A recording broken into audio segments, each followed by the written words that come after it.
Other than that, I've just been procrastinating on school projects. Oh, but you're a teacher, you can't be doing that! It's for my own education, so it's okay.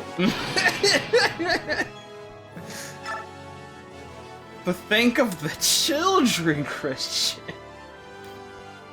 They're mostly British. He's good, isn't he?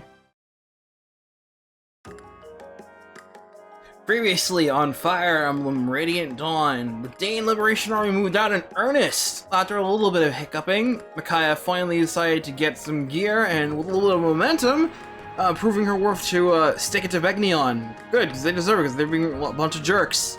And a little bit of extra momentum and push forward, Izuku's like, wait! Stop! You are being kind of rude right now and denying me of my fancy, tactics? Micaiah's like, bro, you're being, like, actually evil, kind of stop? Pelleas like, but he helped me, though. And they're like, oh. Then after rescuing some bunch of prisoners, we got word from the highest authority in Begnion, good old Apostle Sonic. He's like, hey, Begnion soldiers in Daein, stop, okay?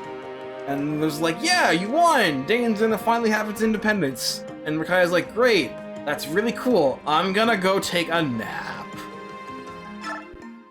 So I redid the last map off screen. I wanted to get some more bonus experience by saving the prisoners because I remembered something when I was looking back at the footage to upload the second part. I was like, yo, there is a way to take down this dude without having to use Vika for this. Like, I forgot how to do it, and then I remembered. It was bait the Draconite with Vika first turn, and then in turn 2, just kill him with Tormod. So easy! Like, what the fuck am I doing? it was brain dead. Like, come on, what was I doing? Yeah, with that, I just reduced my experience a little bit better. Micaiah got an even better level up. Now she has even more speed. And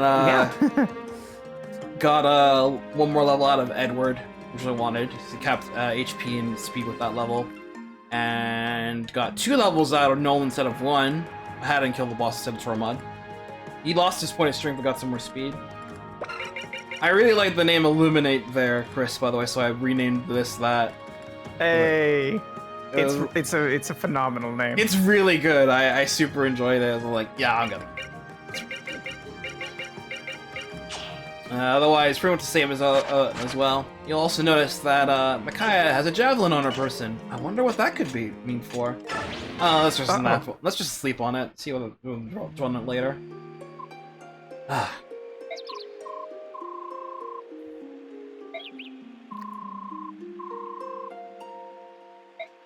Very strange bird. You have been working overtime lately, like Paragon has been giving you all of the muscle.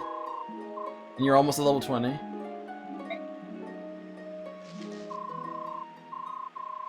Uh-oh. Zounds! Spooked by the villain! Oh, Begnion soldiers. Dastards! We've been caught alone, flat-footed against Jarod and his goon squad. Well, these goons. Level 3 soldiers. These goons aren't worth anything, but Jarod is. He's a legitimate threat. Look at this dude. A halberdier. He's the main boss of part 1. And he's got a tactical nuclear strike. The one, the only. Steel Greatlance. Pretty much one of the best weapons in the game for lances, and well, highly economical, very powerful, accurate, and despite its weight, it's extremely useful for like the mid and late game. It just never loses usefulness. Crit 5 and shove, 3 authority stars, so that's plus 15 hit and rage to an entire goon squad. Yeah, Micaiah's in a bad way! Like, even my good Micaiah will still have some trouble fighting this guy. Damn, what can we do? Uh-oh. Why are you here indeed? To kill you.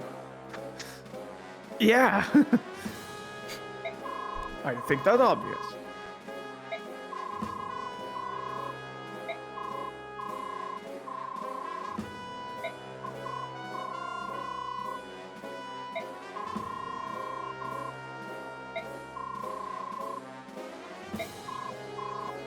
despair.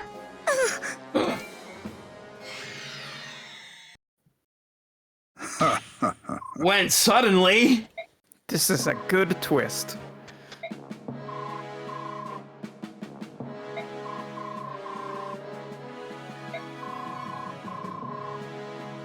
Da da da da! Right. Have at me and learn your folly.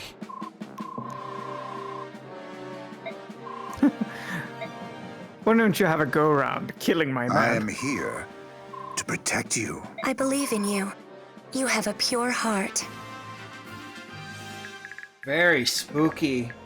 But we killed you, though! Nah, he got better. He certainly did get better. Oh, wow, he really did get better. Yeah, Zounds, the Black Knight, thought to have been killed in the final battle in Path of Radiance. Well, close to the final battle. Nah, he turned out, he was faking it super hard. Like, what up, dudes? And I don't know, he's faking it, he's jacked even more. What's your name and what's your class? My name is Black Knight. My class is Black Knight. Also, that's a lie. He wields the skill Luna. That's a huge lie, homie.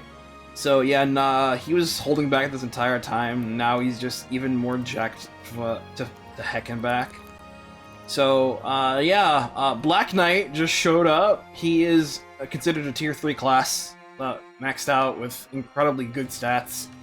He's got the Alder on him, which is no longer his personal weapon. It is now a standard double S rank sword, but it's still basic. It's incredibly strong, infinite uses, ranged 1-2 range sword.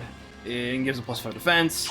It's just super strong, and with incredibly good stats. He also has double S rank in swords and an S rank in lances, which would go to double S. And he's got a full set of skills to complement his sheer badassery. He still has, well, he's upgraded his renewal to Imbue, which now regens 18 HP a turn as opposed to just the usual 60 he had in Path of Radiance. Luna is even better. Now it's just flat out the god skill in Eclipse. I mean, it's the same as every other skill in this game. No, but this one is cool. Egregiously overpowered. Eclipse negates defenses and does 5 times damage. The skill is so overpowered. If you gave the Black Knight a literal 0 might weapon, this would still one-shot every single enemy in the game. It's disgusting. A good thing you can only activate at 1 range. And Nihil, just for extra cheekiness. He is of no affiliation. He is just the Black Knight. So, the Black Knight does have growth rates. They are 0 and everything. Oh, well. We can't all be winners. So, this map is funky in that there's, you're surrounded by Jarod's Boon Squad, and they are specifically here to kill Micaiah. However, no enemy in this entirety of this or the next map can even harm the Black Knight, so you're meant to use him to thin the ranks while protecting Micaiah. However, don't get cheeky and try and do this, but because... Chill. You need a fail condition to lose this map, so Micaiah was like, no, don't rescue me. I will fight. Thanks.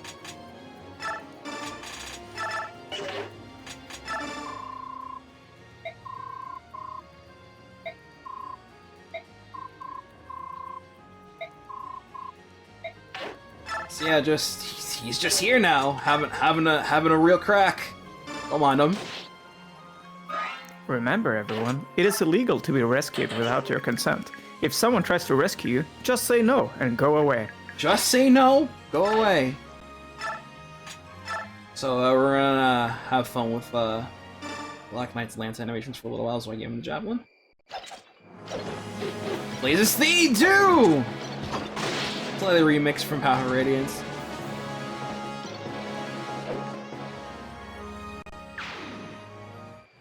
So the main trick to this map is that most of these guys, well, they're just gonna keep spawning in every couple of turns until you manage to fillet all of them in time. I believe by bare minimum, like 13 turns is like 13 turns is what they say for the turn requirement to get everything. But once you get all the enemies that spawn, Jarod will spawn near your starting location. And especially if you're playing on hard mode, these guys will absolutely fuck with Micaiah's shit, because on average, you just won't have the strength, the speed, or the defense or HP to last one round of significant combat with them. But my Micaiah, fortunately, is stupid strong, so she can actually live around a combat against a couple of these guys, as long as she maintains her hiding spot well. I also swapped out Paragon for Resolve since she's already close to leveling up anyway. She's probably going to hit level 20 in this map, so figured may as well play it safe.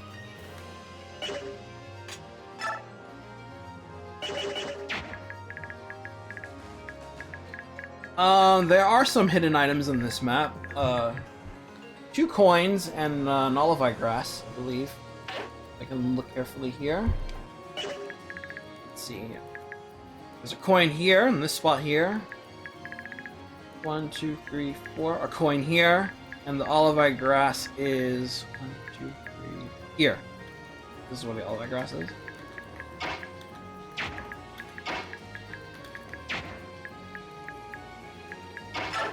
I would talk more, but Azen is bugging me about trails. Damn it, Azen! Bug us in the chat! No, it's okay, it's spoilers. Okay. I'm kidding, by the way. I mean, I'm not kidding. I mean, you know, he's asking questions, but it's okay. You're sending me mixed messages here, Kris. He's not bothering me. Good. Whoop. I still don't feel entirely safe leaving Micaiah alone, because she dies in 2 hits for these guys, even a super strong Micaiah. So luck has to be on your side if you're gonna leave her exposed like that. Whoop.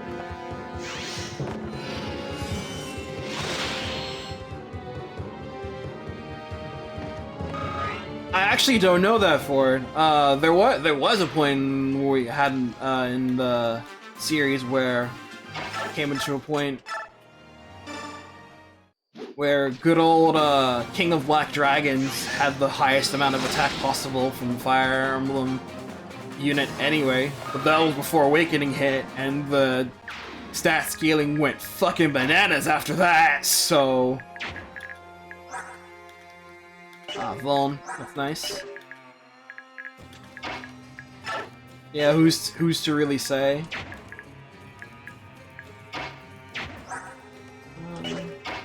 I should potentially find it. I actually want the olivine grass, and I want to see if I can get a gold coin as well.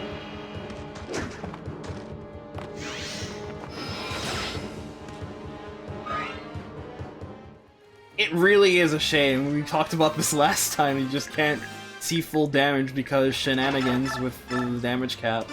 It's terrible. It's awful! What were they thinking? What were they thinking? Oh. It's such a, you know, we complain, and, you know, it is ultimately a fairly irrelevant thing. And yet, it is still so very important for game feel. Yeah, it really This game is all about seeing number go up. We must have big number go up. Why would you deny us that? Wendy is a top tier character because her numbers go up.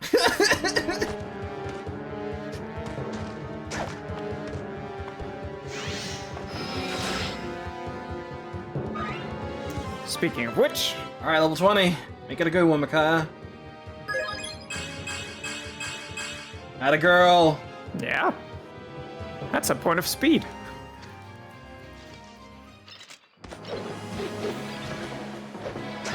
Miss.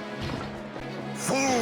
It'd be incredible if any one of these jobbers can actually land a blow on Black Knight.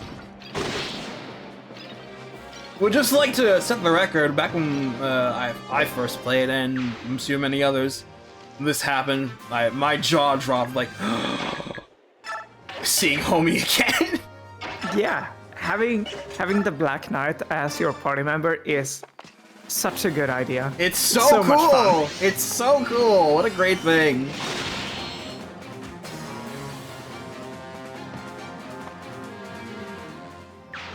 And it even comes with this battle theme. It overrides. Super cool override.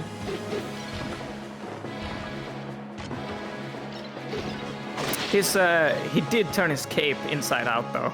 Yeah, I do like that effect though. The inside out cape doesn't reflect on his battle model or his map model No. here. It's funny, but I do like that. Ow! Only matter of time before I got hit.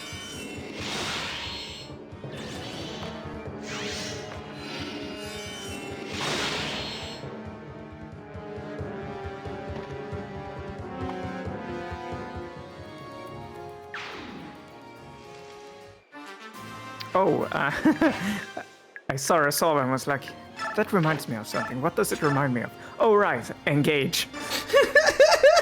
Here we go again. They Let's use Alder. they revealed what Ike can do in the game. You know, with the engage rings. One of his things that he does is if he falls below 75% HP, his stats increase. Ooh. So he comes with a resolve, essentially, Based.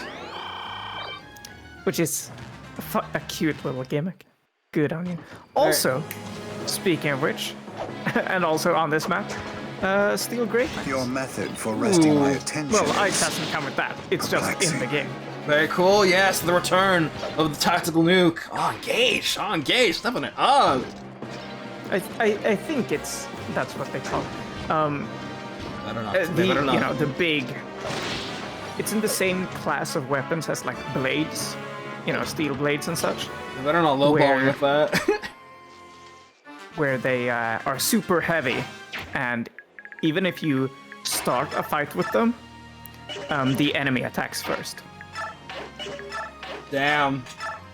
That's hardcore. I kind of like Yeah. it though. We'll see how it turns out. I believe Steel Greatlance was the lance equivalent for that. If not in name, then at least in spirit.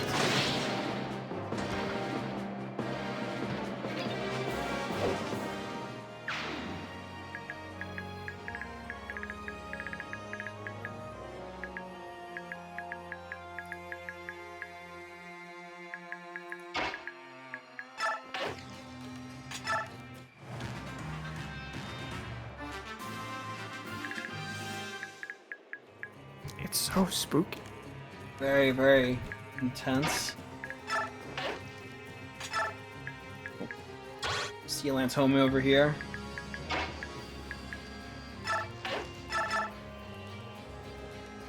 She can take it. She could, but I need enemies to kill now. So I'll just let EK handle this. True. one. No, I don't. Now I can't get experience. Now I'm capped out. Tome rank.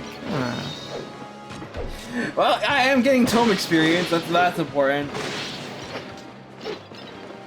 She's gonna be a very important combat unit later in the game.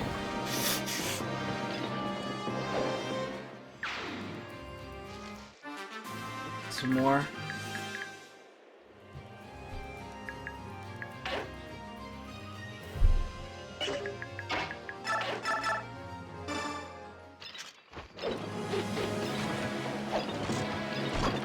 There is a turn clear bonus experience for this map. 13 turns. I think they set was listed on SF. All right, cool. I got one of the coins. I'm good. I just really wanted that coin. What are you doing, Black Knight? Ooh, a coin. Very shiny, much like the moonlight. Nope. You fool!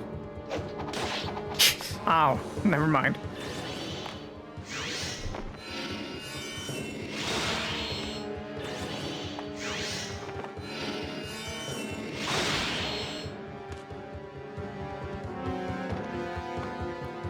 It is quite satisfying to see Micaiah double these guys, even if she's in like one-to-kill territory at that point.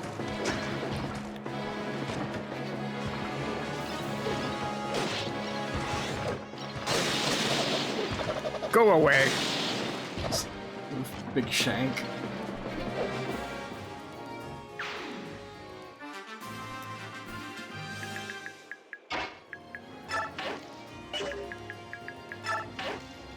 Anyone else want some? Go on. No.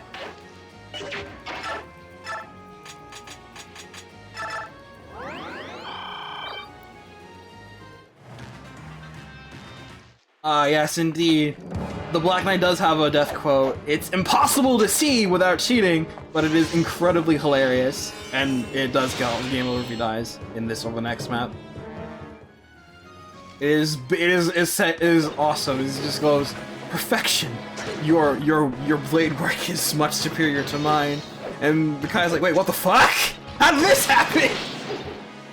It's awesome. Doho.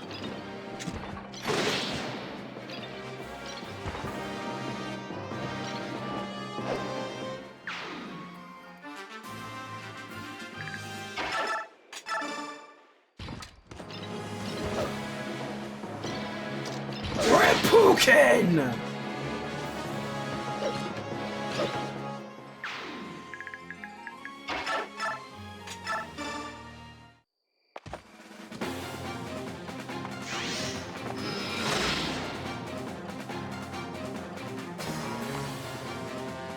Yes.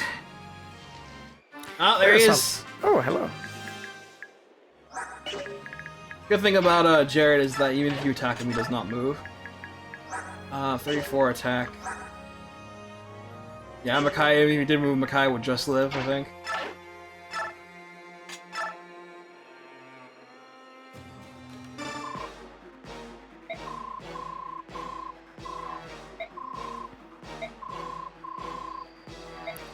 One wit. One wit. He don't care. He don't care.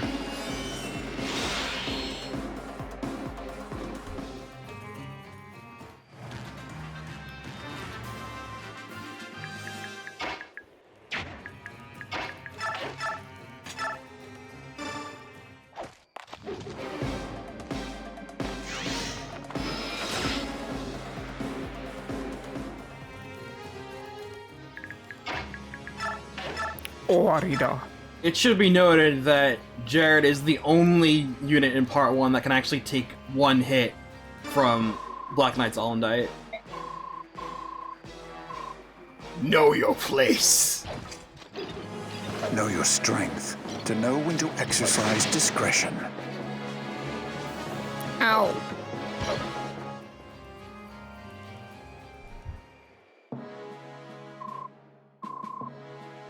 The map is called One Survives, after all, so...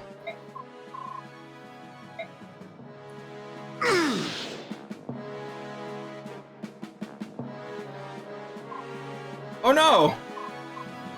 How'd you do that? You're an armor knight. That was impressive, dude!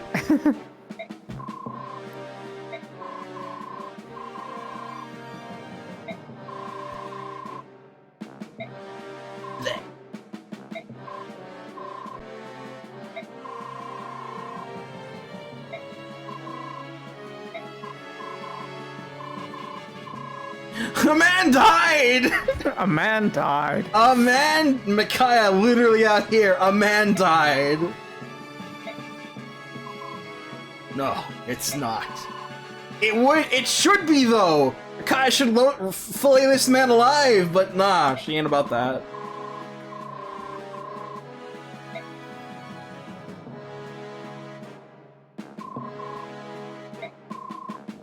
There is no need for thanks.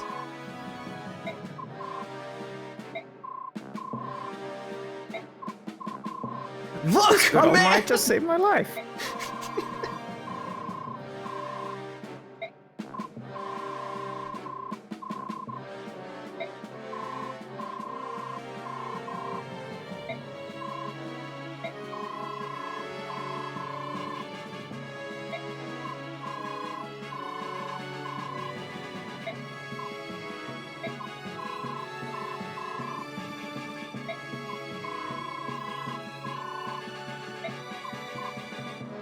Uh-oh.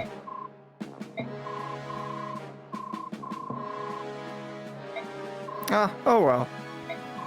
Well, I'm sure it's not that bad, Micaiah. How bad? What? How bad could Jarod possibly be?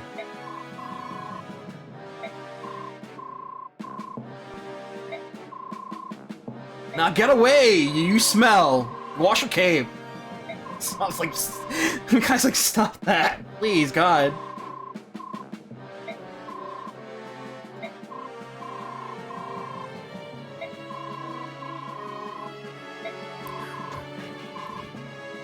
Black Knight's like, well, you're more right than you think.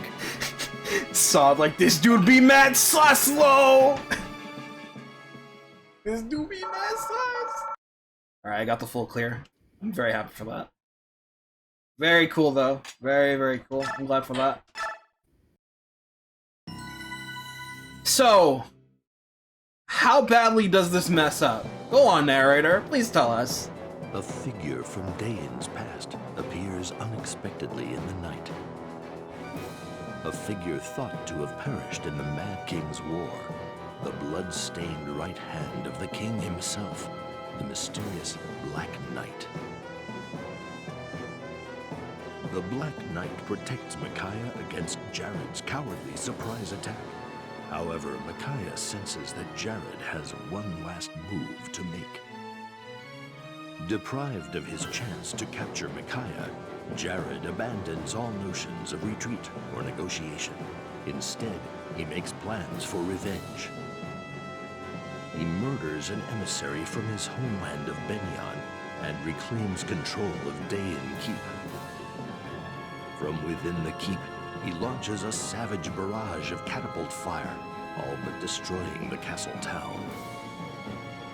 The momentary peace that arrived with the Begnion emissary shatters along with Nevasa's walls, and the people of the city see their kin and their capital crushed under a rain of stone.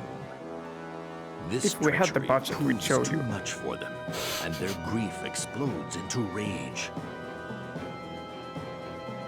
Micaiah and company have pitched camp on a nearby hillside. When this merciless attack begins, its brutality leaves them lost for words. Oops! You messed up, kiddo!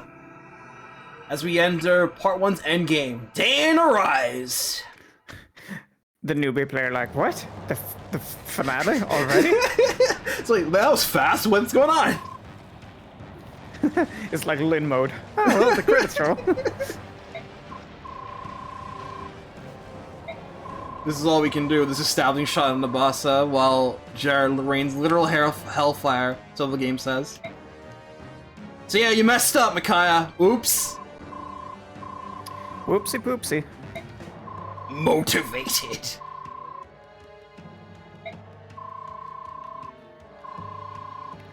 It's true, yeah?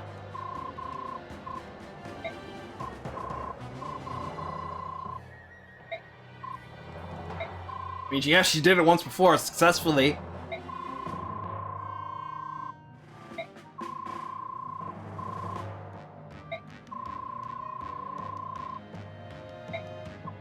Oh. Yes, flashback. I love this, by the way. Not only flashing back to Jarod's words, but using the battle model to do so. I always thought this was super cool. A really nice detail.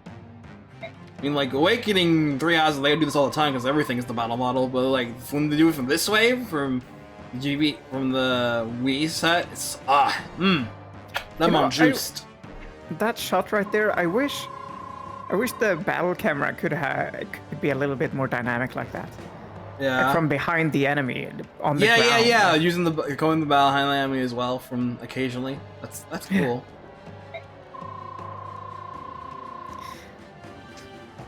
Oh wow, Izuko! Perish the thought of that! Rags to royalty? Who could see that coming? Oh, he's like, God, stop, jeez.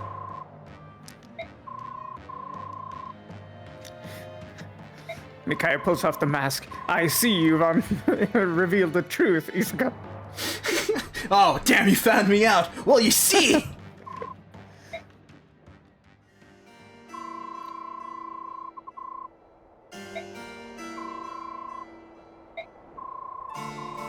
Pelleas is like, alright, so what if she ends up taking Daein's noble mantle for herself? Let her, I guess.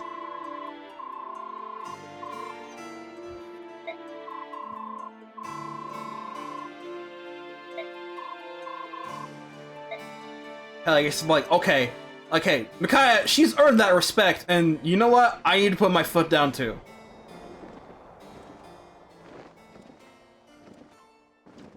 So Pelleas gets a moment to himself. It's a little awkward for him, but he tries.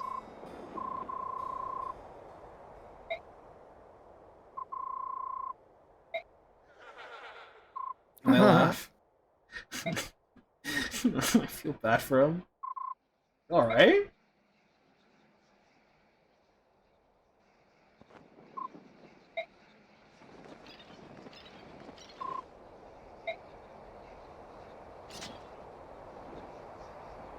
Out of tension.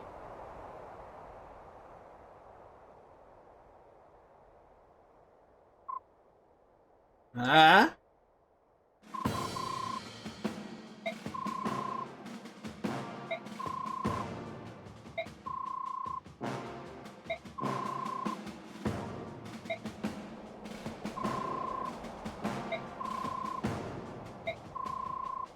It's more of a city than a town, but go on. Don't ruin the moment. I'd be that guy in the crowd. He would!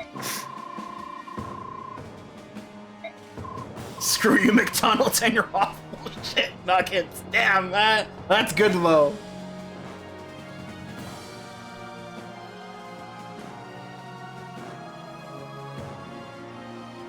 And I all step forward bit by bit. Another one. And the others. Long live the prince. Woo! There you go. Turn an awkward moment into a good rallying cry.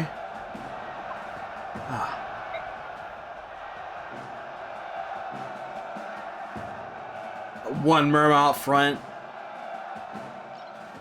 My job is complete. I love how he's so much bigger than the horses. He's huge. He's huge. All right, we're at the last base segment, part 1. Now we have our access to our full party again, just in good time too. It's around this point where if you've already played the game, you're going to start future-proofing to ahead of the time. For that, we've got a little bit of stuff to do for these two base segments. So, get out of the way first with Fiona. Of course, you're already so much ahead in stats because of, you know, stat carryover that you won't do any prep work for the future armies, right? I mean, I don't have to, really. But you will. There's a little bit I'll do. I don't have to do as much now, though, with on all transfers.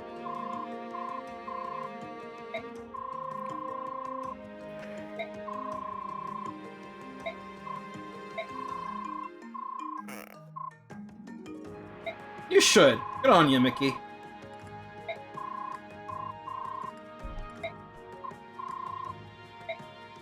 Together from the bench, and she just hands you a second thingy. Like, yeah, alright. Where'd you find this? Don't worry about it.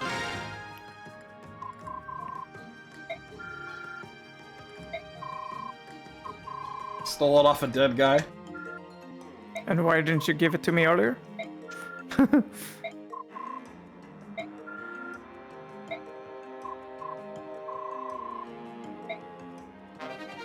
It's a blue gem! Very nice, Volduke, thank you. So yeah, we just gotta hand it a second thingy tome for free. It's like, damn, alright. Just have more fun in this, just as the first one is expiring. So good timing on that. And I need to go buy a second, so I will do that. Actually, we'll embark in a little bit. I'm just gonna go get my tomes. So yeah, just buy a second light.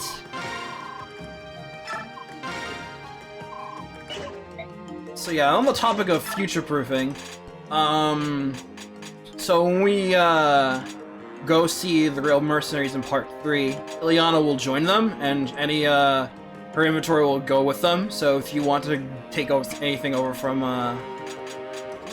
that side and go over there for monetary sake, like that blue gem I just picked up, go toss it over to Ileana. Since they're in a bad way when it comes to money. However, when on all transfers they have so many stats, they won't have to worry too much about catching up if they fall behind regarding weapons. So I don't have to worry too much. So normally I just go over and give a couple of skills on the blue gem to Ileana, but not this time. I'm gonna keep the blue gem this time. Traitor. Sorry, they'll be fine. No, she is. What do you mean you'll abandon us and join with the enemy, Ileana? What are you doing?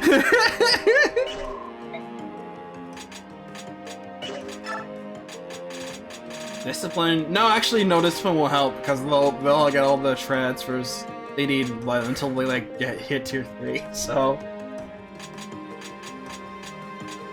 giving all those stuff to Tormod so we can actually make use of them for a little bit before they're all eventually dumped into the convoy when he leaves. Now that Edward got an extra level, I'm gonna give him one more. Hopefully it's a good one that features... Ideally I want strength defense luck. That'll do. Strength skill luck is 2 out of 3 is not bad. Alright, and then I'm gonna use my shield, toss him up. He's got plenty of defense on his own. Yeah. I have 4 master seals, that's good. Because they need to be at a premium right now, and 1 is going to be used on you right now. Woo!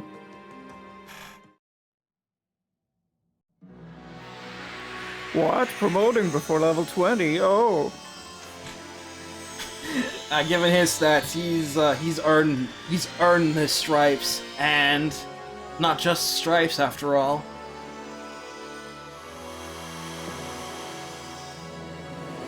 Power up.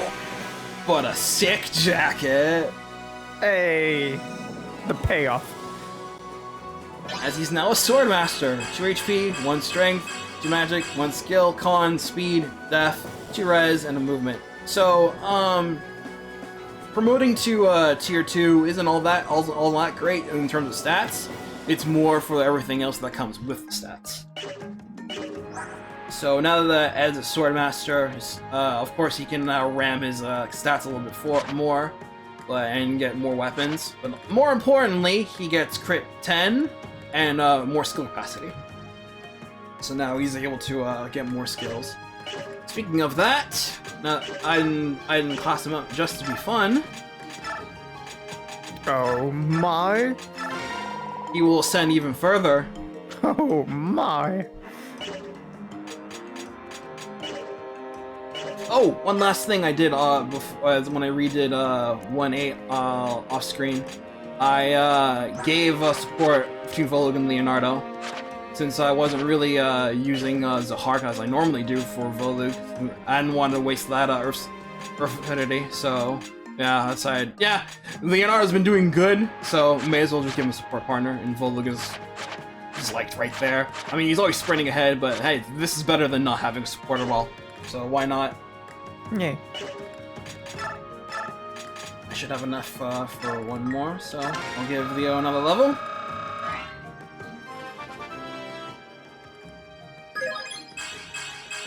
Good! Speed! Very good. Very, very good. Hi. I'm somewhat at least. Alright. Ton of forge. I can buy steel blade weapons now. Very cool. But more importantly, I'm gonna forge a bow for Leonardo. Now I can buy a forged steel, and this is way more important to forge than a basic bitch iron. I imagine a kid just being like, oh man, I have so much money, and cranking up all the stats. All of the stats? Yeah.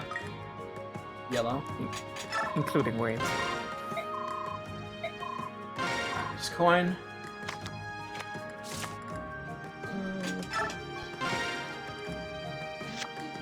Oh, let's go! An axe! My goodness. Let's go! That's a legendary weapon.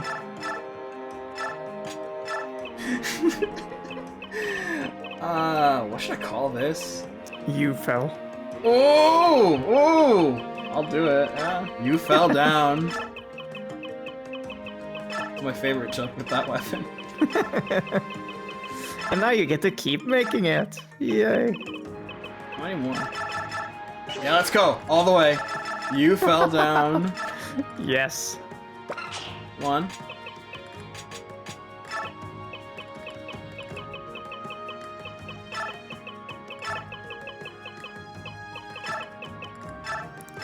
Yay. Awesome.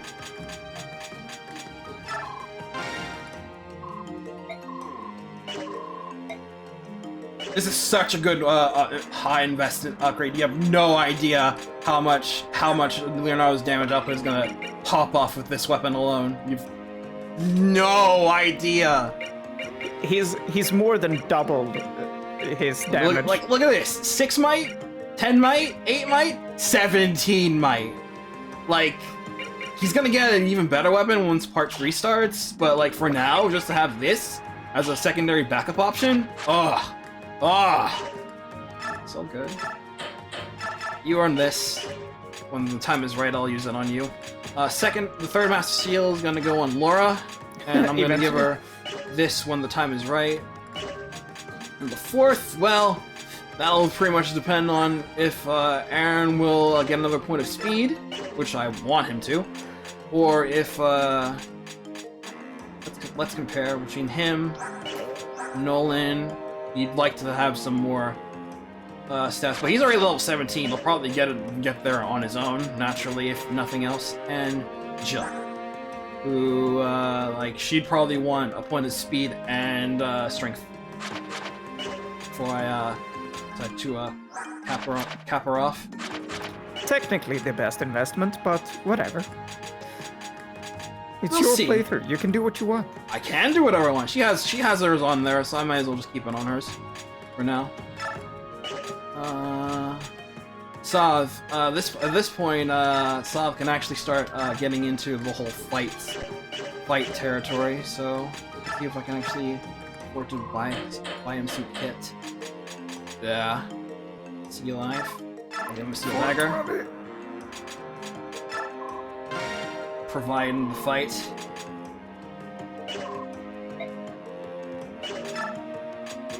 Let's see. Nah, you can keep your robe.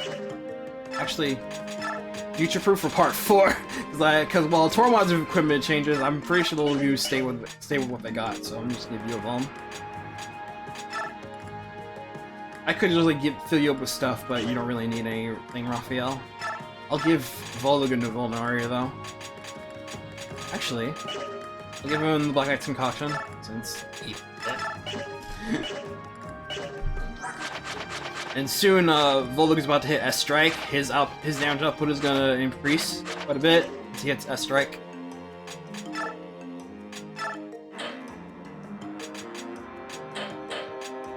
I'm not really using Zahark, and I don't think I won't have enough room to field on next map, so I'm just fielding it as well.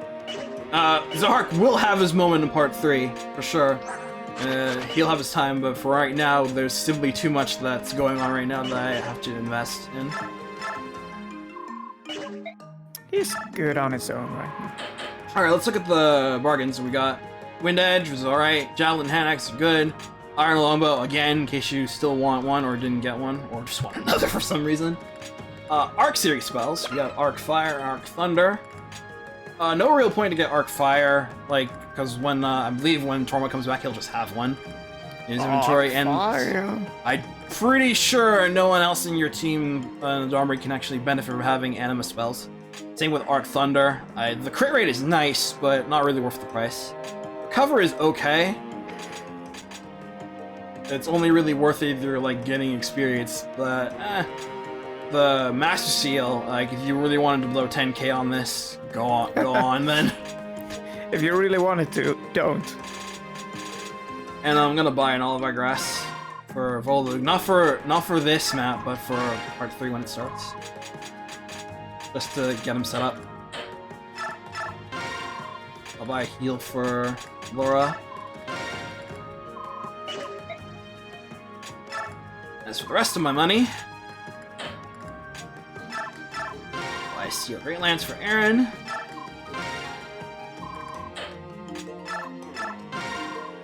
And a Steel Poleaxe for Jill. Yeah. I would buy a Steel Blade for Ed, but I think I need to sell more stuff first if I really wanted it. What can I sell? Door keys. Also the herbs.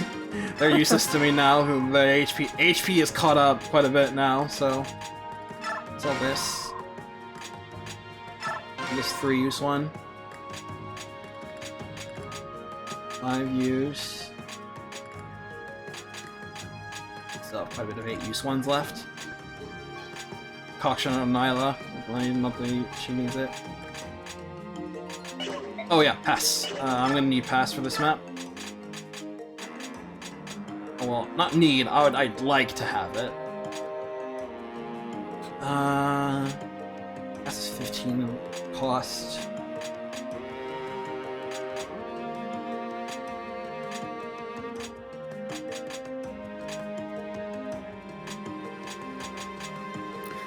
Let's talk Fire Emblem efficiency. I'll do a quiz on you, Ray. Alright, shoot. Let's say you had the vulnerary in this game. You had in your inventory, you had a 5-use vulnerary out of 8, and an 8-use vulnerary out of 8, and you need to heal. Which one should you use? Typically, I use the 5-use one because like, oh, it's probably gonna expire.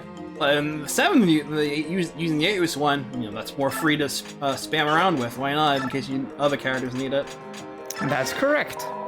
It is technically better to use the ones with more uses because, well, if you use up a vulnerary, it can't go on someone else. That's only one character that can use healing eventually. You can split it. That is mass, kids. That is mass. It's one of those game things that you don't really think about. It's true. It's true, though. Alright, I have enough to buy a Steel Blade now, so I'm gonna buy one for Ed.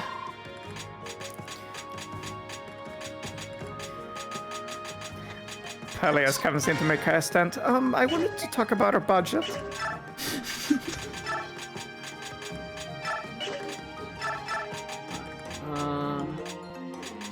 The Steel Sword away.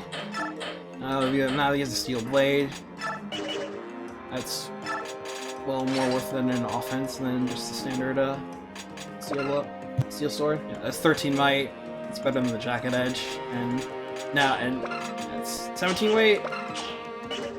Edward just hit that, so now he has. You shouldn't have to worry about speed for a little while, and as long as he keeps pressuring on offense, he shouldn't have to worry about speed for a long while. Operator word being shouldn't.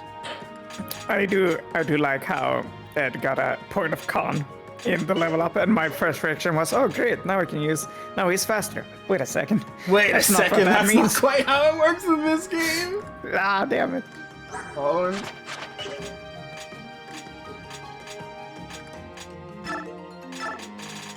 I'm gonna I took off guard off of Nyla, by the way, because she's not gonna be using it, so I'll put these away.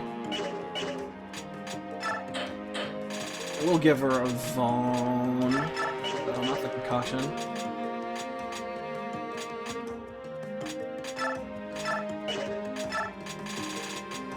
I know I have a spare.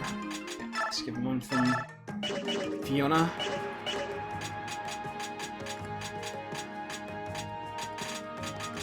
I'm in my zen, by the way, guys.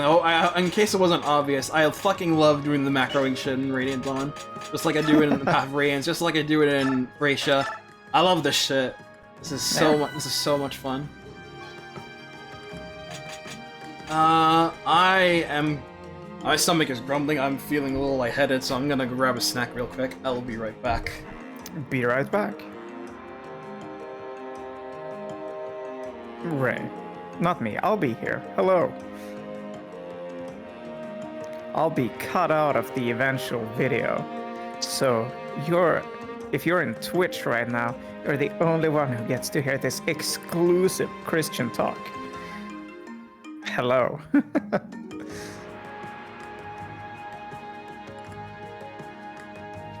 For this $5 DLC, you too can unlock this content. Well, I'm logging into somewhere that requires an SMS, so I'm gonna go get my phone. I'll be right back.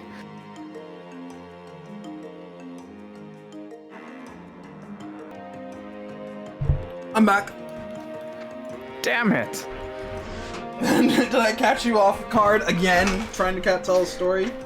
No, I was just gonna do a thing while you were gone, but then I needed to have him go get my phone, so I just had to take a longer while than I wanted it to.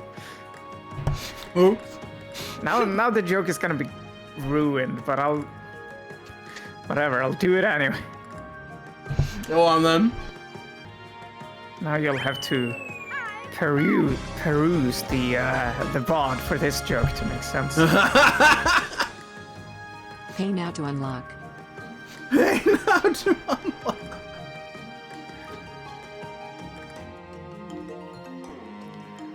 You bastard. What's the joke? Well, you were gone, so you wouldn't know.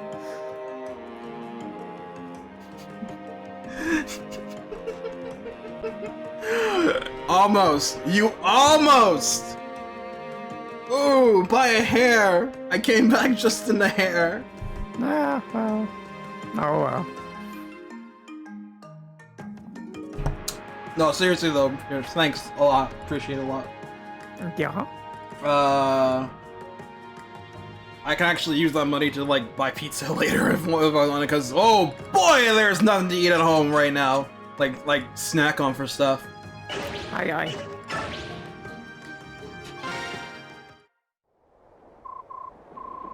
All right, let's go. Let's get them, guys. Oh, gee.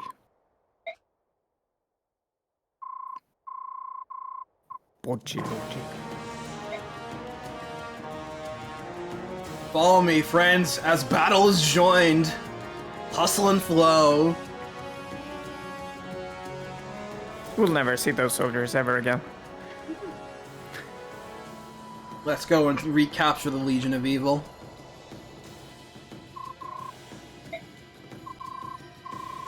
Thank you, Begnion soldier. Pops in, delivers his line, pops out. He's done his purpose.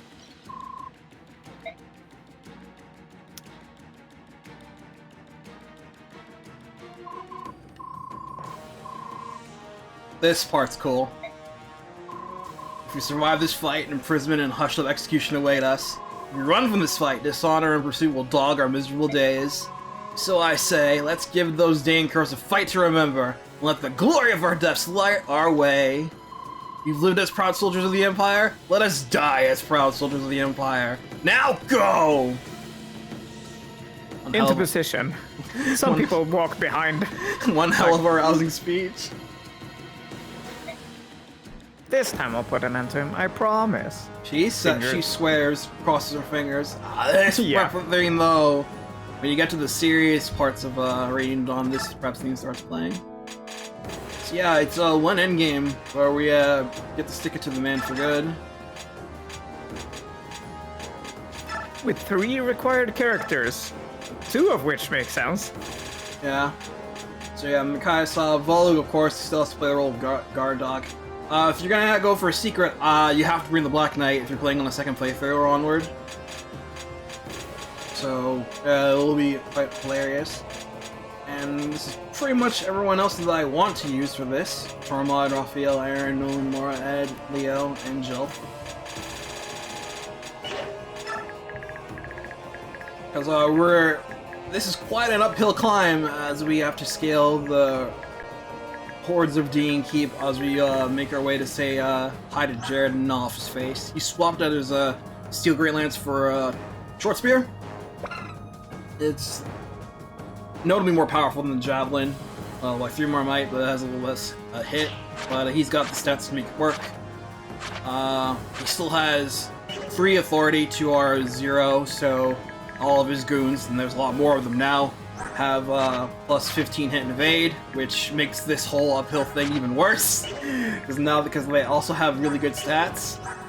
Compounding matters. There are a bunch of chests here, and thieves will spawn on turn 2 from here, and they'll go right to work. So you're gonna have to want to stop them quick. So having someone with pass will really help with that. Vogue is not the sturdiest candidate from my liking to put on it, but he's given my limited roster choices, he's way better than nothing. And design. Make things even more harrowing, this jerk right here has got a meteor tome. Map design is my passion. Siege Clearly it's paid off.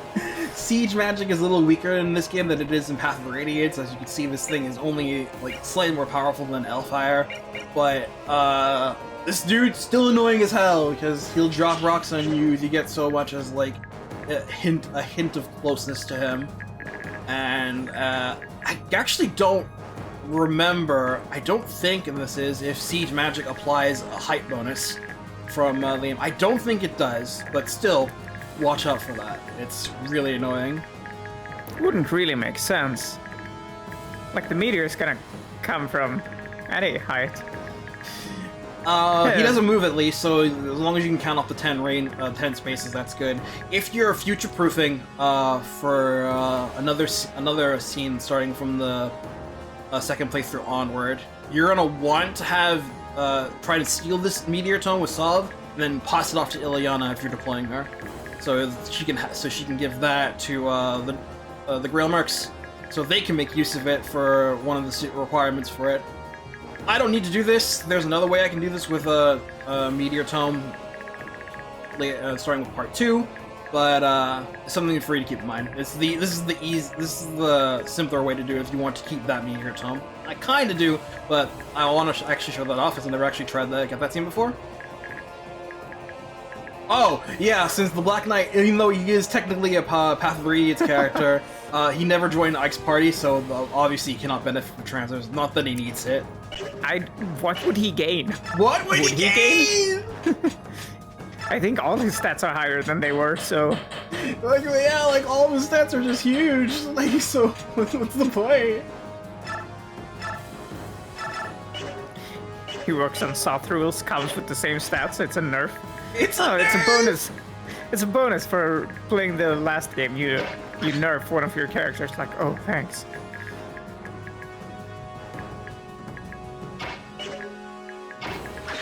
Oh yeah, just to roll something. This is still an indoor map, by the way, so mounts get a penalty. Well, Lagoons do not, since they're technically not considered mounts. They'll just move at full speed.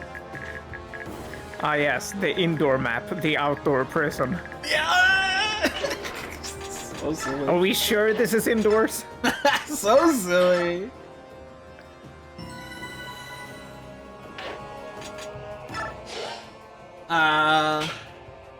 There's no hidden treasure on this map as far as I know, so just go for it. It's all very visible.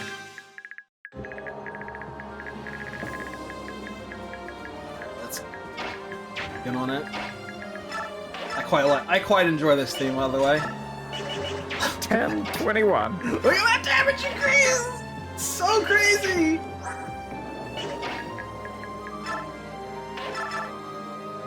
Yeah, so I gotta be very careful how I approach combat here.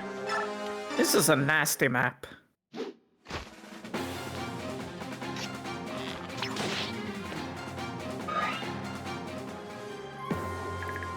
Like, yeah, you have the Black Knight, but, you know.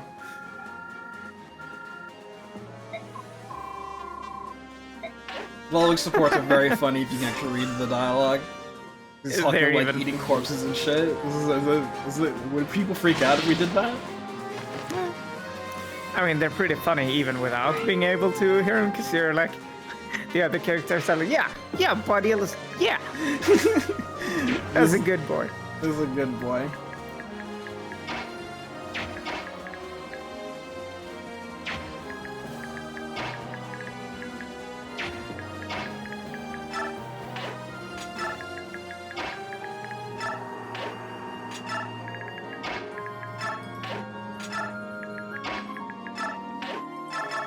Alright, Leosov. Raphael.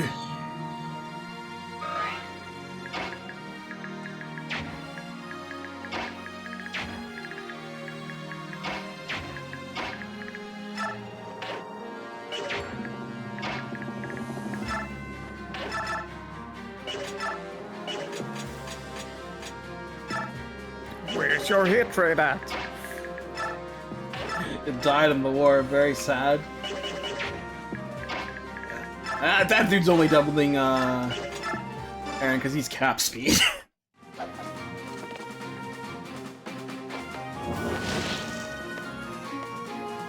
It's really crazy once enemy speed becomes part of the equation, because in difficulty modes before this, most enemies don't really have speed, so even the like slower characters can benefit, and lightning fast dudes don't really matter a whole lot. But then, once speed becomes much more of a recurring threat, it's like, oh shoot! Now it was something to worry about when combat can just easily blick a dude from halfway across the map. Shit becomes way more important. Oof. That's just cruel. That is a little bit not cool. You know what? I think it's finally time that I whip this out. This is a knife! Knife.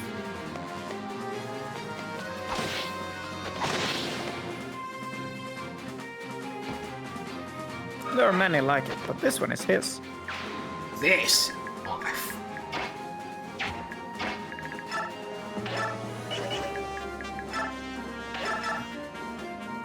Weapon triangle. What weapon there you triangle? It's 1 and 2. Show me a good time, Ed. Jacket to edge! Zankanto! Shippudoto! I love sword masters in this game. They're so cool. They're so cool.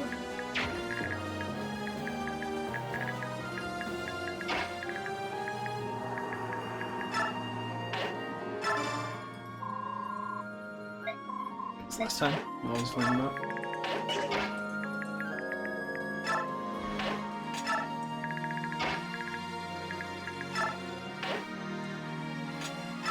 Shove the bird.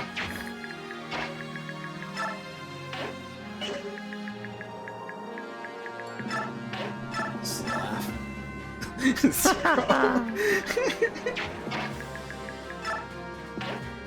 Worth a little bit of haha. Eh. Movement. Actually, I want Black Knight here. He can't shovel. Hello? He's a little bit too heavy, I think. Jeez. Yeah. Black Knight. I wanted him in at least once.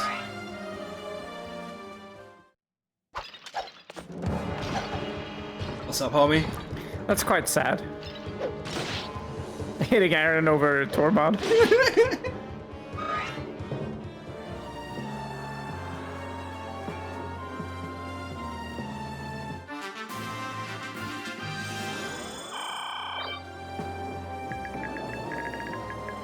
Right on cue, 2 thieves with knives.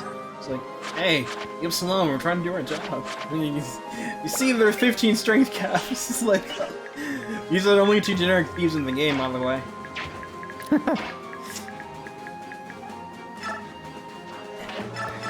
And this is why Pass is here. Hooray.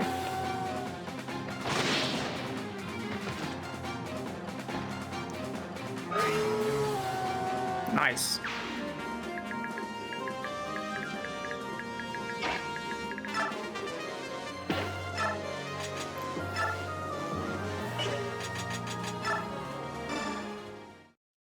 steel dagger is just a little under the Beast Killer if you've been holding on to it.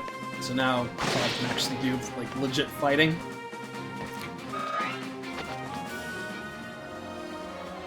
There are a few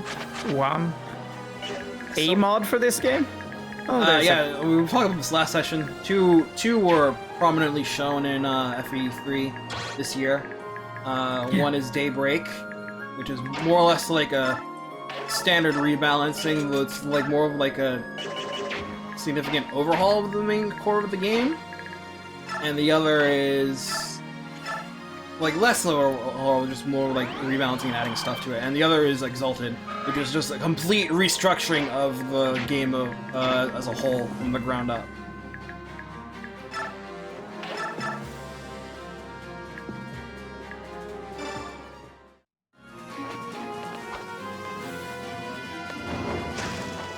Like that with Exalted, there. Forget everything you knew about Radiant Dawn. It doesn't apply. I believe the creator is also making like several different versions of Exalted to match for each. Because every character in each mod is gets an affinity bonus, and there's like bonus for every affinity per character. So that's the plan with that. Dark Magic Micaiah. That is one of those things. Yes.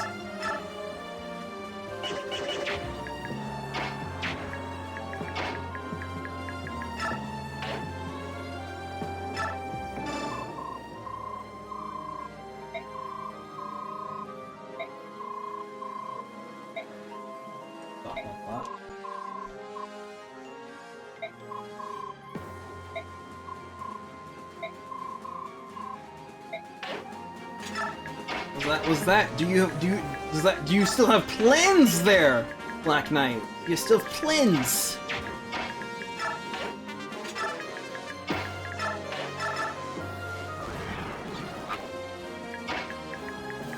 Take a while for him to get up.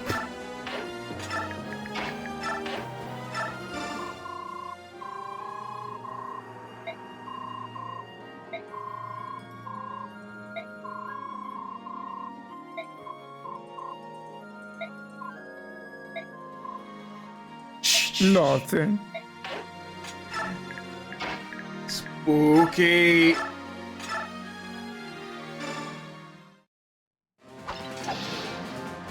Alright, Jill. Crack. Which of those two mods are you more interested in? I'm interested in watching more Exalted, but playing more of Daybreak. Fair enough. Yeah, I want to see how the structure of the plans with Exalted. Want to see before it interests me. But you know, general like here's what we got cooking up for just a general. Here, have more Radiant Dawn, but better is more my speed typically.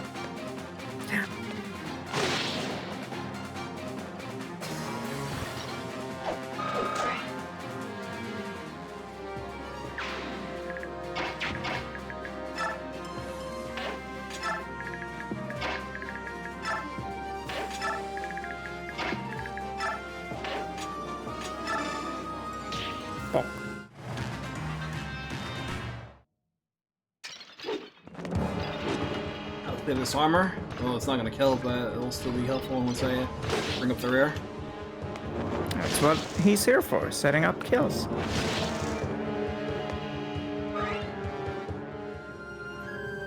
Brilliant. Good, the Elwyn made move first.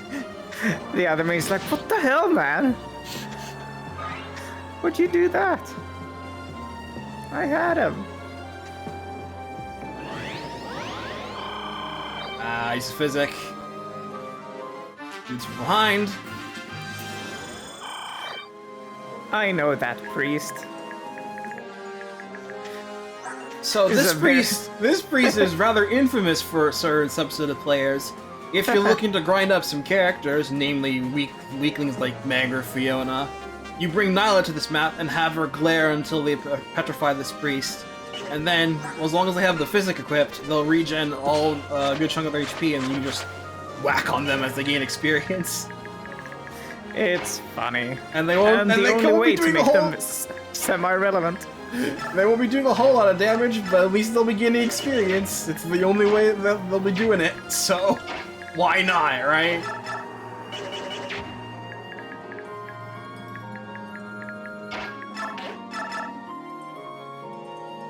Jeez, Byra, they're really cutting it in right now.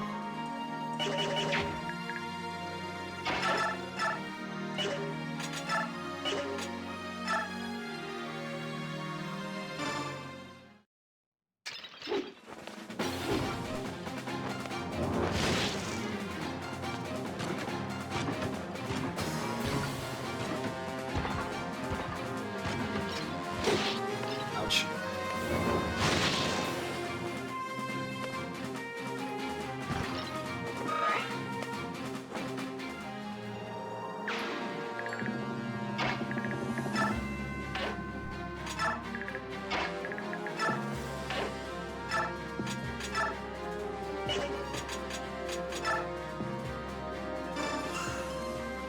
Now let's see some number.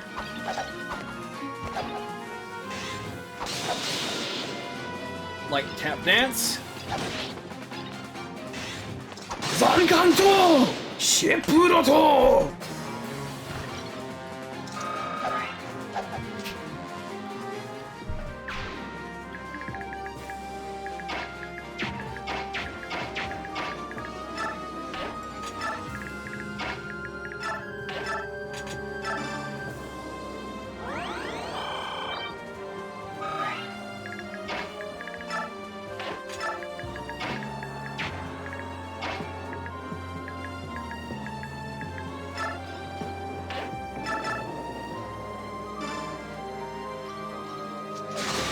Based and cool.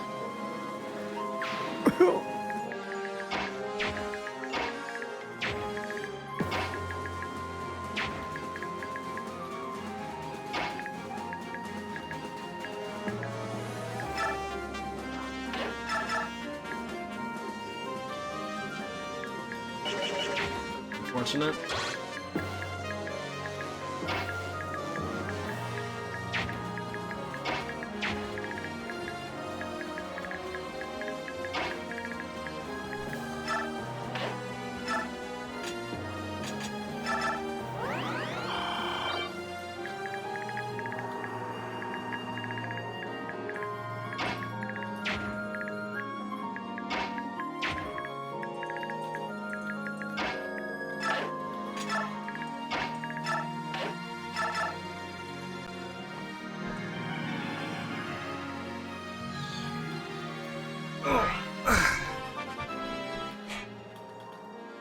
And get Raphael's level. Well, like it matters a whole lot. As long as he exists is enough.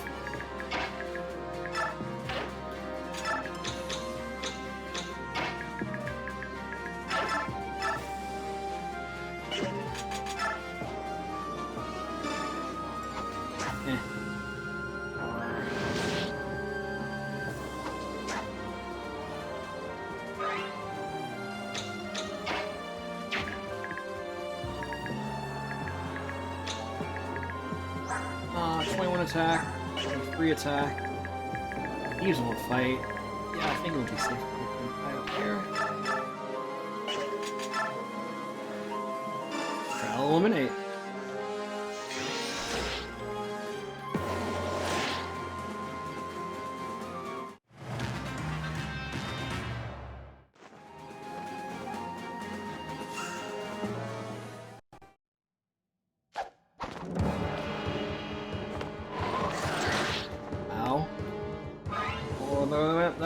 The other mage now.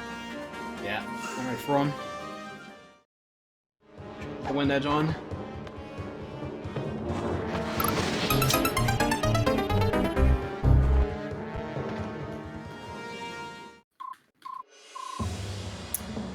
Sad.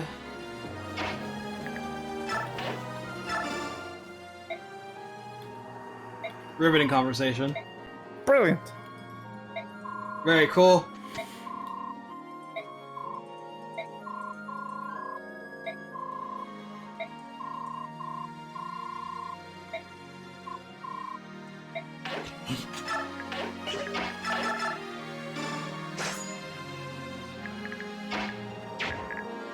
That's the guy who missed the 68. Anyway. How's it going? Hey, Ron. I had to redo this, just restart this map already. Edward died as I was near this, because the mages are strong! The girl that I remember. Damn. Yeah. Just because you got the Black Knight and Nyla doesn't mean it's a free ride. Nope. Unless you use the Black Knight only.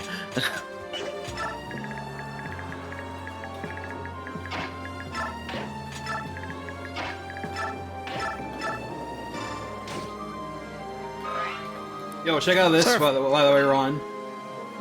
You fell down. I got an axe on this with the coin, so it's +2 might. Dude, that's huge. Wait, holy shit, he has 15 speed. Yeah, he's doing good! He's doing real Wow. good. Let's go, Leo. Leonardo.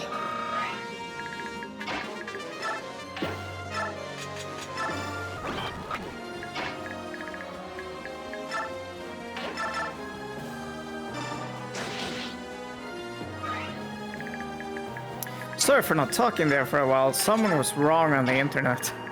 Oh no, not again! About trails. No, they weren't wrong. They just asked lore questions. Oh. Hey, I have a lore question. Okay. Shoot. Who is... You know, never mind. I tried to think of something clever, but the synapses didn't fire. They had questions about the church and the dominions and stigmas and the like. Ah. I think they're setting up their RP or a fan fiction or something. I think it's why they're asking questions.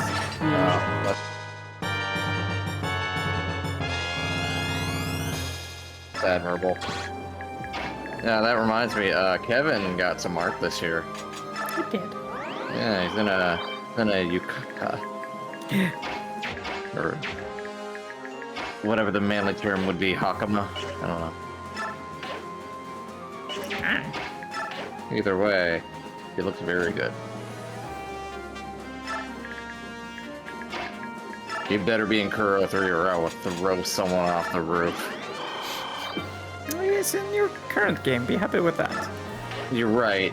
He was in your current game. He hasn't shown up for a while, but we're still early-ish. Yeah, I blame the bishop or whoever he was. Bishop Alder. Bishop Jarod. Well, hey, at least Reese's Pup's there. Yeah. Hell yeah, Heron level.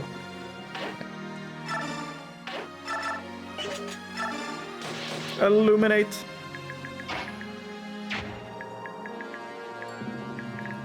Such a nice name.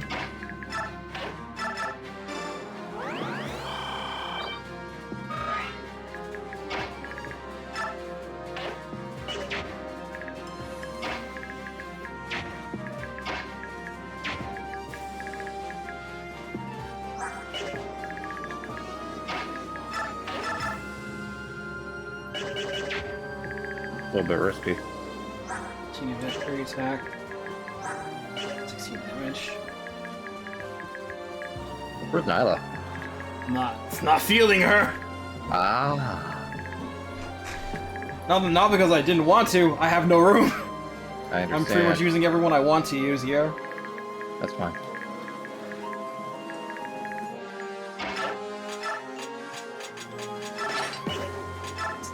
You can be soft locked. Yep, you more than likely can. 'Cause this game was tested.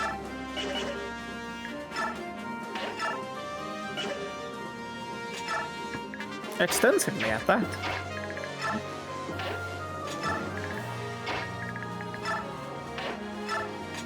I got blitzed by 2 mages. Let's see if I get lucky when I get blitzed by 1.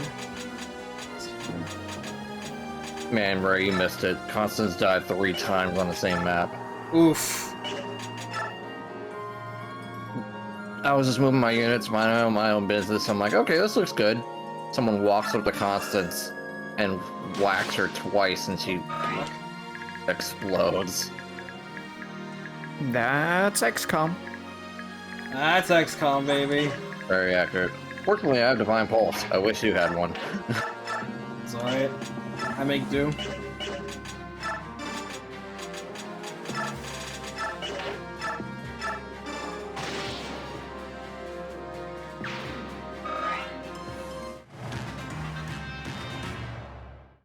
To be fair, she's pretty good at nuking either way. Which is usually... Oh, I thought Micaiah died. Okay, Oh, don't oopsie worry about daisy! it. It will be in a minute. I'm out of here. He knows when he's beat. So you're up Fiona, right? You spammed atrocity, right? You spammed atrocity, right?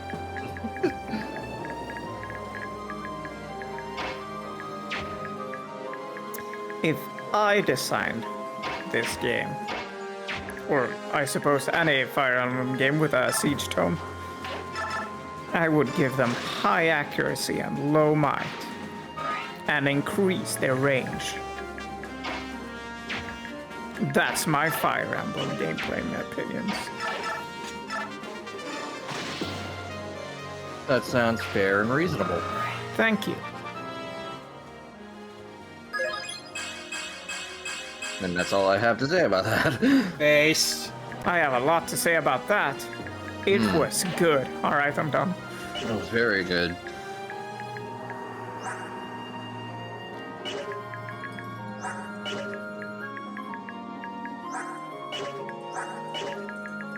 Unless, yeah, mages, he can survive a round of combat with mages as long as they don't scale up to him. So it'll be okay if I So- put him down here. Ironically, Shot.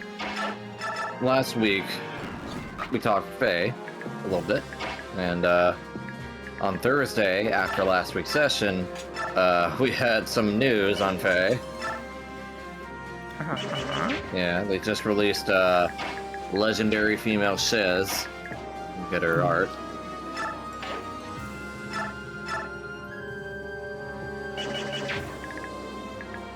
It was kind of a slap in the face to me, but hey, I got her, so don't worry about it.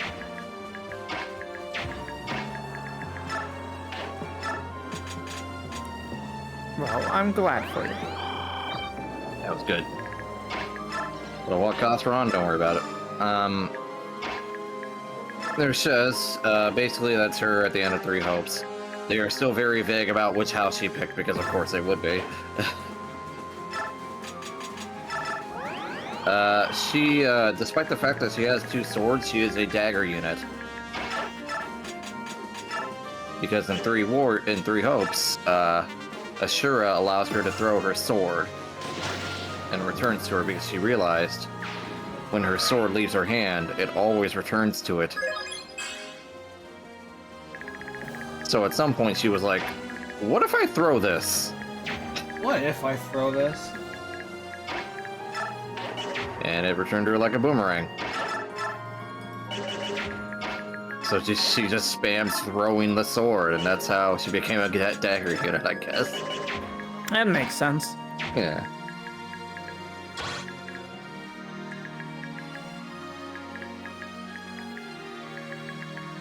But yeah, she's basically a gigantic nuke character. She's very fun. She's a selfish DPS by every stretch of the imagination. But you know, sometimes kind of units are fun.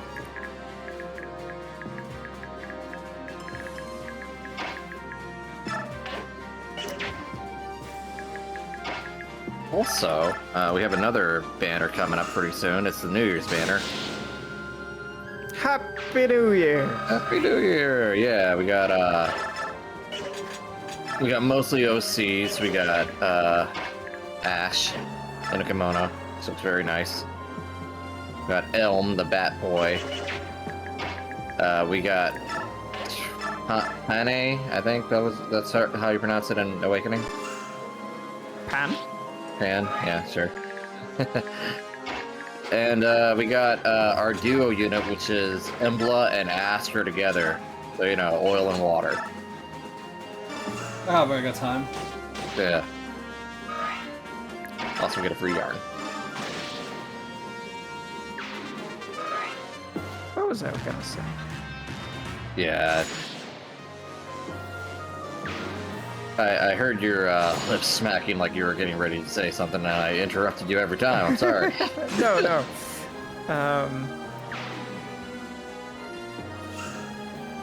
I was Fire Emblem related, I think. 3 hopes. 3. No, was it Heroes? Well, what's talking about heroes? Maybe it was Engage. No.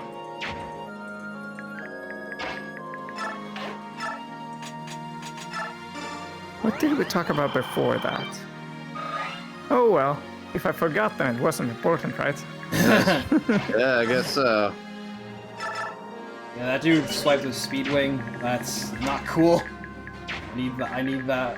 I need to stop him moreover.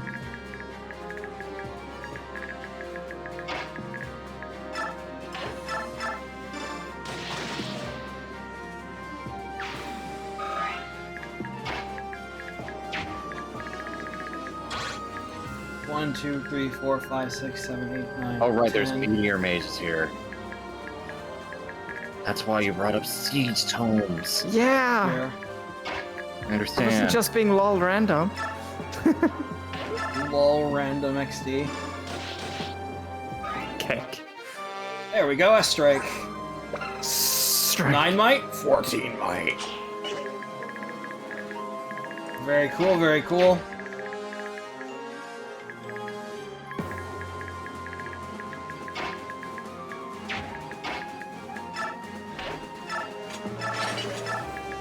Max. Okay, here. Have we seen Siege Tomes in a freaking the Pardon? in Engage? Sorry, my mind is in two places Siege right now. Tomes. Siege Tomes. No. Then again, we haven't seen much. You know, we have seen a Brave Tome being used by one of your units, but I do not believe we've seen a Siege Tome. But we have barely looked at, you know, any enemy. And that's not really something you put in a trader, you know? Tis. Yeah, I guess you're right. Unless you get one. But no, I don't believe we've seen a Siege Tome. Yeah, that'd be kind of shitty if you kind of got killed by a Siege Tome and that's the footage you show someone.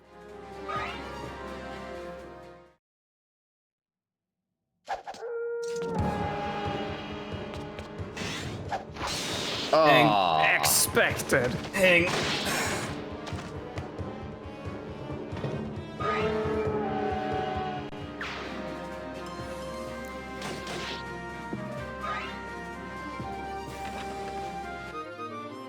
unlock.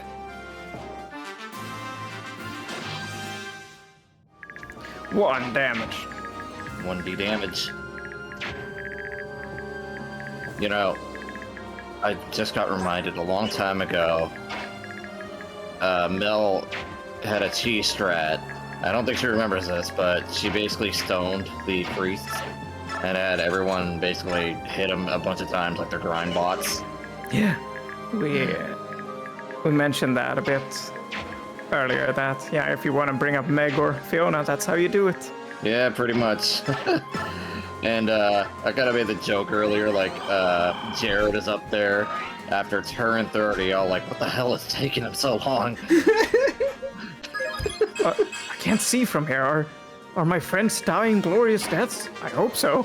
Meanwhile, the That was priest... the plan!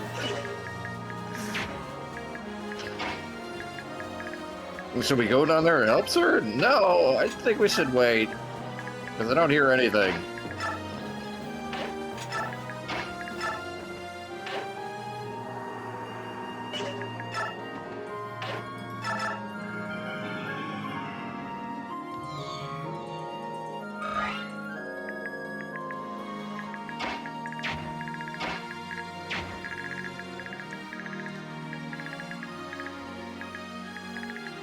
I remember, speaking of poison, I remember Merc talking about this in General FE, where he made it so that poison weapons in its RP inflict poison on the first attack if you are not poisoned, and if you are poisoned and you get hit by the same attack, or the same weapon rather, it's effective damage.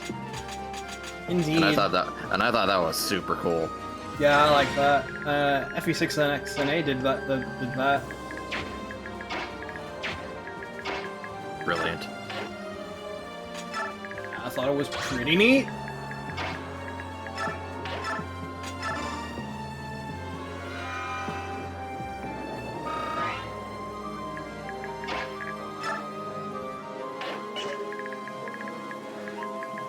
Yeah, you're another physiker.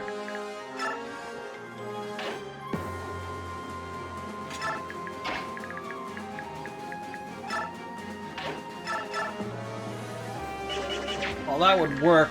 This guy would come down and neutral Volig right away.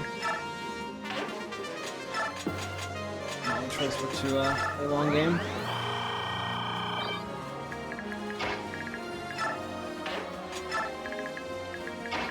I don't think that tape has anywhere to go.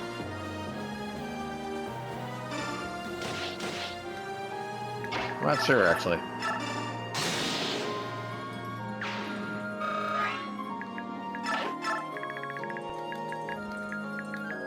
What ships do I support? Oh, these two right here. That'll do. There's a start. Hmm.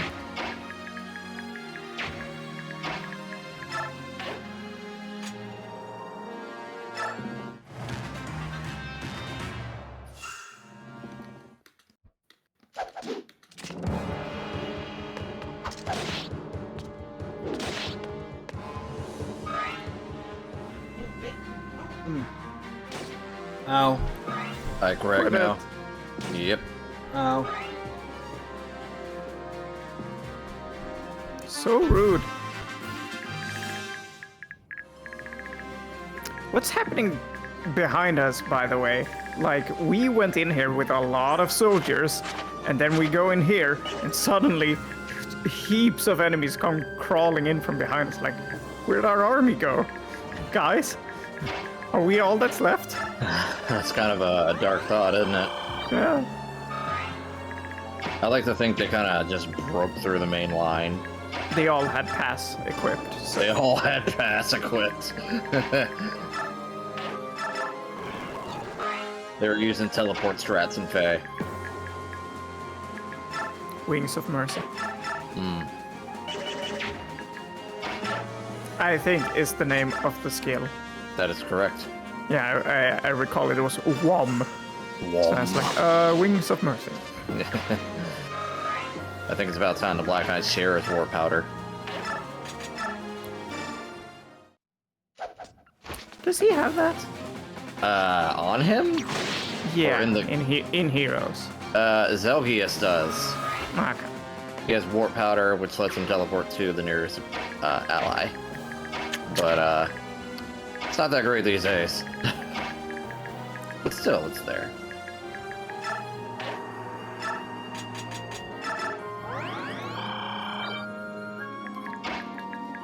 And then I realized if he shared the warp powder and Radiant Dawn, that might be bad.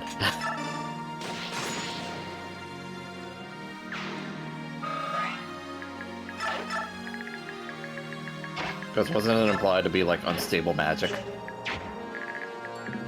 Yeah, I think it was. Hmm. Oh, you're sending him into Lion's Den.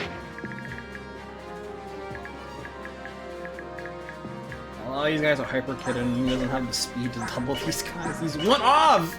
He's one off! God damn it.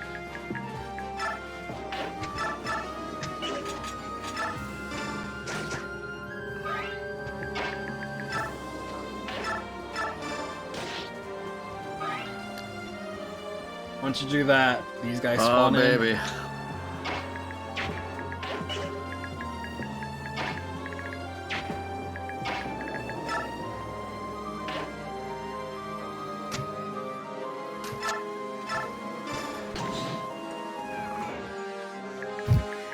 that the door opens, even if you break it. It's like, all right. Alright, Come on fine. in. Jeez, you don't have to be aggressive about it. Aggression is the kid's curse. Sorry, gamer dude. This is a preem denying stream.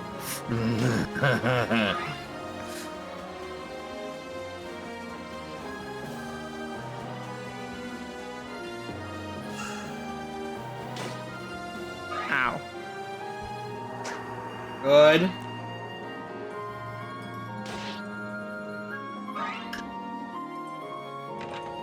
I actually don't mind if Volek dies so I can occasionally restart.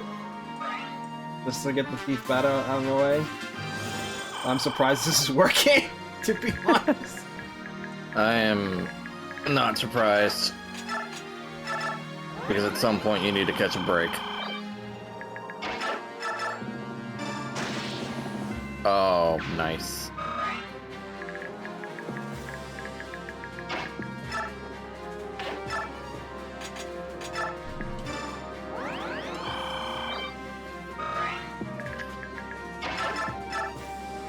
So this is a little premature to ask, but how are you going to deal with Jarod?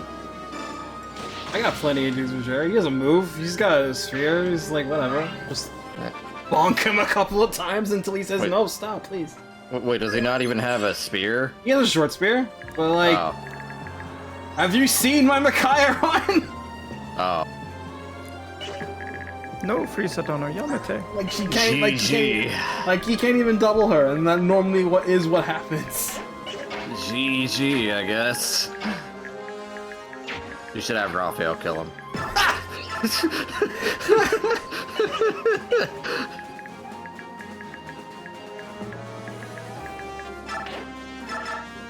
Jarod is at 1 HP. Micaiah decides to bring in Raphael to punch him in the nose. He dies, but Raphael breaks his arm. Racing into distance.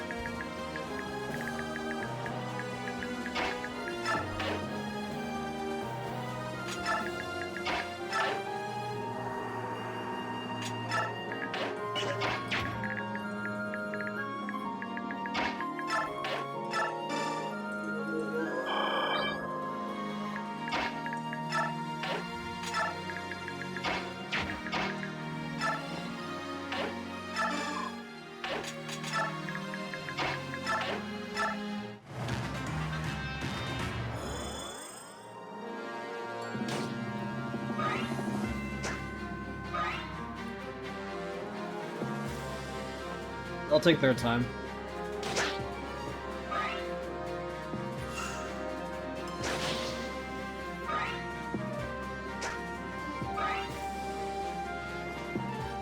I actually wonder if they're gonna make it.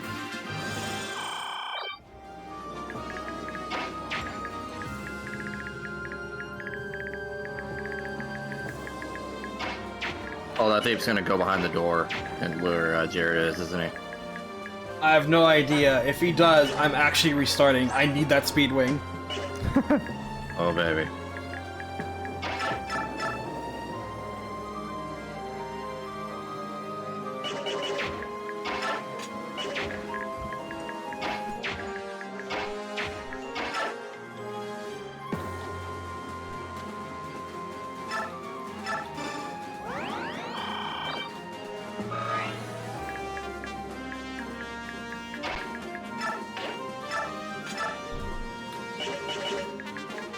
Curse of height advantage.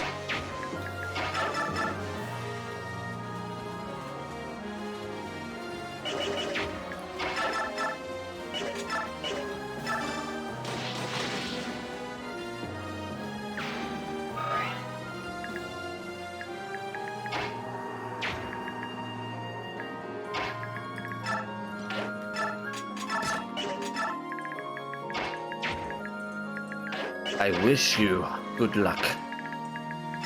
Yeah, I think I need it right now.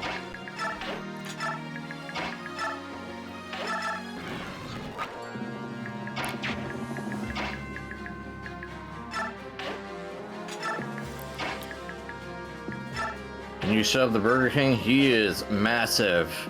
I don't think even Tornio can shove him. Yeah, he's got 25 weight. This map would be a... I mean... Rescue him, I got shoved him with Volug. That's so funny. That's so funny. I mean, yeah, rescue strats. Have Volug rescue him and then sing, and then, you know, you can scoot. That's not a bad idea, actually. I mean, if you want to get experience and stuff for your other characters. Yeah, but I mean, like, And in that case, you'd use Nyla. yeah. I was gonna say at this point you probably want to do that.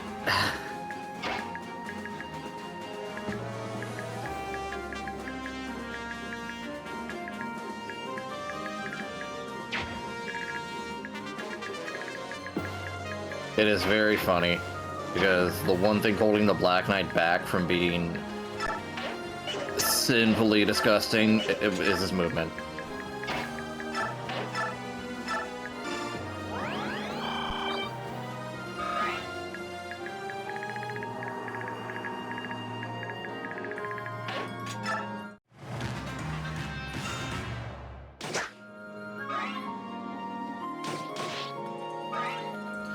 Alright, what happens?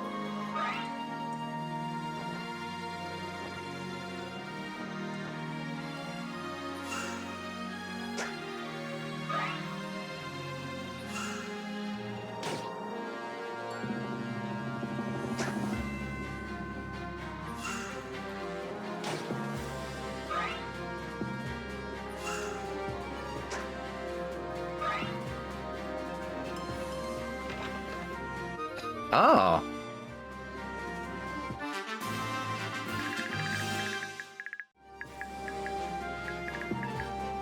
It's just scooting. Gotta get all those treasures. I guess so.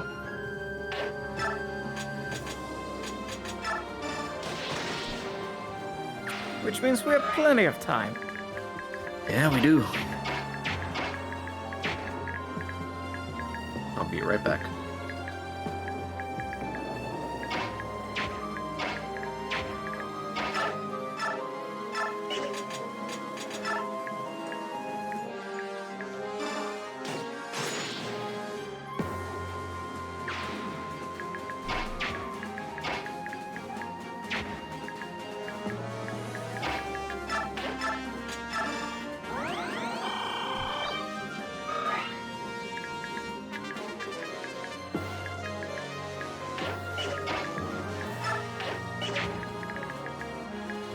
Wait on this year, Tom. Now attack. 18. Okay, so he has 2 speed while holding that. He's not doubling anyone at least. Like even Raphael doubles him with that equipped. If he could attack.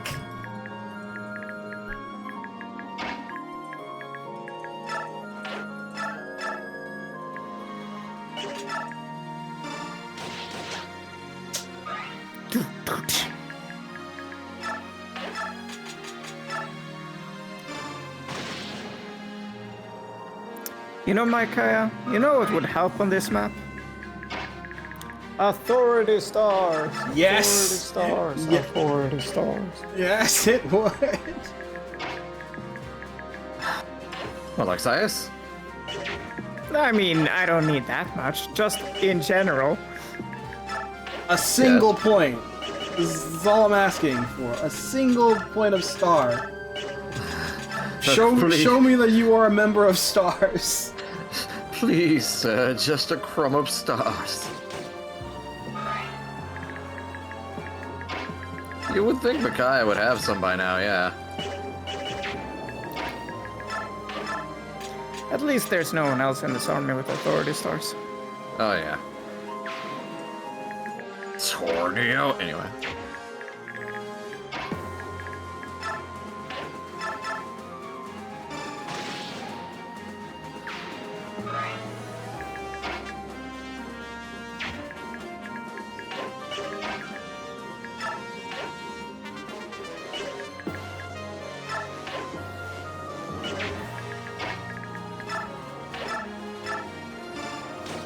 Hello, nerd. Struck them. Oh, by the way, for engaged news, since I gotta pick up the South Slack for Christian here. No. We already talked about Engage. Thank you very much. Did you talk about Anna? No. Okay. Well, as you all know, Anna is different in this game. She is much younger. She's probably inexperienced. However, she also has a new voice actress. Yeah, Monica Real. Taking over for Strassman. Yep, Strassman is out.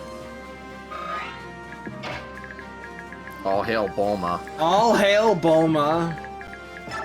What have you got in your army, Alder? A child? No! No! This can't be! It's funny, I'm kind of down with the idea because, just a small merchant child running around with a giant axe is it's a pretty funny image. Yeah. I'm glad we have a new Anna design because, I mean, we've had a lot of Anna lately. We have. We've been drowning in Annas in recent Fire Emblem, and it's like, We should say the same it for was Heroes, huh? fun. It was really cool. It was fun. It was a great idea to have her join the cast in Awakening, even if it's Damn, he just does enough. God damn it. Well, Tormod. We should probably continue this conversation after the jump cut. It's okay. He just retreated. Daein will forgive me.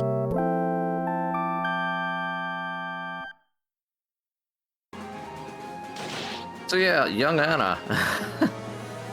Where were we?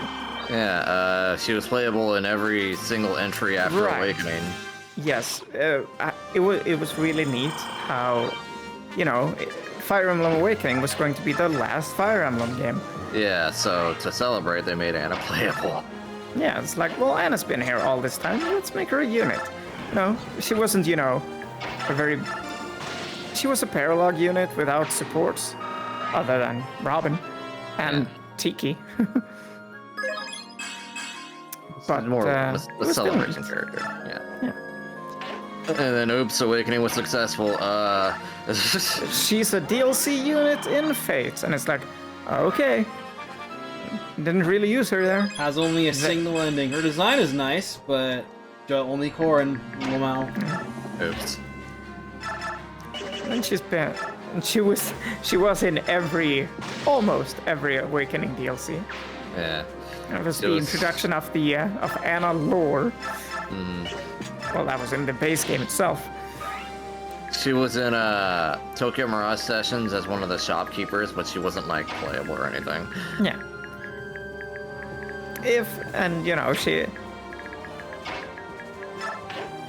She was also in Three Houses eventually, but didn't talk to anyone ever. Oh god, she was What a waste. she was literally there for the sake of being there. Yeah. What a waste. Gargantuan waste. And I'm genuinely upset. Her 3 Houses design is very, very good. Yeah, it's good.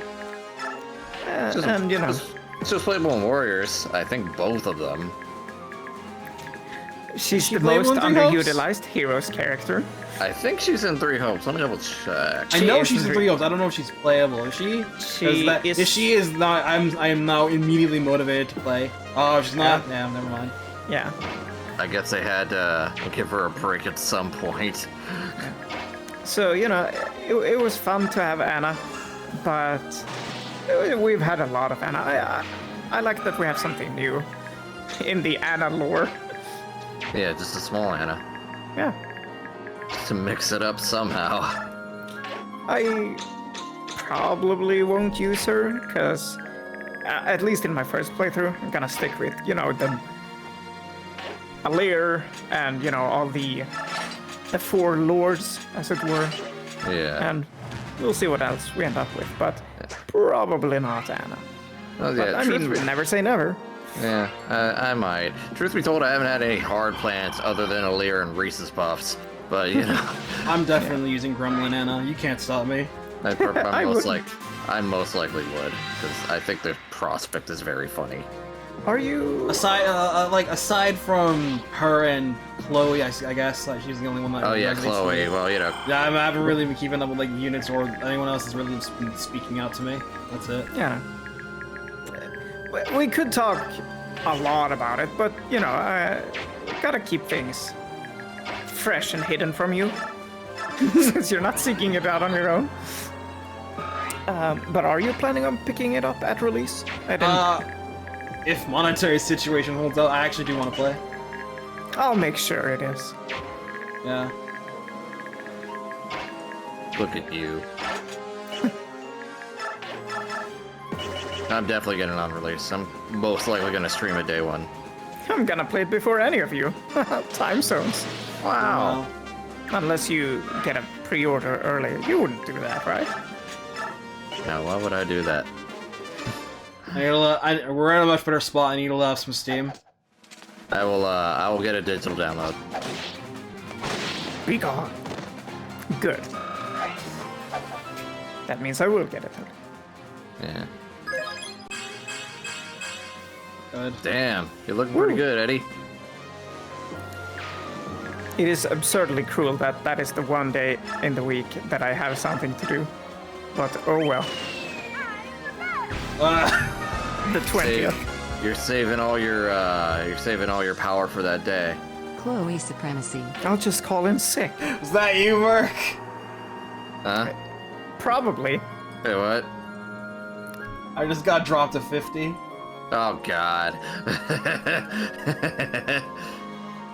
I guess Kris is all like, I got your back. Merc be all like, no. I mean, Christian just had. Yeah, it was Merc. He just gave me 50 earlier. As part of which he tried to do a gag, and he I came back in time before he got. I guess you're getting engaged after all. You might find the gag once you go back through the VOD. I mean, you would. It's the time when you weren't here. Pretty easy to find. Pretty easy to find. For Ray, I mean, he stepped out for a while. You haven't been here for a while, so. Yeah.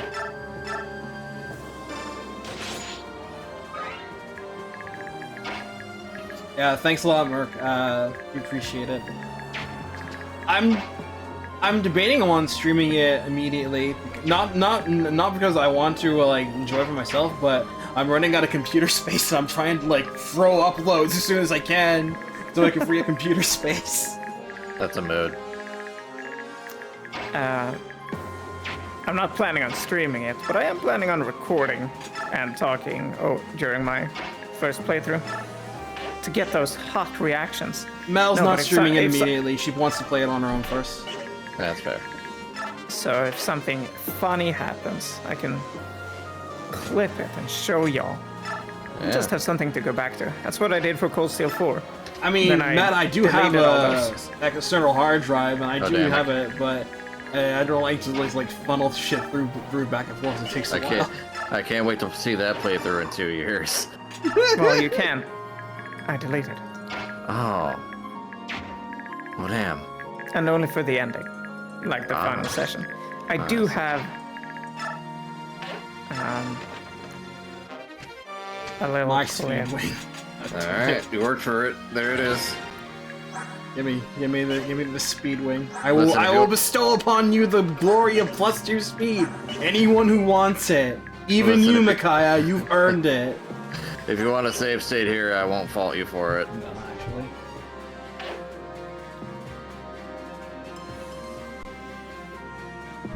Yeah, that's right.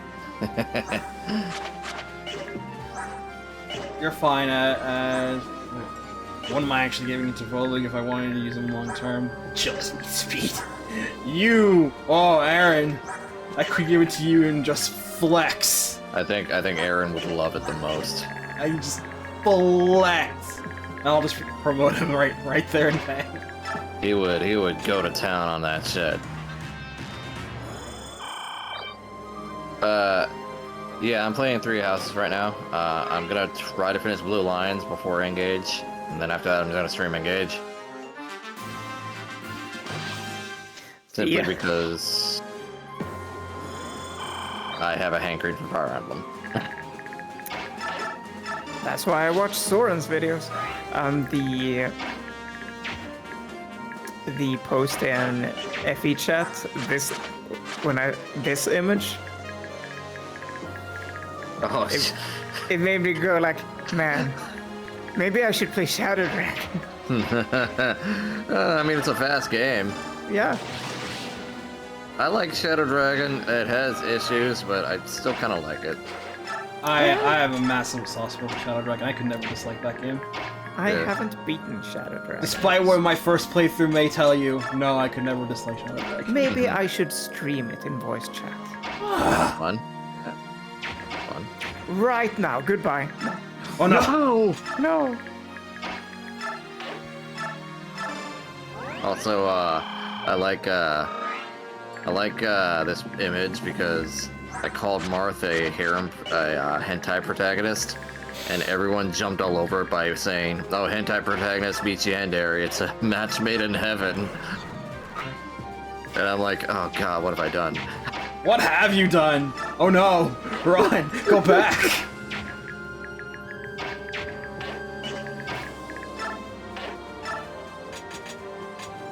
Katrina, the first victim.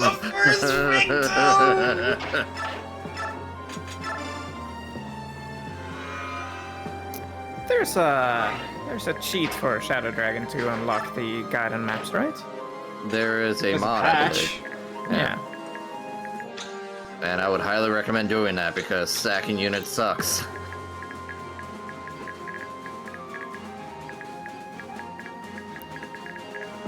Yes, that is correct. King of Hades? So.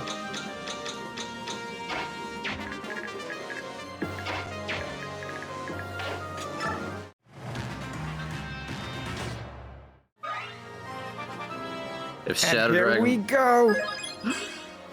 Nice. Speed is the only stat he needs, because that's the only thing he's gonna have to worry about ramming for a while. Yeah. You know, stealth is kind of cool in Fae. Sometimes. Every now and then. Yeah. They had a thief banner not too long ago, and Soth was on it. And he's like, you know what? 1, 2, 3. I'm gonna steal from the rich and give to the poor like a regular Robin Hood. And he did just that. Wait a minute, who's Robin Hood?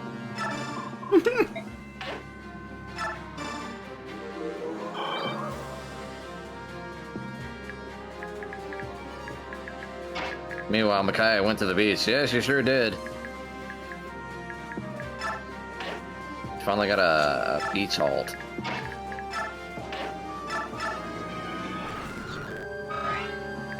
He is uncharacteristically happy.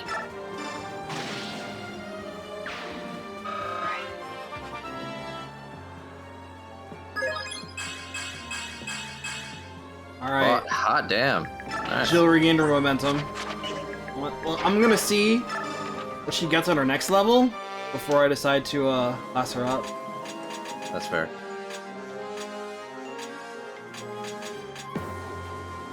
I'll just home. He doesn't need it. Unlock staff. It just unlocks stuff, doors, and chests. At least it unlocks chests. It also provides a moderate staff boost when equipped. No passive otherwise. Aside from the staff boost, but it's neat. That's what it says on the tin. Yeah.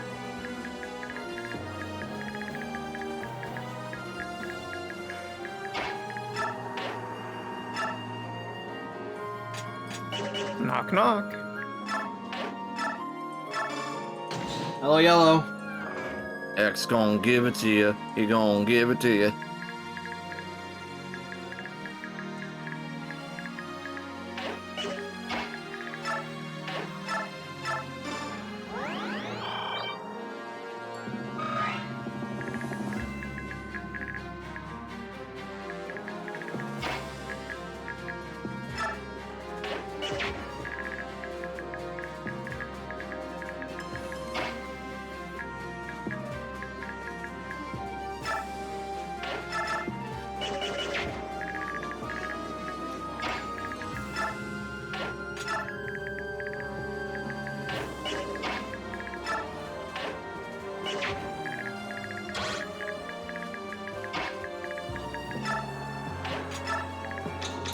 there was Steam. We're like, hey, check out what games you played this year. And I suppose, according to Steam, my game of the year is Great Ace Attorney. So there you go, Great Ace Attorney. Wow. Game of the year. Woo! I opened my Steam, and unfortunately, the only game on there was 30, because I've been playing a lot of Trails to Azure, which is not on Steam yet, Yeah. and Overwatch, which is not on Steam, and a bunch of mobile games, which aren't on Steam, so it's like, oh, by default, it's 30. Baby, calm down. I didn't want to sleep at me. But next year, it'll be a completely different story. I'm going to be playing a lot of Steam games. Good timing on the javelin break. Yeah.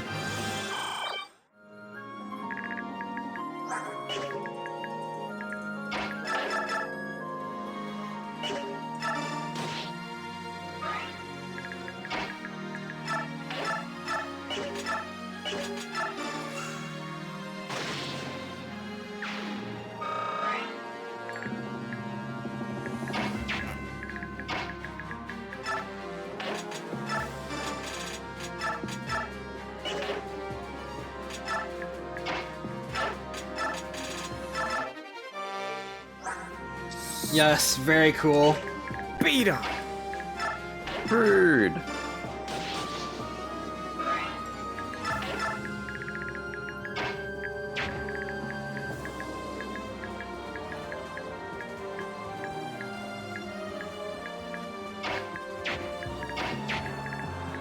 Hey, Ron. Yo. They're coming to rip out my kitchen tomorrow. Damn. They were gonna do it earlier, but he got sick. Ooh. I was up all there, showered and ready at 8 a.m. and then landlord comes knocking like, yeah, he got sick. And I'm like, sick, bro. Sick, bro. I did not say that. That's sick, bro. And he just looks at you like, what? Wait, hold on. I hope it's not a serious illness. I suppose. Don't know the guy. I mean, yeah, I hope it's nothing serious. Not my first concern. I'm certain it was just a simple cold. Or something like that. But yeah, they're coming to rip it all out and check on my pipes tomorrow instead. See. Mom wants to redesign the kitchen, so at some point they're gonna do the same to mine. But it'll be cool. I'll have an up-to-date kitchen eventually.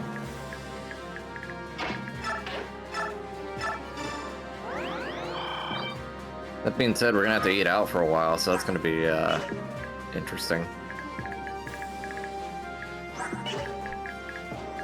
I was enjoying cooking. Too bad.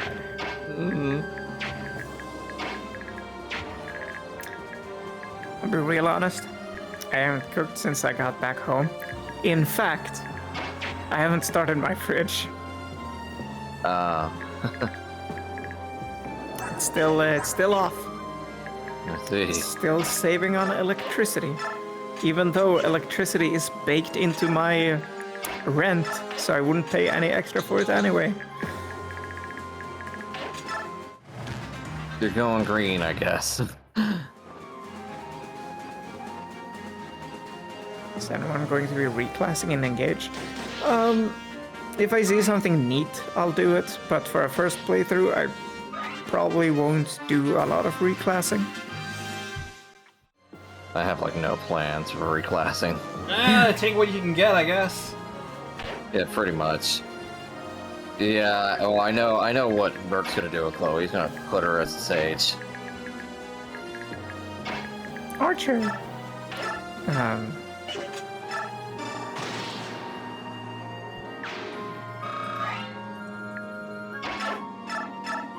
I do eventually want to do a challenge run for Engage where I want you all to participate. Wow. Not necessarily be there, but I enjoy making challenge runs where I have friends or strangers give me unique challenges per map. So, I think I remember this actually. yeah, I've talked a little bit about it before. I did one for Sacred Stones, where I did a couple things. One of them was for one chapter. Chapter 9, Ephraim, whatever. I don't quite recall which is which there. Where I couldn't place my units like diagonally above or below each other in a 1-tile radius. It could only be next to each other or not near each other. So I had to do some extra finagling there to avoid having to do that. Yeah, That was a could neat you? little thing. Yeah, could you do something like ban flyers for a map? Absolutely. One I did probably. I mean, there was a lot of fun ones, like in Birthright, which was the first one I did on the snow map. Yeah. I had to activate Saiso's personal skill 3 times because it was cold, so he had to use the explosives to warm up. It's like, that's clever. I like that. That's cool. Yeah. Also on Birthright was on the boat map with all the flyers early on where you get Reyna. I had to use a vulnerary every turn, and no, except the first one. Except the And first no- one. No unit could. And if a unit had used a vulnerary, they couldn't do it again. You know what? I would have taken that a step further, where it's like, okay, they use a vuln, but the turn after they use a vuln, they can't act because they're drunk. I mean, yeah, that would be a potential thing I could do in Engage. Yeah, that's fun. So yeah, I'm gonna write up a Google Doc and have, once, Engage has been out and people know the maps and such, I'll send that around to different people and ask, hey, do you have any creative ideas? Yeah. This is exciting. It's been a while since we've all been, this together for a Fire Emblem game. It has, even me. Yeah. There was excitement for 3 Houses, but this feels like more, open.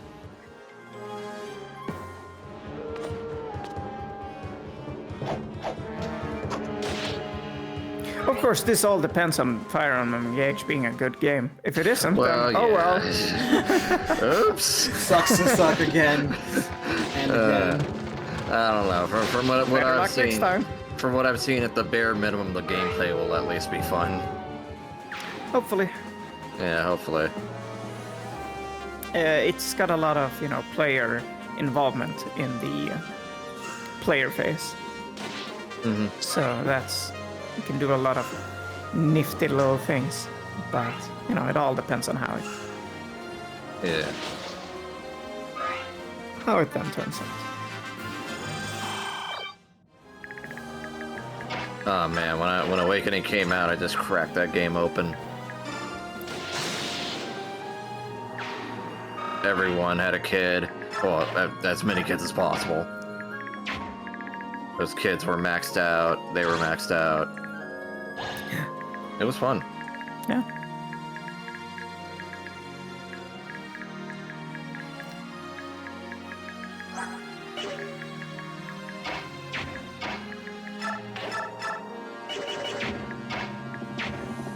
Looks like we're winding down to the end of the map. Guys, I'm sorry. I'm really sorry. No, I don't mean anything by it, Ray. You're doing fine. We should have been done by now. I got really reckless. Oh, it just means you just gotta learn, that's all. And take what you learn to the next map. I've seen a lot of playthroughs and streams and such of this map, And it always takes longer than expected. It's always such a... it's a pretty brutal map. Yeah, it looks like it would be short, and then you get closer, and then you realize, oh no, it's not gonna be short. Because, you know, there's reinforcements, there's a thief you gotta catch, which would either go really well or really bad. We've seen one of each today. There's siege tomes up north, there's reinforcements down south. As soon as you open a door, there's knights that walk out. There's Jarod himself. There's just a lot here. We are cursed to fail. Yeah, it's meant to be a final chapter of part 1.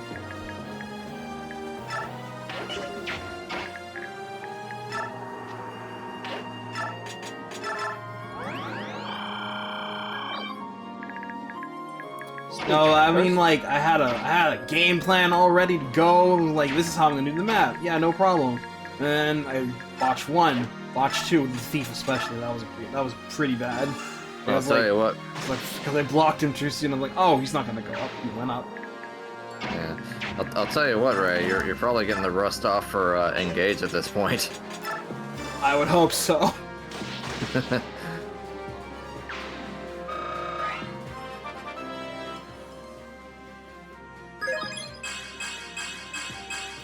Let's go. Please save me, Hetty. No, he's very comparable to Sihar. Yeah. Hawk. I rate him. I got 2 papers that I need to finish before Engage. Well, long before. One I need to finish before midnight on the 30th. Ah. And the other sometime in January. So I suppose I'll need to settle down and get those done. Indeed.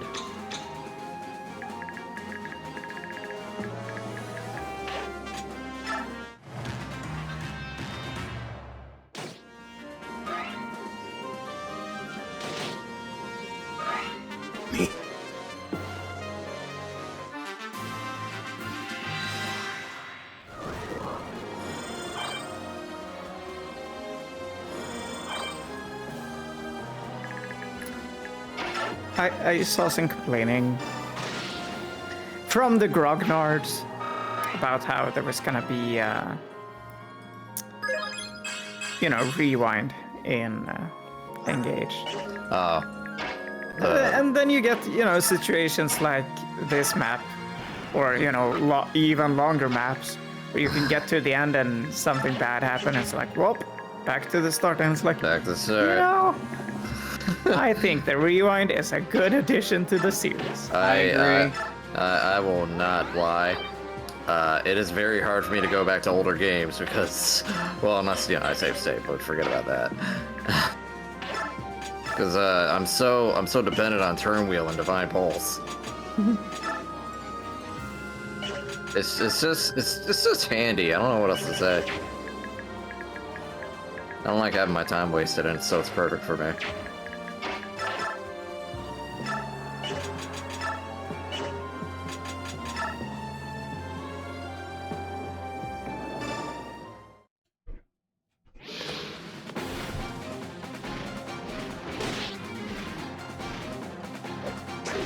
Yeah, you either restart an hour-long map, or you let that unit die and just keep going, which is bad.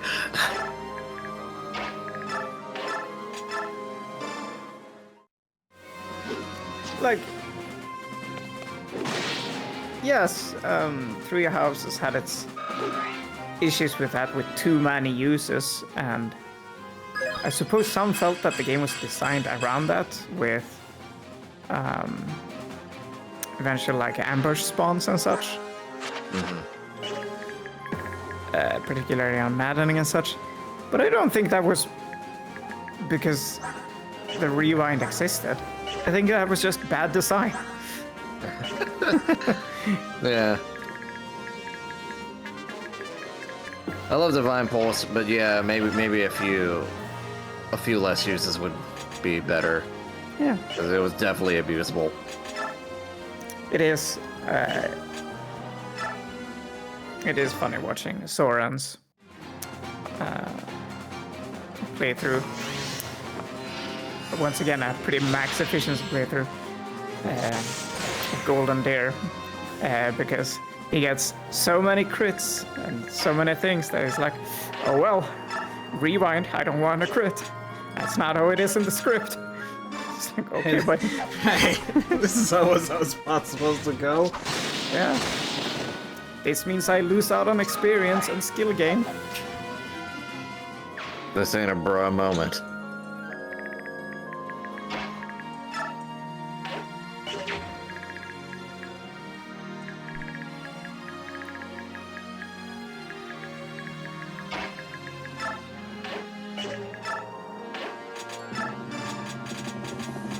You go do this.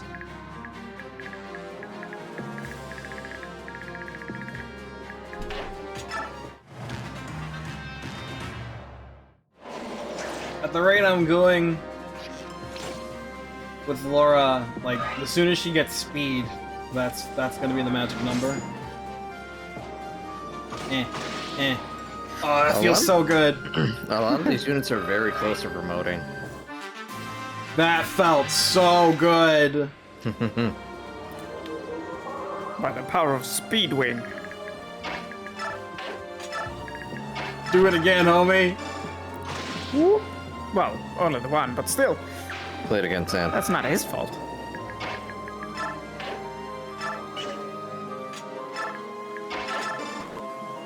Damn it! Why is that not? Ah. It's alright, the map's pretty much done.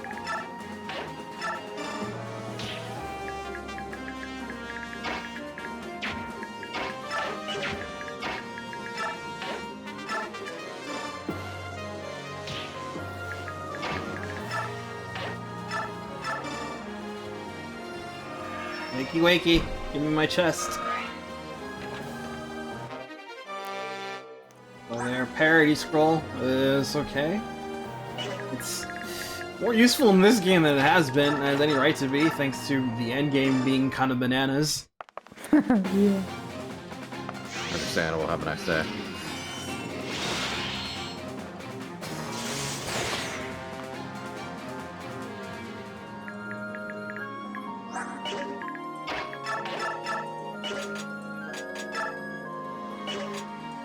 You guys have crit rates. I know your luck is a little on the low side right now, Ed. But that's okay.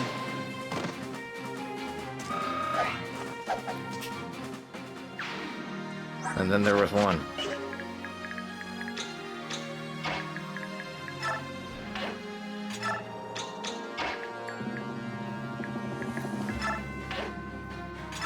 I actually like the line with Soft versus Jarod. Jarod has a lot of great lines, actually. He does. This is pretty good. You could take him. Take this. Then I'll take him. Open sesame. Useless ass coin, but hey, look, it's still cool for like forging in part 4 when they can benefit from using the coin.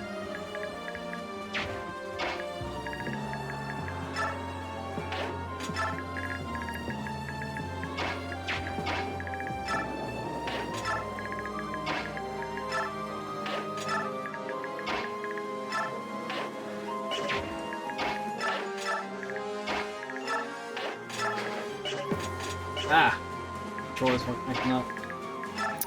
Oh yeah, did you see that clip? That Yu-Gi-Oh clip I posted in our chats and in TCG I did not. Let me go see. of duelist Dual Kingdoms, whatever it's called. I posted ours in the yeah, Kingdom Duels. Kingdom Duel. Oh, you mean the one with the whole the rule set that's actually closer to Yes, Duelist the Kingdoms. first Duelist Kingdom. Yeah. Oh, boss Oh. fight. So you have the audacity to approach me at last. Don't expect an easy fight. Before I die, I will see each of you dead before me. Moving into one of my favorite boss scenes in the game. Hell yeah. Stalking Menace.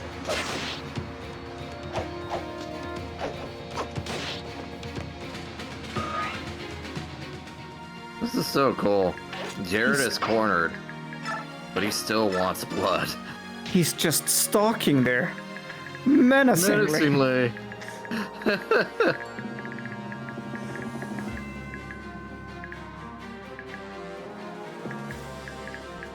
I do wish, for all of these games, I wish that once you engaged with the boss, the music would just keep going. Yeah. Oh yeah, that'd be really good.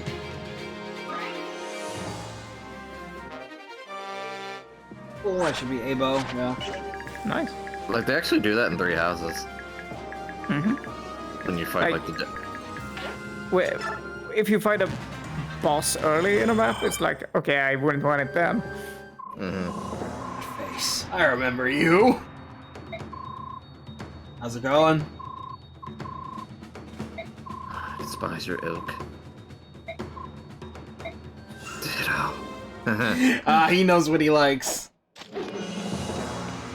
Man, I want Jarod and Faye. Why hasn't it He's so happened? cool!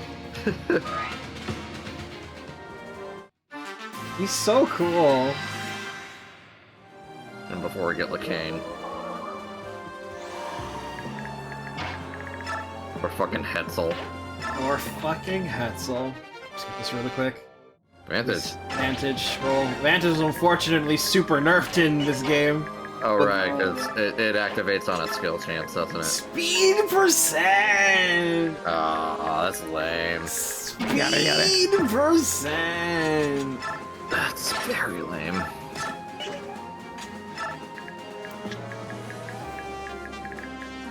You are cursed with knowledge. So the Black Knight would obliterate him if he were equipped.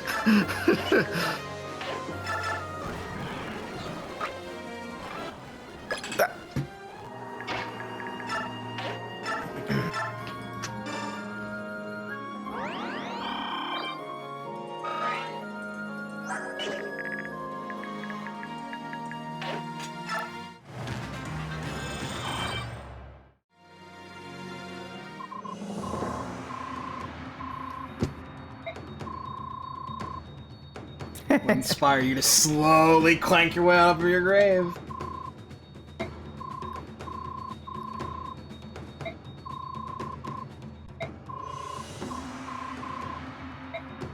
Sad.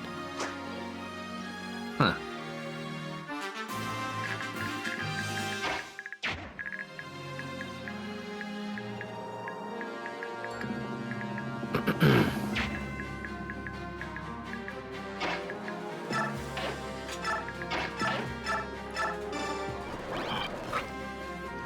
Clearly, Jarod doesn't play Faye.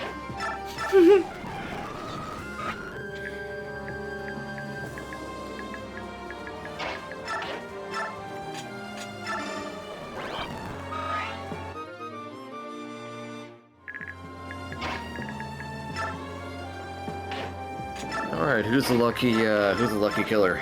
Oh, Micaiah. Maybe. I think safe state just in case. I think it goes. Oh, because I can't give. I would like to give her a kill. She's already level 20, so. Oh, okay. Maybe someone else. It's you, little girl. Little girl. Guilty gear. Have I really?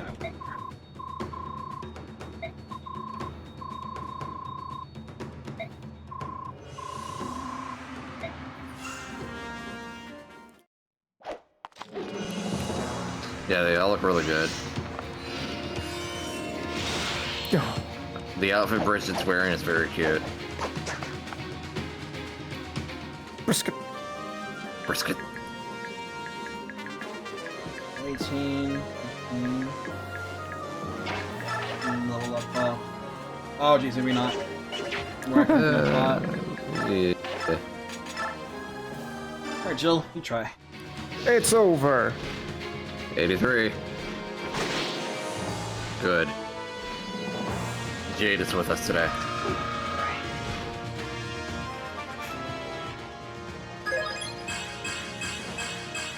Okay, cool.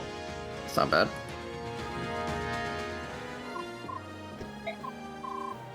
I am sorry for nothing. I regret nothing because I did it my way.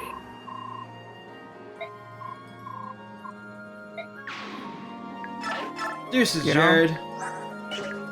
Shoutouts to that guy. I wish.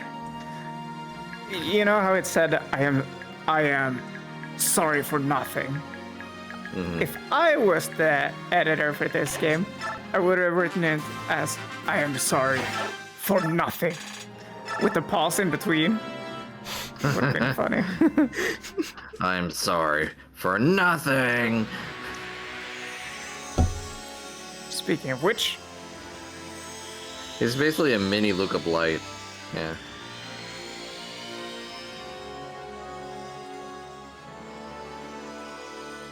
I do too, Mark. So badly.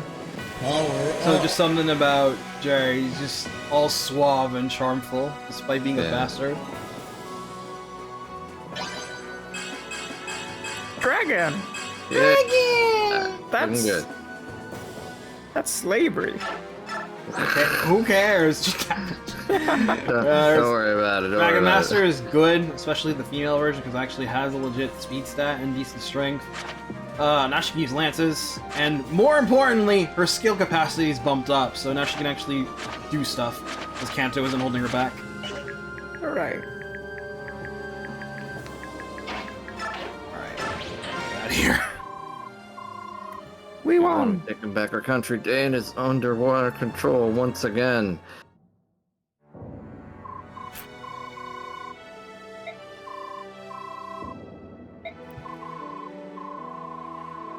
You didn't hurt the effort. No, some other people did, but... Get it now? You're the boss!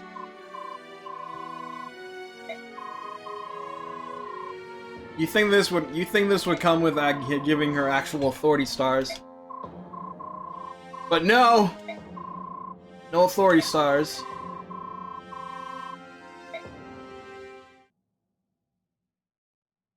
But it does come with a new look.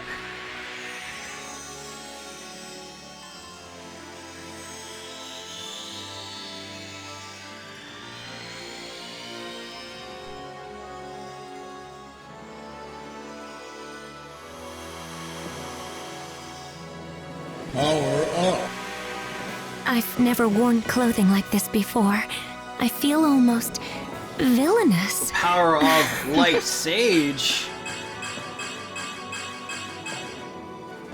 And the very Good. appreciated plus 3 defense. That's very nice. Also, you know what's more appreciated? The fact she can use staves. Yeah, and with that, she's now officially the best healer in the game.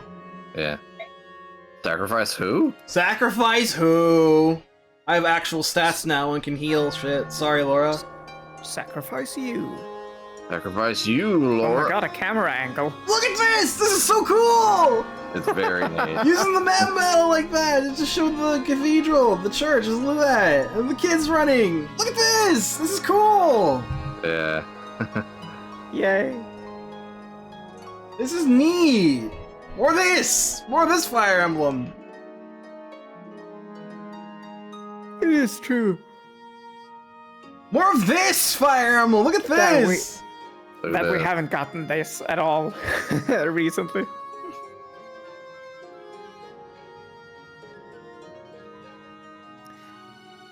I like Three Houses, but the way it presented its cutscenes, with the skewed The background. JPEG. Yeah. I feel that. It's still Anyway. it's still existing in the era of the modern game dev look. You know the one I mean. Yeah. Ascend, my son! You are now king! So Micaiah's outfit actually does appear in Fae. It's her Brave version, actually. It's not exact, but it's still pretty close. Isn't it Braver version like Priestess? Actually, no. I believe, like, Light Priestess is their final one, right? Yeah, like Priestess is the last one. Oh, I see. It might be, but it also could be Legendary Micaiah. I think Legendary Micaiah is a little bit closer. Let me post that real quick.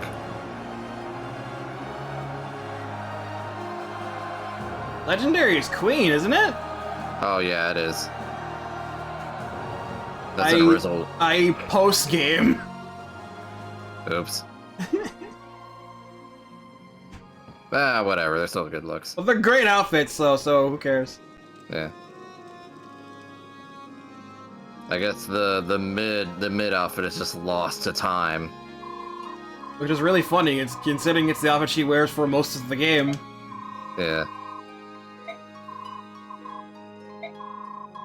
Oh yeah, that's true. She could get it as Ascended. Because the Ascended character for the Pelleas banner might be Micaiah or Zelgius.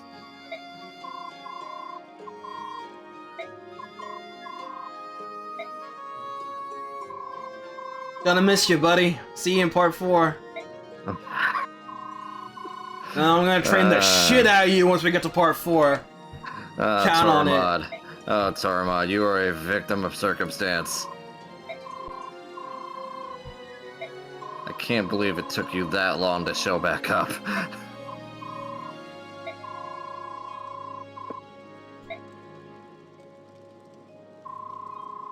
This is my brand.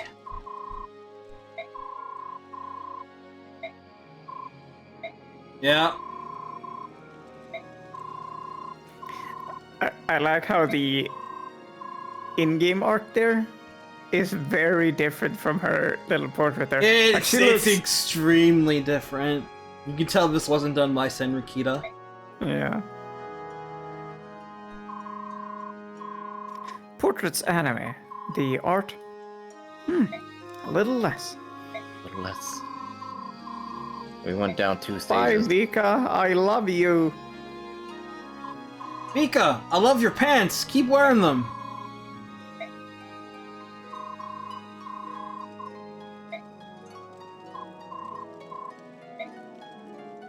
She never would.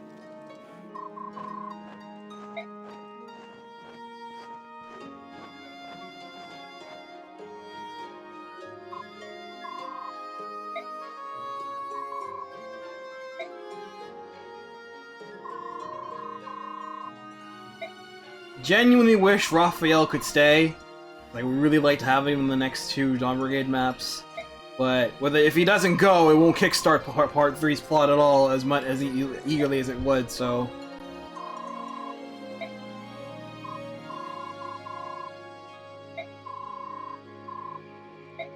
Paths are fitted across again. Yeah, they sure are. Aw, that's cute. I really like that. Yeah.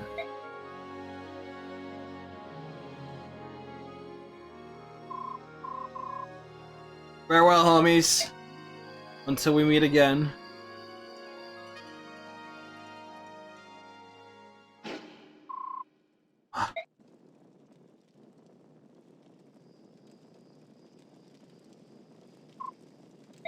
Doggo.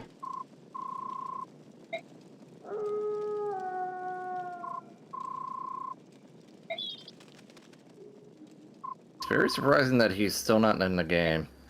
In Faye. They can't handle the fact that he's half-shifted. They can't handle Volug's rippling biceps. I guess so. Or they're trying to figure out how to give him a voice actor. Because Volug doesn't speak normally. Don't talk shit about my homeboy. And with that, we end part 1. Part 1, and we will always remember the But best next characters time on Radiant Dawn Super! While Daein celebrates its rebirth, rebellion spreads across neighboring Crimea. The young Queen Alincia holds the throne, but her nation is in turmoil. She begins to doubt her ability to rule. What will become of her country? Part 2 of Countries and Kings. Holy shit, I forgot I did that. This game is weird. Very weird. What do you mean? So those next time on segments are not in the Japanese version. They were something that I added for the international release. Ah. That's what I mean. Okay. Yeah, so I love those. Those are awesome. They get you hyped for the next part in earnest. But I do have to criticize part 2s because the part 3s and 4s do make ample use of the CG cutscenes, but unfortunately part 2 only has the end game, and they have to make do otherwise. So it's very noticeable with part 2s, but they're still so cool because music pumps you up, the narration is I really like it. Very neat. Very cool. Yeah, that's part 1 done. Now we move on to the filler arc, part 2 of Countries and Kings.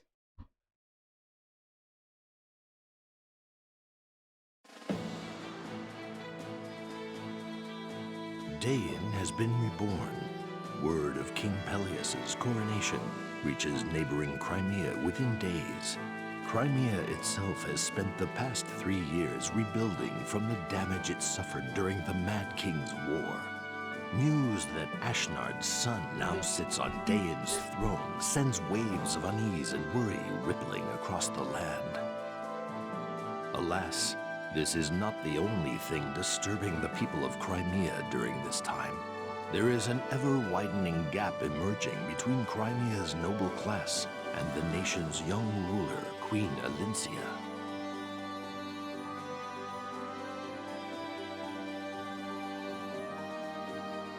Crimea lost its king during the Daein invasion, and Alincia is still an inexperienced ruler.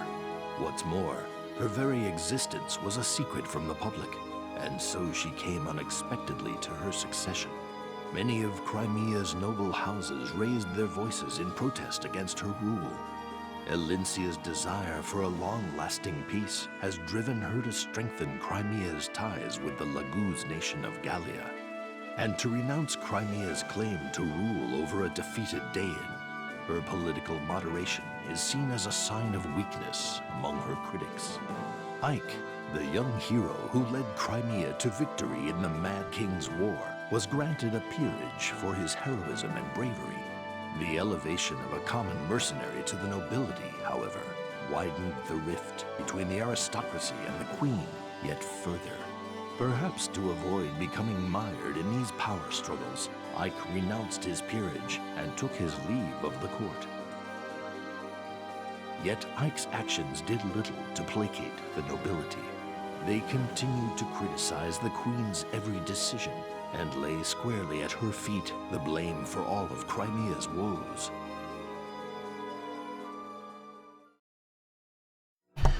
What's that? Political intrigue? Say it ain't so, as we go the prologue on Drifting Clouds. It ain't so. Speaking of art. So, yeah, part 2 is largely filler to the overall plot. I mean, it's good. Like, this is political intrigue. It's world building. It focuses on Alincia, who absolutely deserves some spotlight on her, in her characterization as queen, taking the role of queen in the 3 years since she became queen and since the end of Path of Radiance, and how the nobility completely dunks on her. That's how they typically do with Fire Emblem. Now she's trying to go along with it, but as good as this all is, it is, aside from the ending, it is completely inconsequential to the overall story. So that's my filler arc.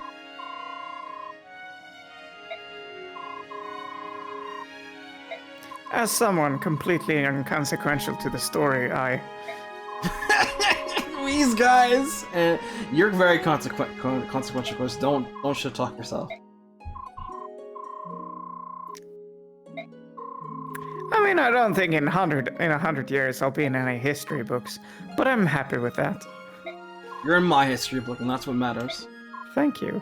In some You're way. in mine. Aw. And look at these two trying to stir the pot. Like, oh, by the way, Joffrey, I see you want to tap the queen. And it's like, people are gonna talk about that. Like, wait, what? That's cool. Wait, what? Disgusting.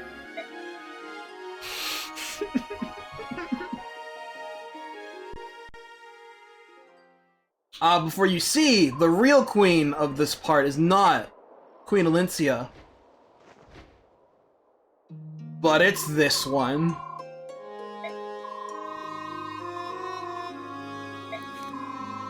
No good Nick Nobles. Marsha coming in back with a new hairdo, swinging. She's coming out swinging. She's here for a purpose. Not slowing down at all.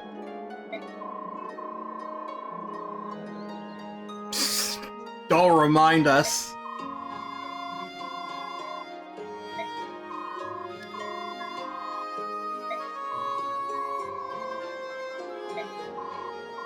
Valencia's words from the ending of FE9 continue to ring in her ear. Marsha willing herself, no, you're better than this. Stop that, alright?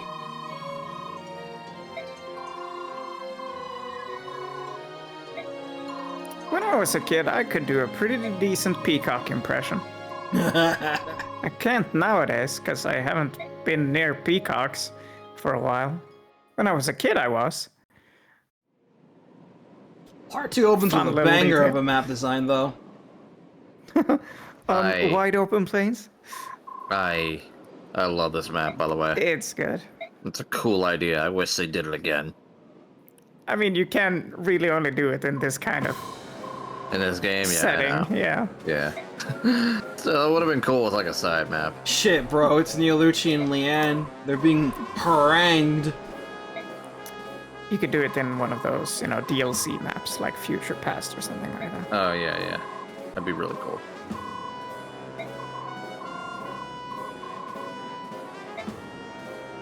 Jeez, homies, relax. I appreciate how Sephron's and Neolucci's faces are kind of the complete opposite.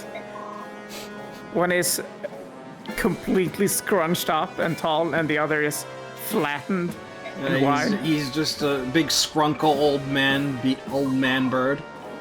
Company, how droll.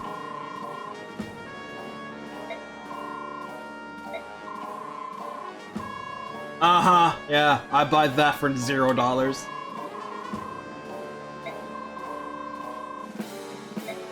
Marsha don't miss. I am the Queen of Crimea, but wait! Shut up! Oh, they don't realize I'm the queen. I'm fine. Wait Yeah, for you- it. The Queen, she says!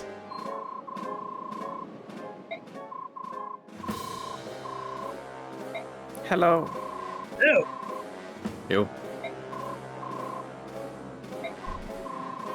Queen Alicia, help us! I just picture him having one of those big, like, megaphones. Thank so you, can hear Queen across the skies. Alicia! By the way, you're the Queen of Crimea! It's okay, he didn't hear. What is that filthy subhuman. subhuman saying? Evidently, I love this map. This map is so cool. It's rapid fire. It's so I'm snappy. so glad you just got to it as I just got home.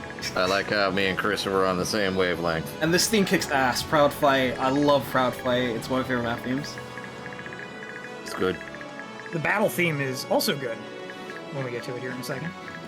Alright, so we are controlling Alincia and Marsha, trying to help out Neolucci and Leanne from these Begnion Dracos. But yeah, we're still not done with Begnion, because they're smarting after having been forced to leave, I guess. Daein. They're still the villains. Shenaniganry afoot. So it goes. So let's talk about our protagonist for part 2 in general, mostly. Alicia! Kind of. Mostly. You'll find in the narrative. Hey, hold on. She shifts and goes, but it's primarily about Alincia's struggles as queen. So her class is Queen. Should be Queen Crimea to coincide with Path Raids. Her class being Princess Crimea. But hey, I'm not going to complain too much.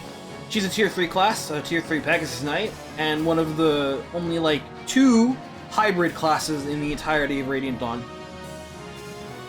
Which makes me funny. mad. Which is really funny. Radiant Dawn has so much potential to, completely go the whole 9 yards of hybrid classes, but they never really do. Only Alincia and Mist really benefit through that, and really, only Alencia benefits the most out of the two of them. Either That's way. the perfect segue, because what I wanted to talk about when I got on the stream.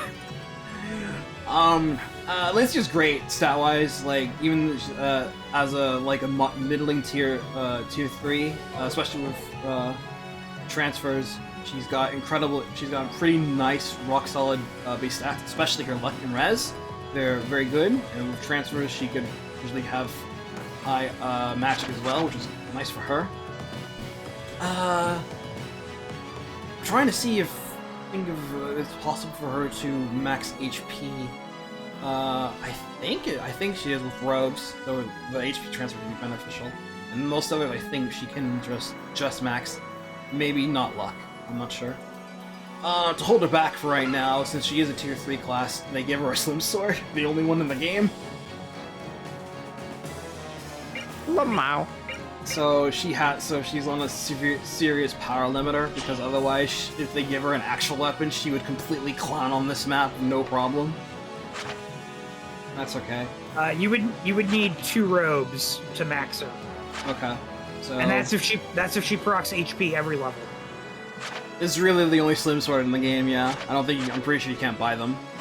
So she's got sword and staff, and she can get double S sword, S staff. So not getting double S staff, kind of disqualifies her from being best healer, since but it's still good enough, I guess. She has renewal at base, which is good to have as a base skill. It doesn't take up capacity, and decent amount of HP to regen on passive turns, as well as the Exercise Mastery skill, Stun, triple damage, and paralyzes enemies for a single turn. This is the one of the few that can sometimes not kill, and this Rabbit can't, unless you get lucky. And she has 3 authority, so excellent, pretty rock solid unit. She's great for part 2.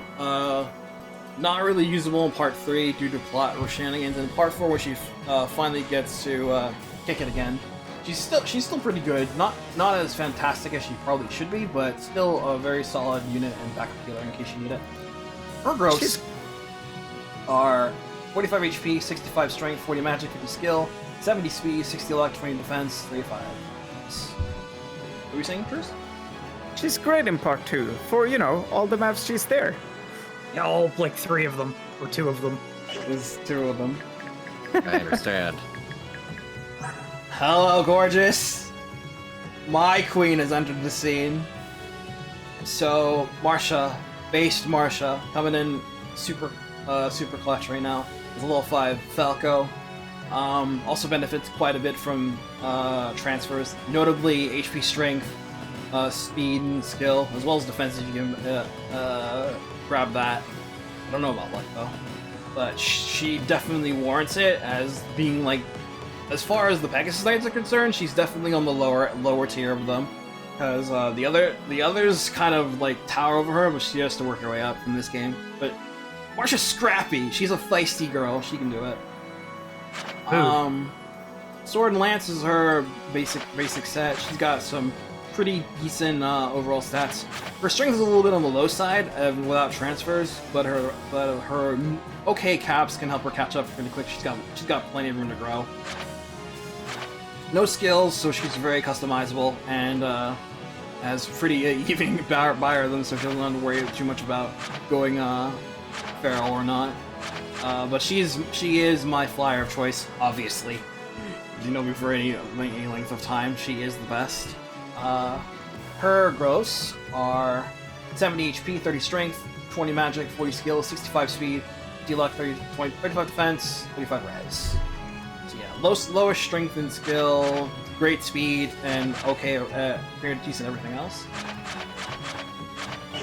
She's going to be my primary mode of offense. I'm actually going to give Lincia's Slim Sword to Marsha, so she can actually fight these guys on even footing with the inclusion of Weapon Triangle again. That's very viable, actually. Yeah, Lincia's not gonna get any experience anyway, so... And then her being able to counter with Mend is funny, and she just gets, regens half her HP every turn with Mend equipped. Yeah, Luchipan! It's good to see this old, spry old man up and about, and I do enjoy that he actually spent the use of his Lagoon Stone. The old bird, you. He has a nose. He does have a nose. So he's a nose level has 22 Raven. He's got low strength and skill, and low defenses, and lowish HP for Lagoos, but very high speed and high luck, which is good for him. He's being held back a little bit from his A strike, but being quite fast, you shouldn't have to worry too much about that. His primary objective in this map is to dodge shit and do chip damage. He's got Wrath at base, which is pretty cool. That's about it, and he has a bond with Leanne. I'm now picturing Nielucci telling people to get off of his lawn or out of his skies. He would be like, I get off, Kilvin skies. Get off the Kilvin skies! Ah! Staying next to Leanne is good, so do so as the general charge he's got. So, Nielucci's gross are 55 HP, 35 strength, 10 magic, 40 skill, 40 speed, 80 luck, 40 defense, 25 res. Yeah, better than I expected, to be honest. I mean, he's got quite a bit of room to grow, but he's good for the 3 maps you have him in for part 2, and then he's nowhere to be seen in part 3 where he could be useful. And then part 4 comes in. Has anyone used Nielucci? And then part 4 comes along and shenanigans happen, the power scaling comes back, and the A rank strike hurts him. It's kind of bad. But he's good for this point right now. I like his character, but you know. he comes back and then you get his upgrade. And then you're like, bye Nielucci. Bye. And the baby of the bunch of the Herons, Leanne.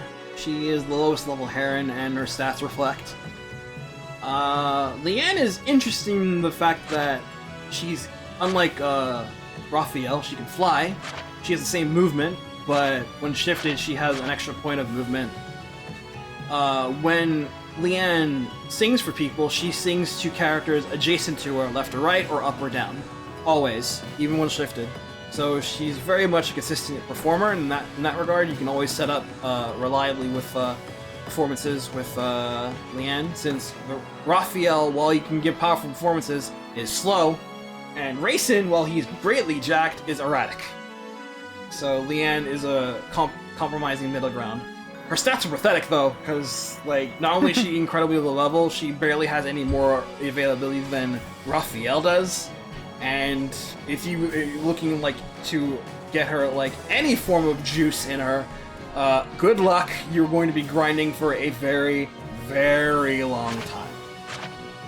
I'm gonna put an asterisk on what you said about Rayson, because at some point it doesn't matter.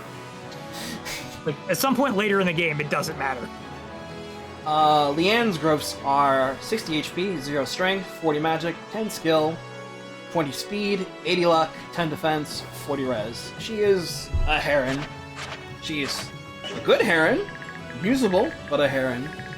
As for the map itself, these Draco Knights are going to try and capture Leanne, Thracia style, and then abscond with her. If they successfully do that, you lose. So try to keep them away from if possible, or let them come so they can freely weaken one and then just blam. The Dracos are decently sturdy and have good axes on them, and then you've got Boss Zephyrin, Dragon Master. Got a short axe which he drops. He's got a pretty powerful axe arm on him, but other than that, he's not particularly anything special. 2 authority, that's okay. Alencia cancels him out. More than Micaiah. More than Micaiah. Very nice. You know, isn't it great how you can't see enemy movement ranges in hard mode? Yeah. So the cool thing about this map is there are clouds in the air, and they always shift to the left at the end of every turn, player and enemy. Yay! That makes me very happy as a map designer. This entire map in general makes me very happy as a designer. It's very we need cool. More airborne maps. I've said it before. So cool. Give me this and a regular map down below. You can see the map underneath. You can see the ground below. Give me multiple layers of map, please. That feels very dual strike, man. Yes, and I love that. And that's yours. Sounds like a gimmick that get old after a while. I don't think so. But I don't know. Maybe every once in a while. It would add Cool. different layers of strategy.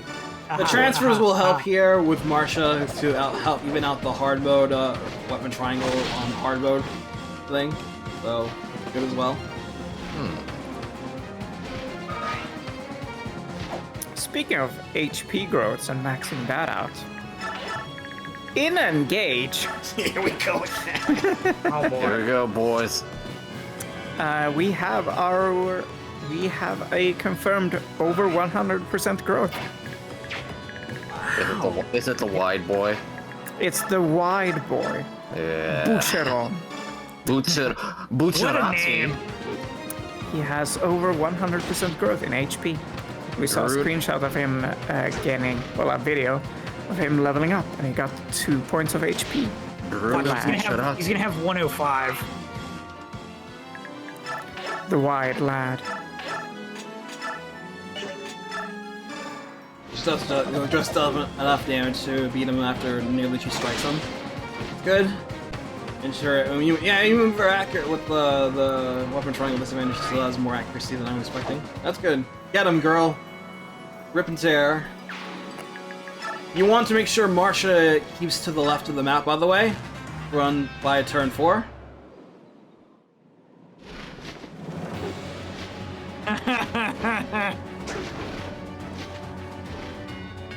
Lindsay's like, neener, Clack. can't hit me. Clack.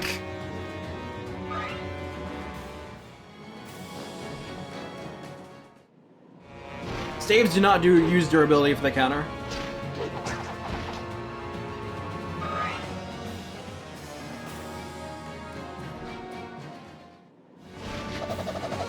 Hoi! Good dodge.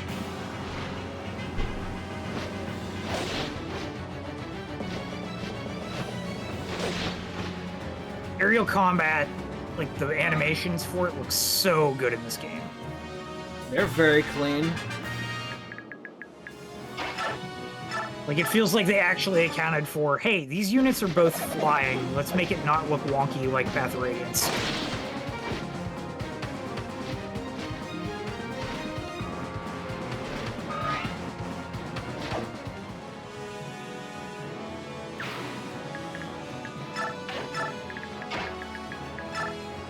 So, how did the finale of Part 1 go?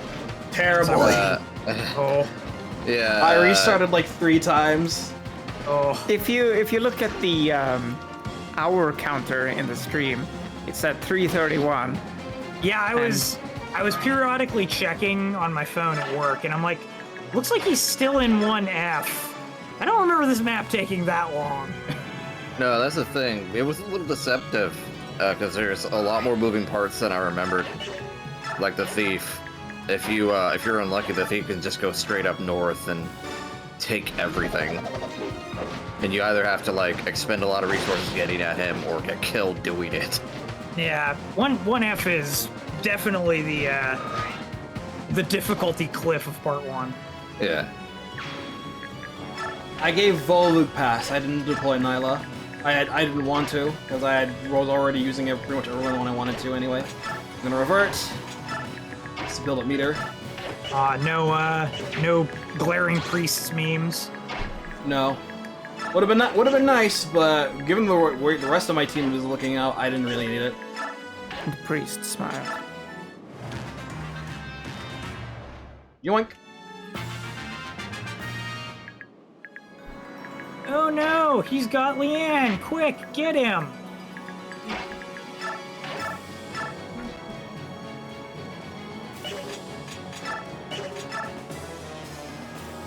Yeah, so since we kind of need something to fill in, it sounds like your segue of Alencia being one of like the only 2 units that actually works as a hybrid class.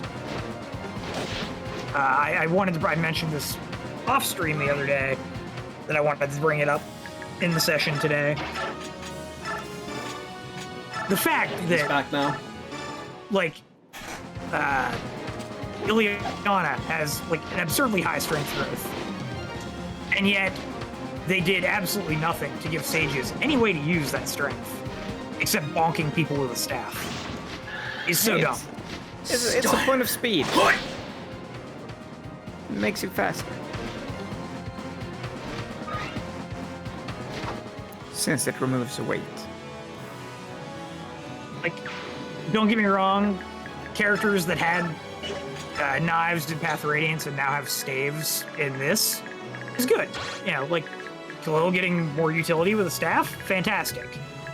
Khalil still having knives would be something that I would still be cool with in Radiant Dawn. I'm just saying that. And I mean, it's a fancier game. People are more experienced. Give them both. Why not both? Ow! That's unlucky. If he gets hit one more time, he can just use Wrath. You're getting Then there. he'll steal experience. I'm not gonna say he's gonna kill something with Wrath. That's Wrath. Doesn't kill. I mean, he's doing 0 damage. That's I know. Was. Oh man, be careful. That 1%'s gonna ruin everything. It didn't. But in another dimension, it would have. Now I'll send you to a different dimension. You do this to me, Kris. Don't send me to the Shadow Realm. Speaking of which, Ron, you never watched the clip.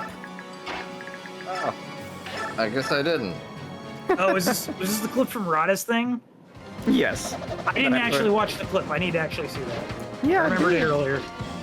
Alright, where is it? I was watching the stream, or was watching the video, but I didn't watch the clip.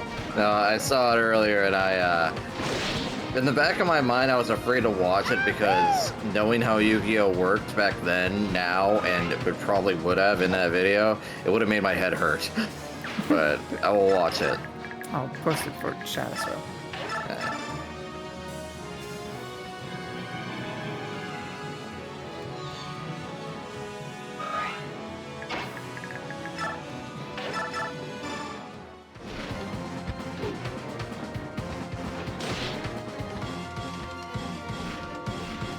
Alright, that is kind of funny. I did see that segment of the video. 63 damage. You take 63 damage. The only reason it's so wonky is because of the stupid Castle Dark illusions. Yeah. I don't know what Konami was thinking when they gave it like a weird stat line, but whatever.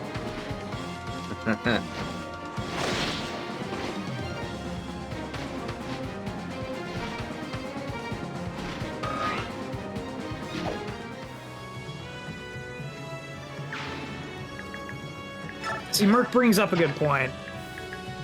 And I think if they did something like that nowadays, like if they gave Sage's knives or something nowadays, they're much more comfortable like giving class skills and everything, that maybe they would do that. Starting on turn 5. This happens. For some what's up, ungodly man? reason. How you doing? What'd you call me? I wasn't very nice. Grown lizard. Please tell me that's not what I think it is. What's good, dude? You recently got an Alton Fae. Mar showed up. Hey, let's have Marsha hail him. Hello, Har Marsha. har. I see you're flying up on that apple-eating hairbag. I actually just found out that Marsha's Pegasus Knight is named Apples. Thanks, heroes. Oh, Hey. interesting. I didn't know that either.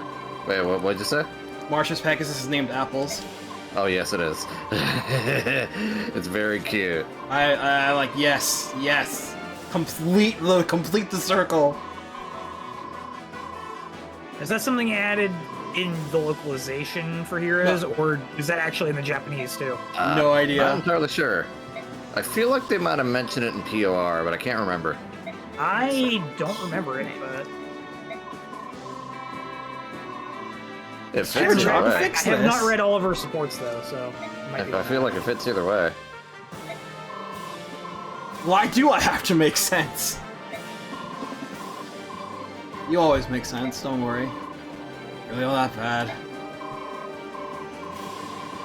It's not in her supports in POR. Hey, you're doing great, honestly, Marsha. I almost lost, but at least you managed to pick up the slack just in case.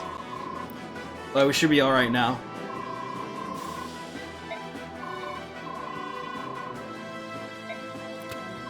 Thank you. Nothing but trouble. If we're gonna do this, let's get it over with. Up with Adam, partner. No, Har, she is not nothing but trouble. Her brother is nothing but trouble. Make sure you get that distinction right. Baby, he's a chapter away. Oh no, two actually. Uh-oh. Ladies and gentlemen, I have to extend a full support. Please give your hands a warm welcome, for God has now entered the server. Introducing the King of Radiant Dawn, Har, the undisputed King of Radiant Dawn. Praise him, for he is the based god. So, yeah, Har, well-deserved in his reputation by many people. He is the best unit in the game by a massive margin. Incredibly good class, and awesome base stats, high strength and skill, decent speed, like, great for this portion of the game, great defense. Not many things can slow him down, especially in hard mode where you can just pick up the slack real quick. He's just, he's incredible. He's too good. Like, he's so ahead of the game. It's kind of hilarious. Not only do we have him, we get him for a good chunk of part 2, the 2 maps that matter. We get him for the grand majority of part 3, and he just keeps snowballing from there. He's incredible.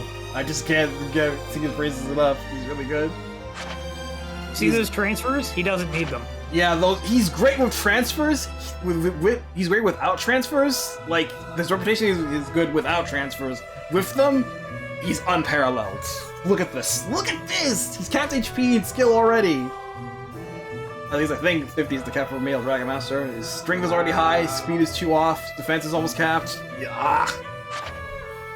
And he doesn't even worry about his weapon ranks because they're already set at Elance SX. He is capped on HP. Yeah, okay. He's got Cancel as his base skill, which is good since he already has a pretty decent base speed stat to use it with. And he's got a Bond Spool with Jill, another really high-class unit. He's so good. He's full of tweaking potential. His growths are 30 HP, 70 strength, 5 magic, 70 skill, 30 speed, 45 luck, 65 defense, 20 res. He only really slows down on part 4 when the enemies start actually having speed, but if you like any form of like legitimate investment into him to counteract his low speed, you should have no problem fixing up that deficit. He's just genuinely good. And the only like things like the late game part 4 is where he actually starts slowing down him, but he's off to so good. I don't have to worry about that too much.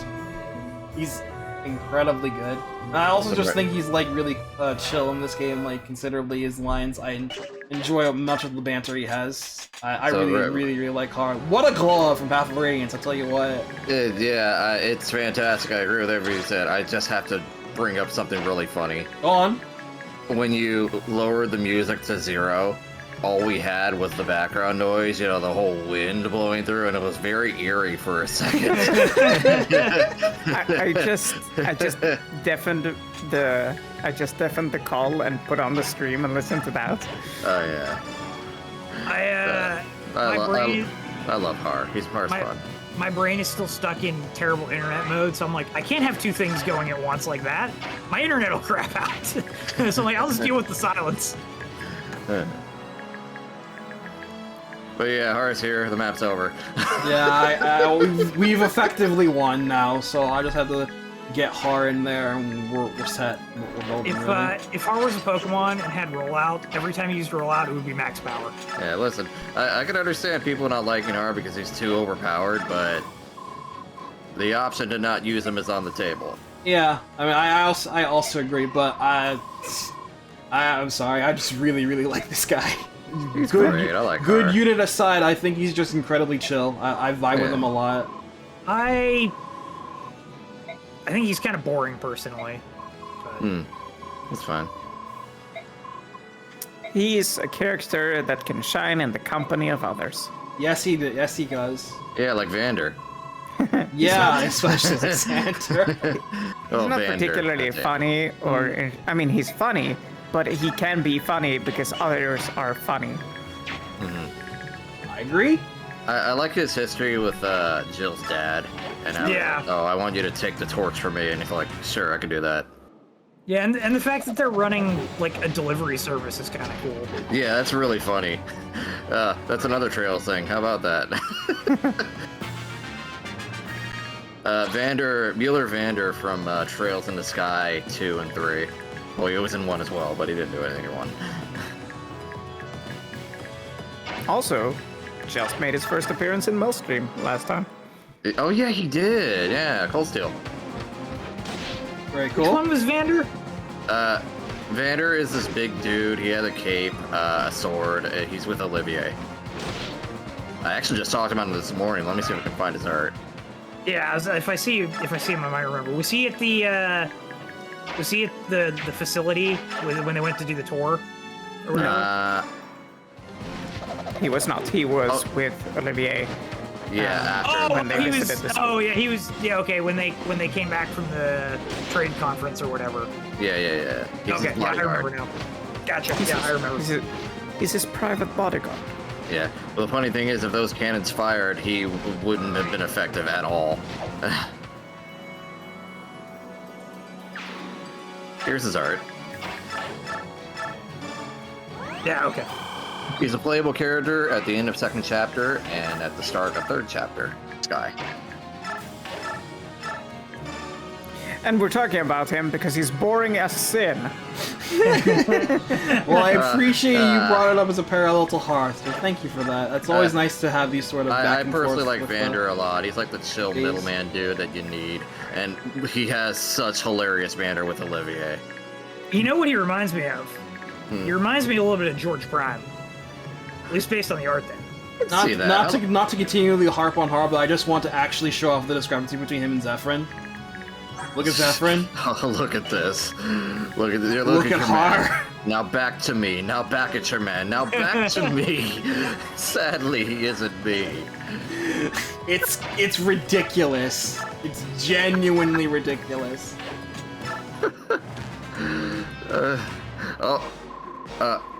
Well, but he's got weapon type advantage, so He won't you for may be in long. danger. I did a thing. I don't know what I did. Oops. I could never decide if you were more greedy or more corrupt. Stupid There. was never in question, though. Can I delete this? Is this fine to delete?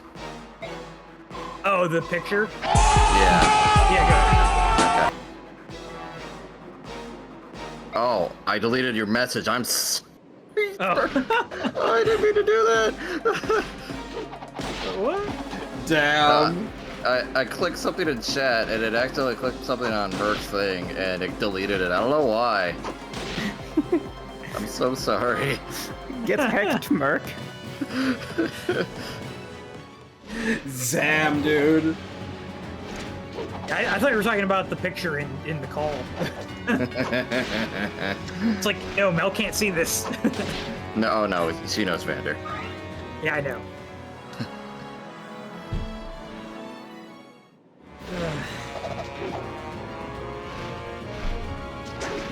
This.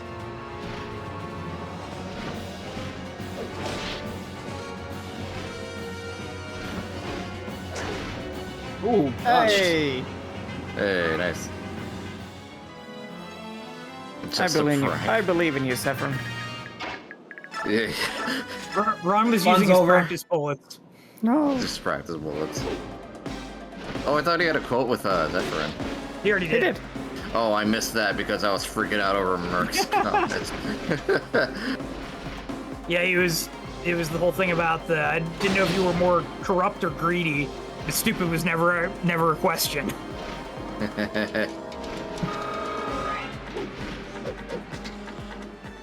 I'll be taking your axe now. You know, that's gotta be interesting for Har, killing his old colleague.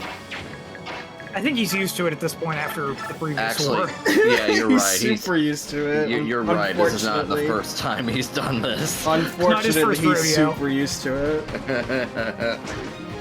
Thanks, Ashnar. He's just burning bridges everywhere. First it was the people in Daein. Now it's his former companions from Begnion from before that.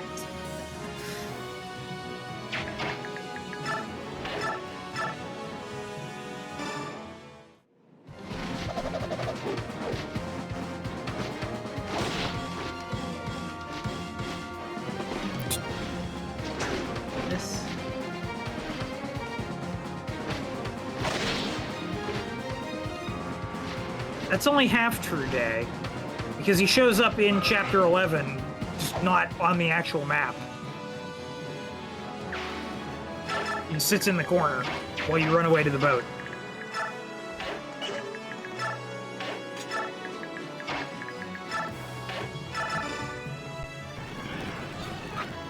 And we'll end on a level up for Marsha.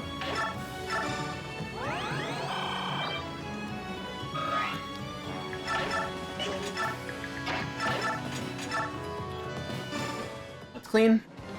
Hooray!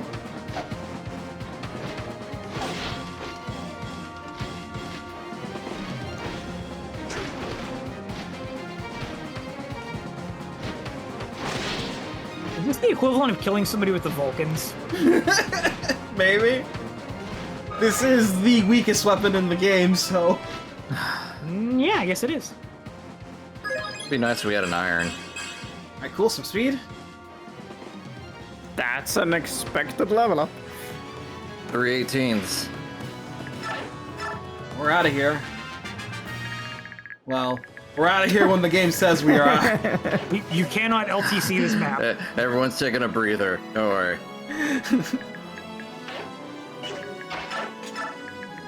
Yeah, there's only 4 chapters in Act 2, but they're all very packed. Pretty cool. Why would I be miffed? She looks awesome in F Heroes. Actually, it's 5. It looks very good. Oh, 5, right? Like her design is like who cares? I don't follow PRFs and shit. She looks great. Her art's good. Her voice is great. I mean, her dialogue is good. The Marsha, art is dude. really great because it expands on her actual art and gives her stuff she didn't have before and looks very clean. Yeah, I'm gonna give it to you guys straight. Her not having a PRF right now is a good thing because she'll get one later, and that's gonna be modernized. So she's gonna be creep. Power creep. Power creep. She's gonna be very strong in the future, guys.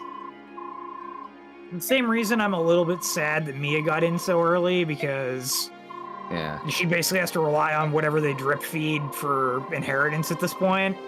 Or, well, she just got the Ascendant, or the Resplendent, she has a Resplendent, which is very nice. Yeah. She also has access to the rearmed sword, which came out a few months ago. If you can pull it.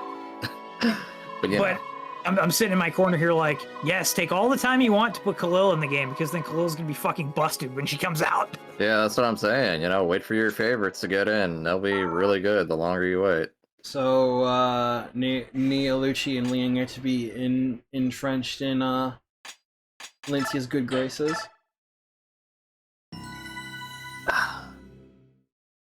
But yeah, you're right, it is 5 chapters. I forgot. Queen Lincia encounters and defeats a wing of Begnion Draco Knights trespassing in Crimean skies. After rescuing Chamberlain Nia Lucci and Princess Liang, she invites them to be her guests at the royal court. While Elincia's show of loyalty to her Laguz allies causes an uproar among the nobles at court, they are aware that the Heron Princess is under the mutual protection of the mighty Laguz Hawk King and Raven King. Because of this, there is no public show of distaste. Yeah, you better not. However, dissatisfaction with Elincia's rule now spreads from a single faction to a larger group. Crimea's unity is slowly rotting from within. This discord begins to be felt even in country hamlets like the farming village of Oma, Umachio.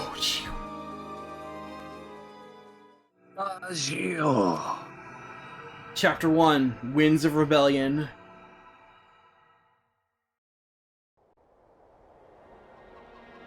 I have choice things to say about this plot. I forgot that I missed it while I was on my way home. From the first part. Oh, you Check mean the out Brown Brom, Rebellion? though. Dude, he's so wide. Wide lad. He is Jacked Fat chap. Chap. Jacked Chap. Jacked Chap! Yeah. Also, Hey, Neff. I'm very sad. This is the one opportunity where we could have seen Neffany without her helmet, and lo and behold, Cowards! Absolute cowards! A revolution. Like, give her a cap or something! If you want to keep the helmet theme, give her a cap or something. please.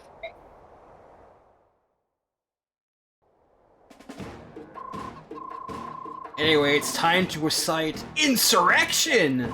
Yardly. Yeah, like, look at this Lupin the third character. I was gonna say, look at this Votom's character. Yeah, he looks like that one villain who shows up every now and then in Super Robot Wars. As did Ike the Epsilon. Patriot. Oh dear. Like the Patriot. Oh dear.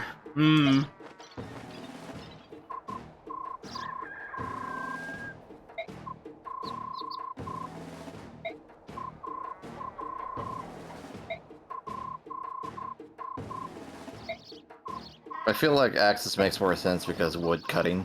Yeah.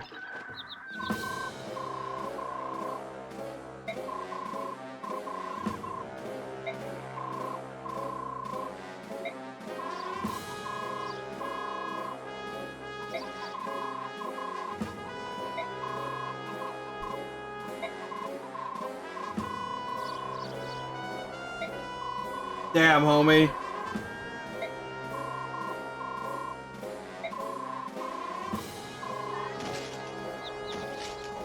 Uh-oh.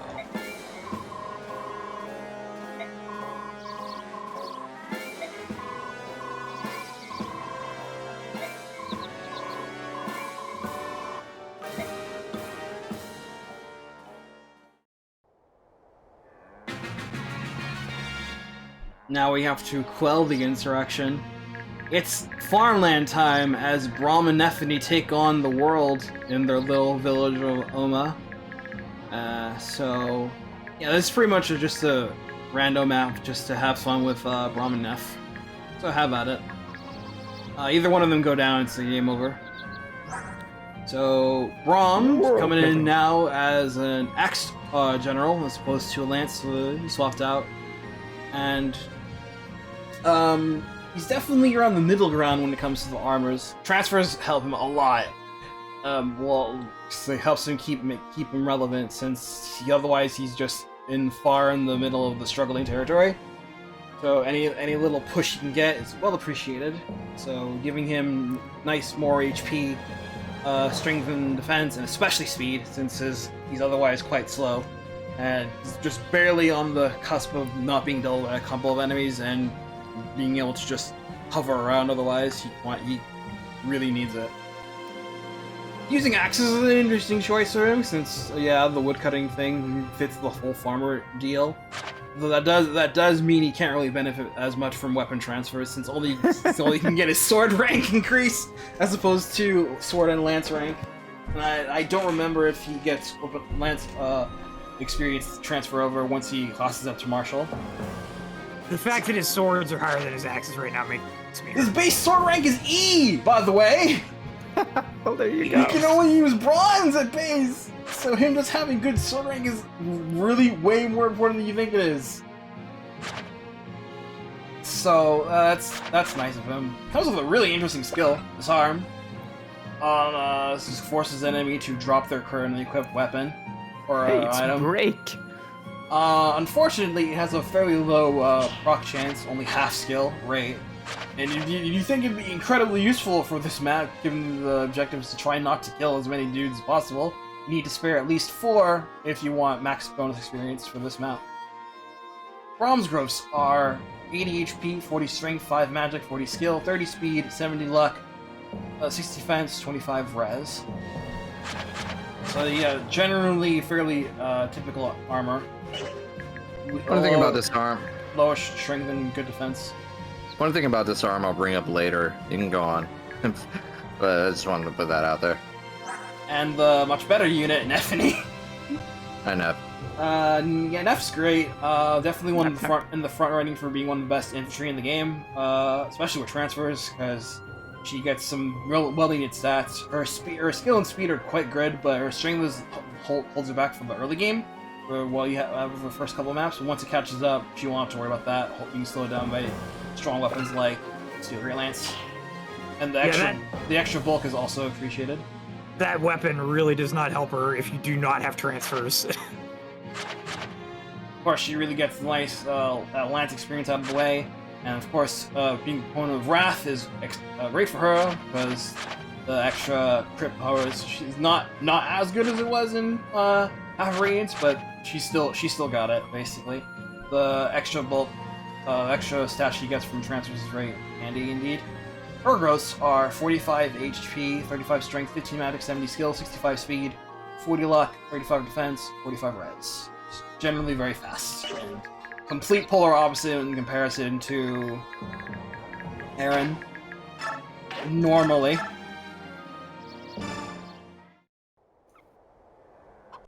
So yeah, protocol is to basically spread out and try to get to yearly as well as you can, since beating him ends the map.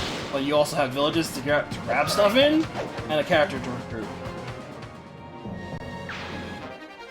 So the funny thing about this arm, if you're playing on, this is a super casual thing to do, and it's not at all applicable if you're trying to play this game, you know, at a higher difficulty. But in part 3, you can bring this arm over, and you can give it to Shinon, and you can basically have him on a really weak bow. You can have him fire at certain enemies, and basically battle save. Yeah. Basically, you spam until you disarm whatever you want, steal it, kill it. It's it's pretty cheesable. It's Pelleas capture, basically. Yeah, it's Pelleas capture. It's only applicable on the easier modes, though. Don't count on it being consistent on the higher difficulties. Yeah. But it's very funny seeing units run around with weapons you're not supposed to have. And I kind of did it like once in a playthrough. It was pretty funny. So, I don't know if it came up during the start of Act 1 or of Act 2 while I was on my way home. And I understand that this entire arc is to set up for something in Act 3 for Valencia. But it's been 3 years since Valencia became queen, and they're acting like it's been 3 days with how little political power she has. Yeah, it really does come across like that. It was pretty funny. She spent all those years, like, studying how to be a royal if things ever needed, would have come up where she would have had to have come out of hiding and whatnot. And they basically act like, oh, you have no experience, you don't know how to do anything, blah, blah, blah, blah, blah. It's as Marcia said, everyone's antsy that now that Daein is back on its feet. But yeah, totally got it. Yeah, because her status was kept secret from most of the government, wasn't it? Yeah, for most everybody. I think like the like people involved in like ruling the country knew about it in case of like worst case scenarios stuff, but they didn't want to put it out into the public light because Renning was already announced as the successor. Yeah. But my point is more that like Valencia's the queen. She rules the land. The governors may, rule their individual territories and whatnot. But she's literal queen. Like, she should be able to exert her authority and, put people in their place as necessary. And she doesn't. And she does eventually. And they're doing this to build to that, so it gives her, like, a character arc for her to grow as a character and as a ruler and everything. But it always struck me as like, you're the queen. Why are you letting all of these nobles run roughshod over you? You literally outrank them. Like, true. Yeah, Christian had something to say, did you? I have something to say. I don't think that's necessarily wrong with the way, I mean, the way information travels and such. Then, you know, you saw how people reacted to Ashnard, the idea of Ashnard becoming king. A lot of villagers and such were like, huh? Well, the one example we get is like, yeah, well, whatever. Shit happens. We don't care. Oh yeah, in crime. Who cares who rules up there? Yeah. So I get it for like the average villager being like, oh man, these people are saying something's wrong, because you know how propaganda works. Yeah. And it's like, oh yeah, I mean, we did have that new queen. Maybe it is her fault. I want to make a safe thing here. I want to see what direction Heather moves in. Okay. And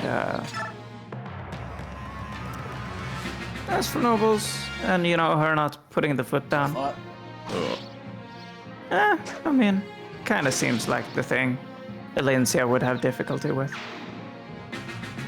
Yeah, I mean, it does kind of go against her character as we see it, but at the same time, it's been 3 years. That's plenty of opportunity to show she has grown in the 3-year gap, not, oh, feels like it picks up right after the end of the last game, and now we have to show her growing in the game. That is fair. That's an interesting segue, because I wanted to compare this with another... This is Spectre card. This is the first tier of the magic cards. It's the weakest by far. Continue.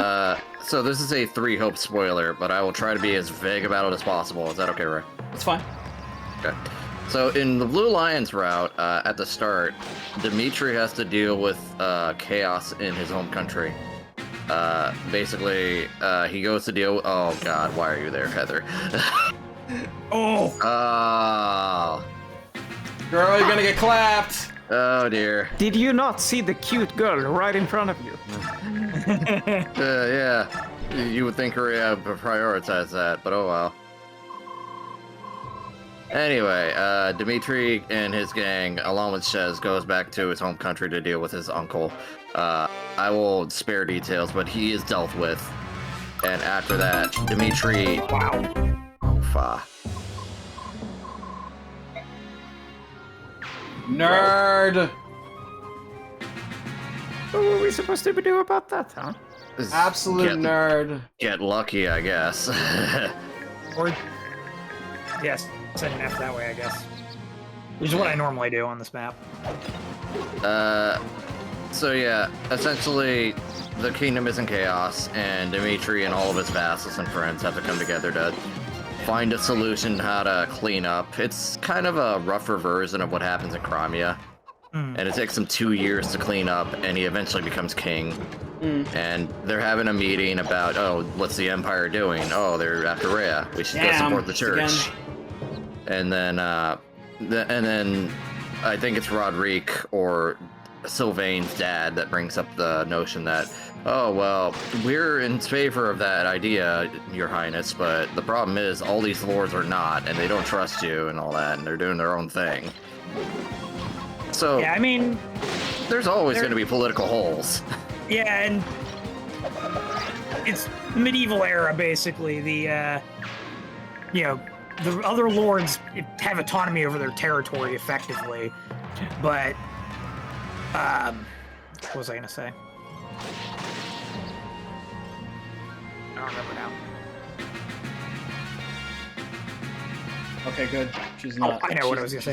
She's not aggro. So, I know they do make mention, Elyncia is basically rebuilding Crimea over the 3 years and, engaging in conversations with, unity with the Laguz and everything and all that. And that's part of what sets everybody off. It's like, well, you're focusing more on other things than what you need to be focusing on. Yeah. Well, that and, you mean the subhumans? Why would we want a queen who carols with the subhumans? I'd prefer to be ruled by Ashnar. Yeah. Y'all best we get to step in. though, is not too far off from the Fargus situation, where why are you wasting your time with the church? We have other issues to deal with. What a cute name. I will say this, though. The reaction of the peasants in this chapter and throughout this arc and everything is 100% on point, though. Because peasants are just dumb enough to believe exactly whatever their lords and people tell them and be persuaded by it. So they absolutely would be like, oh, Valencia is bad for the country? Yeah, I support this. We've seen it every day over here in America, so... That's a peasant eye. Thief! It's Heather. She's a rogue. Basically, your only other one you get out of Sov, and she's a lot worse than he is. That's saying a lot, because you have her for much longer. Her stats are okay. The only problem... Her stats are okay, but her strength is kind of a really big deal. It's starting off at an okay 15, but it doesn't have particularly good growth, and knives are going to start scaling less and less as the game goes on in terms of overall damage output. And you want her to actually steal stuff too, so catch-22 all there. Her bulk is not particularly all that good. Her res is alright, and she has good speed and decent luck, but as you saw, it's not that good. She's very squished and put into a awkward situation. She has pass at least, which is cool. If I have Travel Thief for free. That's about it. Her knife rank is kind of basic, Mid.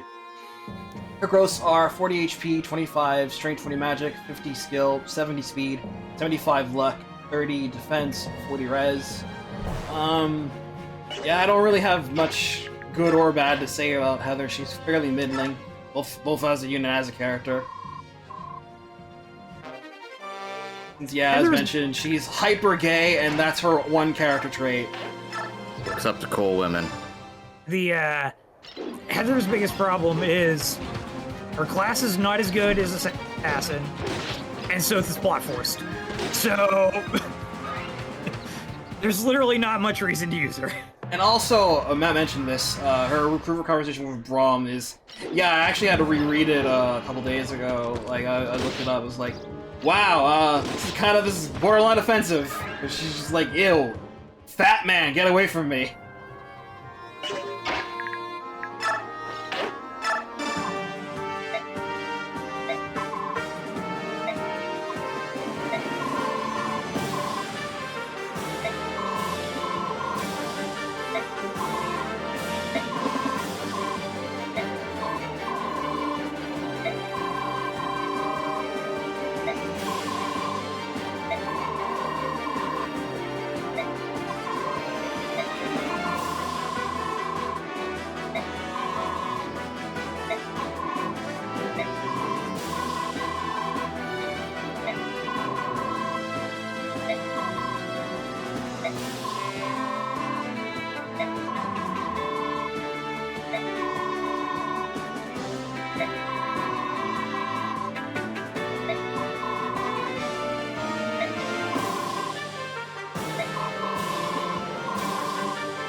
Bro. I don't know if I've ever actually read that conversation. It's not good. Yeah. I immediately almost cringed a little reading it. Oh, disarm. Hi. Hit that! I'm trying to find a meme. Don't mind me. Do they not have it on the SF page? Wow. Okay. Take him out.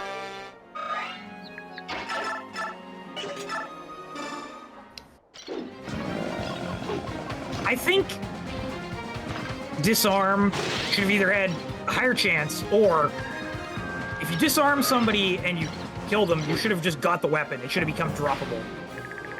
Keep the low percent, you know, the skill, half skill activation, but if you trigger it on KO, you should just get the item. Yeah. Feel that.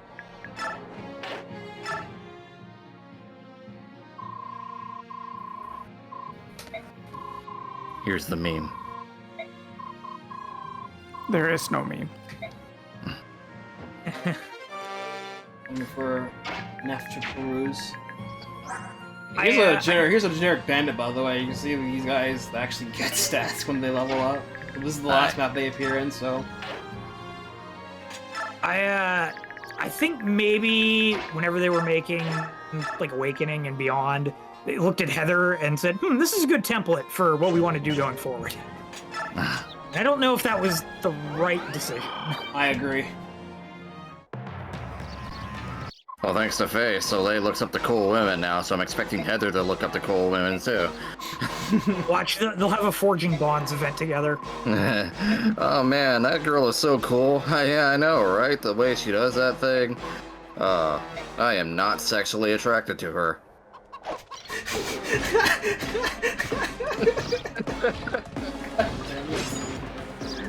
I didn't even like take a casual glance at Yeardley.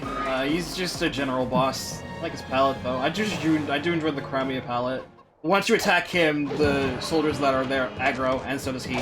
So wrap it up quick.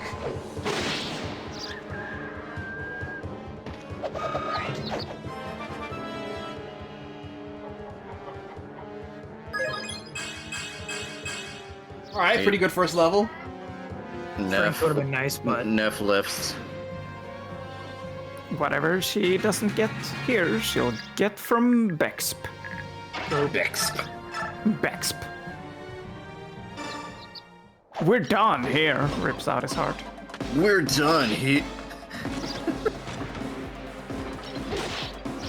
Oh man, this is just nuclear war. Oh! Two tactical units going at each other. Fucking, there's fallout everywhere. Holy shit. Would you like to play a game? No! I want to play Global Thermonuclear War. You bumpkins!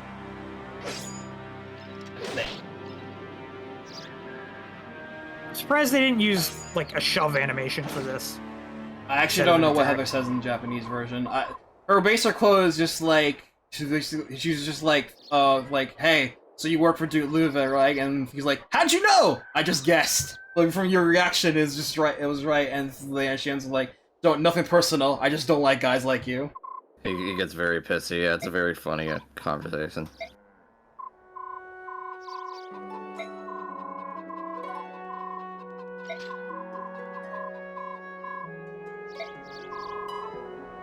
And another just funny thing about that sort of thing is that in Heather's bio, in the Japanese version, it flat out mentions that she joined the army because of all the cute girls in it, which they took out in this, but they left the rest of her character intact. So they can only pull the shades so much. Ah, Heather. Pay no attention to the characterization behind the screen. It's really weird. This is kind of a neat chapter, though, where they're all like, "Oh, I'm sorry, I didn't know," and he's all like, "Yeah, man, Kiza, I'm actively looking forward to talking about Kiza." Oh, Kiza. You know, they actually added Kiza in Faye as an alt, but I haven't really paid attention to how they did them. I'll have to do that soon. It's all gonna be just fine. Everything's going to be Daijobu.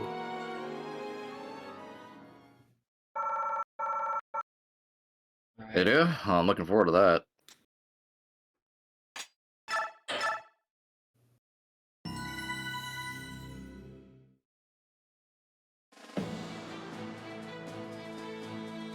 In a rural Crimean town, a band of rebels sow the seeds of discontent.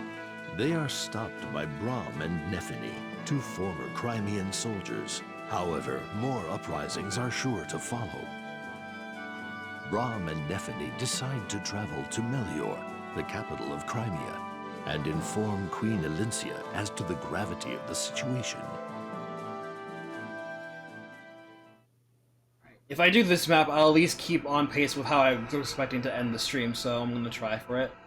To Tides of Intrigue.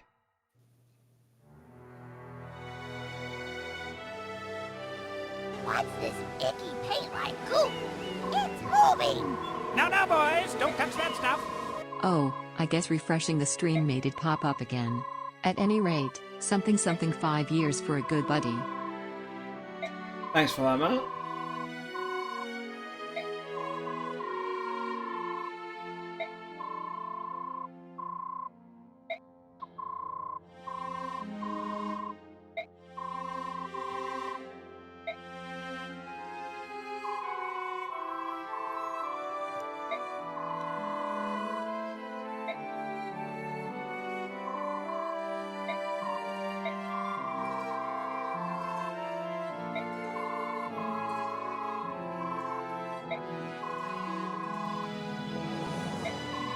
Giving her all the positive reinforcement.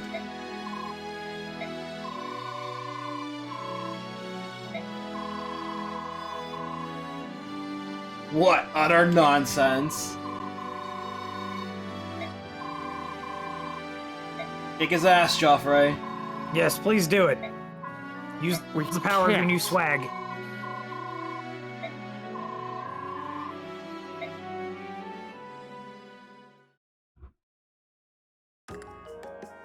Alright, we have a base section now. Now we're just chilling in Castle Melior. It's a good time here. So we have a little bit of fun with Lucia, left Mordecai. Those are our new bloods hanging out. So Lucia, she's our main character for this next chapter. Yeah, she's pretty alright for this one map. And then nothing until part 4, where she's so far outclassed. It's so weird. Oh, you can literally class change her in part 4 and she's still fine. Yeah, especially with transfers, she's just fine. Look at these stats. She's good. I actually don't know if she can. How else? I think she can cap a good chunk of her stats. So a lot of this should be legit. I don't know about luck. I don't think luck. I'm sure Merc will tell us in a few seconds. So yeah, she's very good for this one map. The enemies they can't have a hard time keeping up with her. Even with her fairly weaker weapons and the silver sword, like even the silver sword is only 12 might in this game. But she's alright. Earth Affinity's good. Parity is a neat skill. Is now a command skill in this game, unlike Path of Radiance, where it was always active. You now choose to disable all sorts of bonuses and terrain effects and whatever from between battle and just fight mano a mano. This is very useful in the end game where enemies actually start having stuff kitted more towards you through outside forces and skills, and this is just poor man's in the hill. So it's nice to just have. So that's cool. Just 2 authority in this. For this map. Her gross are 50 HP, 25 strength, 40 skill, or 20 magic, 70 skill, 60 speed, 30 luck, 15 defense, 50 res. She's capped res thanks to the transfers. Neat. Lef and Mordecai are on more Lagoos that I think both of them have a decent chance of benefiting somewhat from transfers. Especially less the Mordecai, since they do show up low level. I think they have a decent chance to cap stuff. So left first, as a cat, she's level 21, has some okay bases, but again, help from the transfers. Damage is a big issue for her, especially cats, since cats are by far the worst Lagoos class. Since their transformation gauge is bonkers ridiculous. They gain meter fast, but they also lose meter very fast in battle. So they just they're very stop-start. in terms of overall potential, and their claws at base are fairly weak.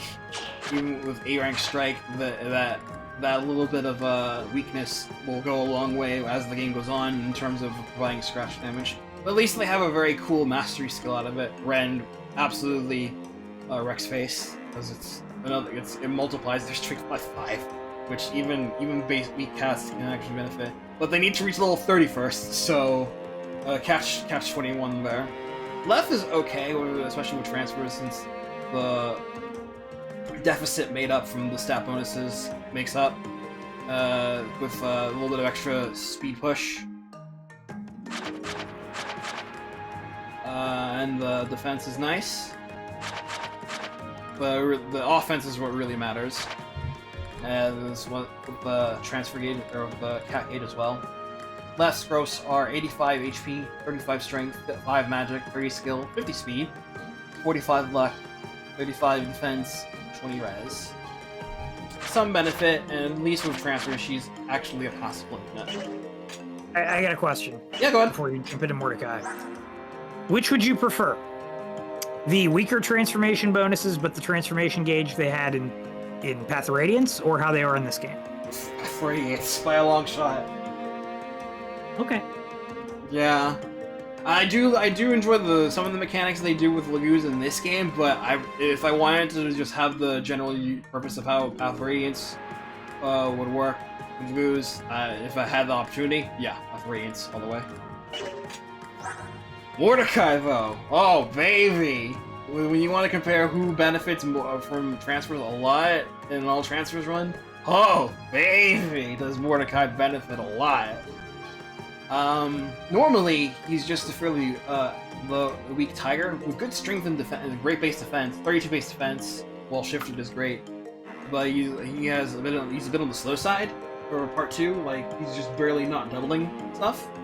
But with the speed transfer, he gets in there, baby. 11 speed just comes in to clutch it out and him start doubling stuff with his much better strength and excellent 36 defense. And it's coming with Olive Grass. His skill's a little on the low side, but we'll see a lot of fun with how he's gonna have with speed. There's a speed wing you get in this part, next chapter in fact. I'm going to be giving it to him. That bumps up his 11 speed to 13, and if he gets 2 more points of speed, he'll cap out at 30. And 30 speed for early on is incredible. For most of part 3. It'll lose focus by part 4 since the average speed you want at that point is 34, but 30 is great for a long portion of the game with all transfers. And Mordecai is one of the characters I did use in that last run. He's only like decent if constant use in this game without bonuses, but he eventually falls off. Tigers again are not as stop-starty as cats are, but they're alright. But in all transfers, he was definitely one of my MVPs, and I absolutely look forward to using him again in this run. So Mordecai's gross are 90 HP, 35 strength, 10 magic, 25 skill, 15 speed, 80 luck, 45 defense, 15 res. There's a reason why I wanted to give him the speed wings, because he ain't getting that much naturally, unless he starts capping stats. And he's low level, so he has plenty of room to grow. But I think as far as transfer is concerned, legitimately, I think you can only cap HP, maybe luck. I don't think the other stats are possible. Maybe defense, I'm not sure. I like how our affiliation is Azure Army. Like, yeah, I guess that is us, huh? Yeah, thanks, Lucia.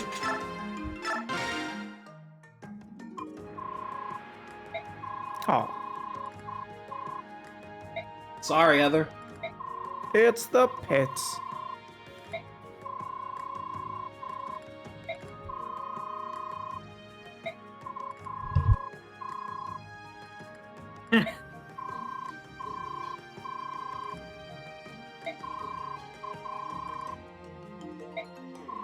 Yeah, she's perfect.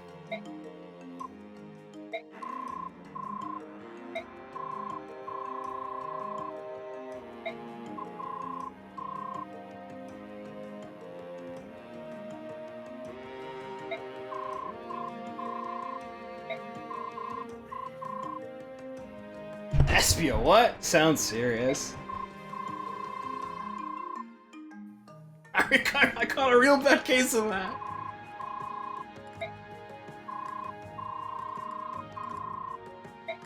They're bumpkins to the highest order. I'm a friend of Nephine's. Fuck Rom, though. You literally just met 5 minutes ago. It's been a few days. I'm a friend of Nephine's as she holds her hand and puts her other hand on Brom's face. Heather does seem like a person who would do that too. Yeah.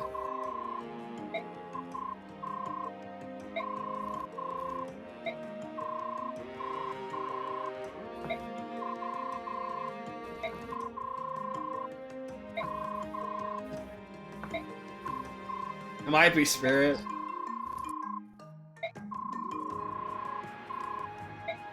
Well, this game did come out in 2007? Yeah.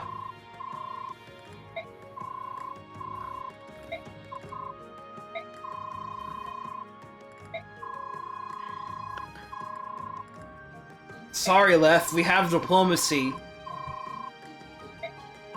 Nah, people just like to yell at each other. I mean, if humans were more like Lagoos and could turn into beasts, I'm sure they would. They absolutely would. Wouldn't that be the theme of this game? Humans yell at each other a lot, cause problems. Yeah, yeah. I'm gonna cause problems on porpoise. On Poipus? Yeah, it's a background. So is this from Havarine? Ah. Porpoise.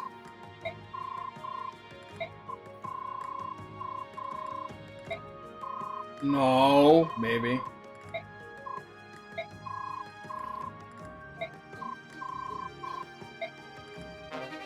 It's a talisman! The only one in the game.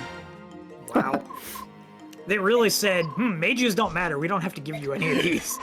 You see how bad it is for mages? Jeez. This is the only one you get in the game! And having resistance will be at a premium as we advance in the game, when we may just actually start getting dangerous in part 4. You should use all your stat increases on Lagoos because they're doubled. This is Playing like technically this? true. It is efficient that way. Very cool.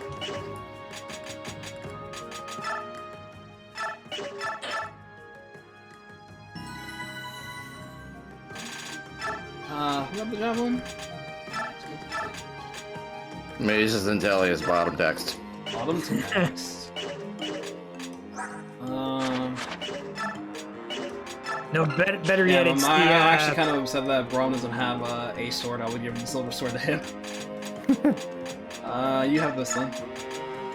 It's the Despicable Me meme with the guy pointing at the poster and then being like, wait, what? At the end?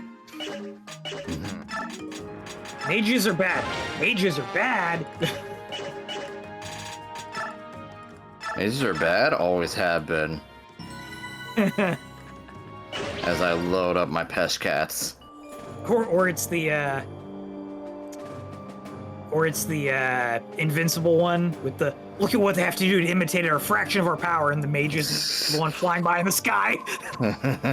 I live back. Look at this cut, dude. By the way, Look at this Gundam. look at this Gundam.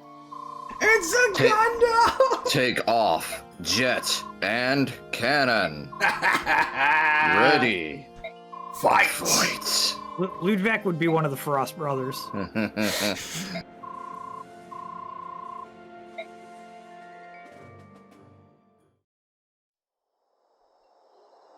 He's just as oily as Shaggy, too. Later that night. Absolutely. Ah, it's the spirit caught on to what I was going for.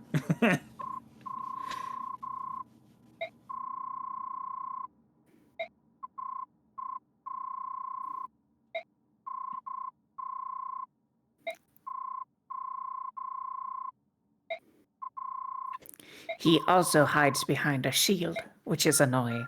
It is quite annoying.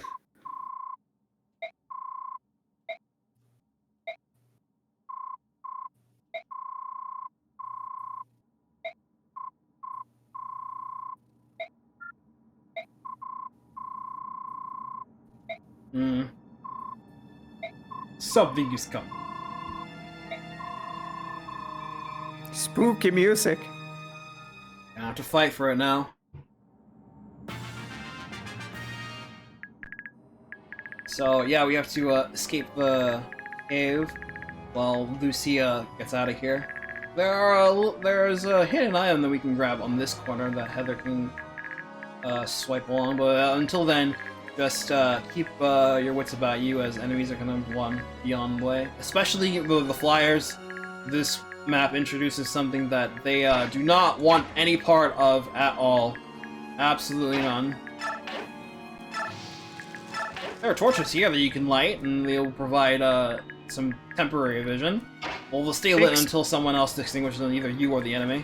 Fixed on-map torches. Good game design. Yes. Right on cue. Some people are like, hey, we will cause problems on purpose. Speaking of causing problems, I'm gonna go grab my dinner, so you're gonna be short me for a few minutes. I'll be back.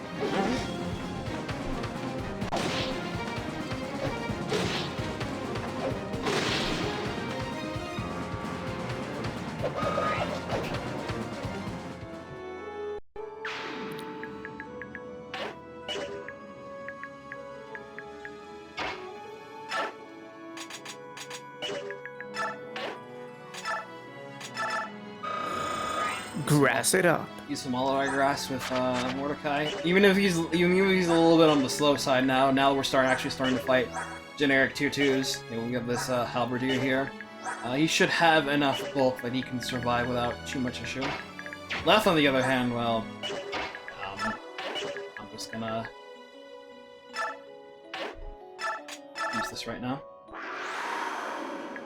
I believe cats have increased vision, but birds do not. I love the sound effect that they make, you know, the whole row before they transform. It's a good sound. Meow. Meow. That's how Kiza does it.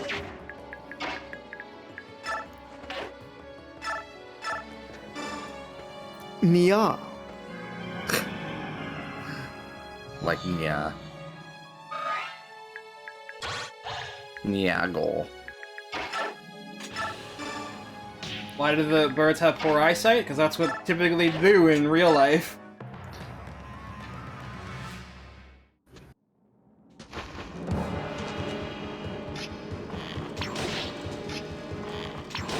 Oh wait, I remember this map. Yes. Make my ball grow. Fill them up. This is the map where it debuts.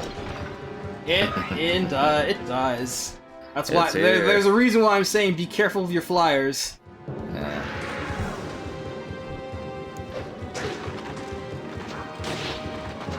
Oh, Lagoons would be cool. Yeah, they kind of would be.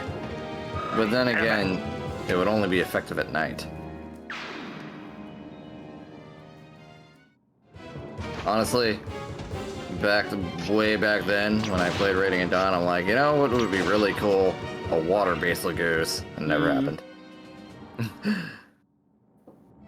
They already had problems enough differentiating between the Lagoos types. Yeah, well, if there were more water maps, that would be viable, but it would also be very bad for every other unit. Oh, but I mean, like, Ravens are basically statistically worse Hawks, you know? Oh yeah. You can add more types, but in the way the game was set up, it's not really going to accomplish much other than bloat. Not without adding in more skills or some other way to differentiate them. Janaf has 5 vision in night maps. Well, night map, because there's only one Fog of War map. Hey, torch, nice.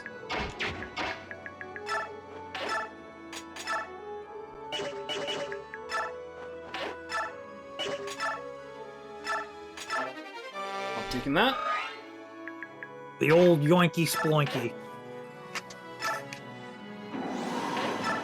It is time for real power.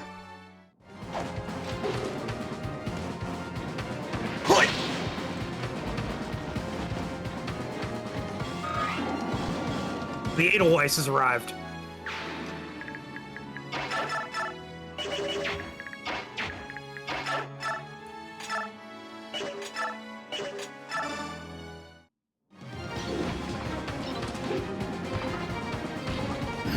Mordecai attacks him.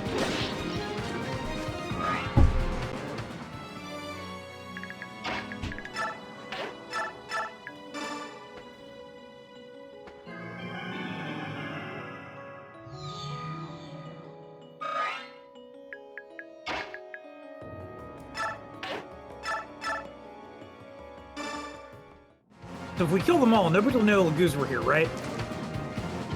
Yeah. It's like Kill that them all. one. Don't let anyone escape. It's like that one Hitman mission where it's like, oh, clear it without being spotted. If you kill everyone, you still get it. We don't steal from corpses. Yeah, that's how the What are you stealth talking in the- about, Sheena? That's how the stealth in the prison map should have worked in Path of Radiance. Oh, yeah. if everyone's dead, no one saw you.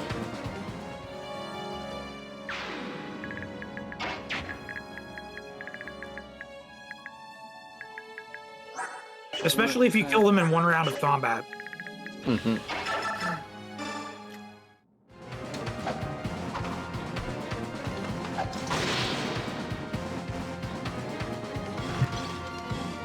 Just like Metal Gear Solid.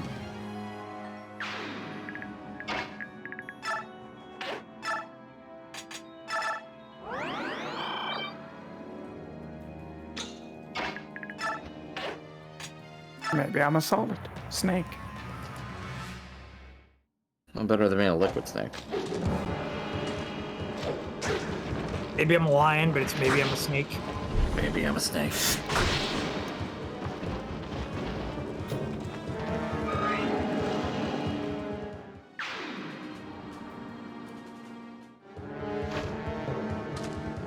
I remember there being a longbow dude around the Midland. Good, I just caught him.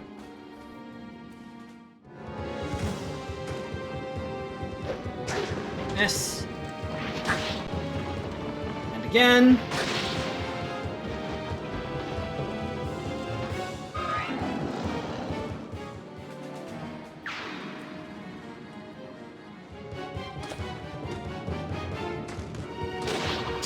Poison.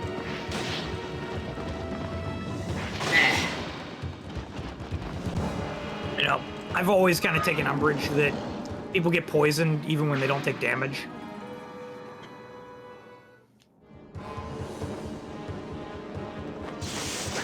Miss.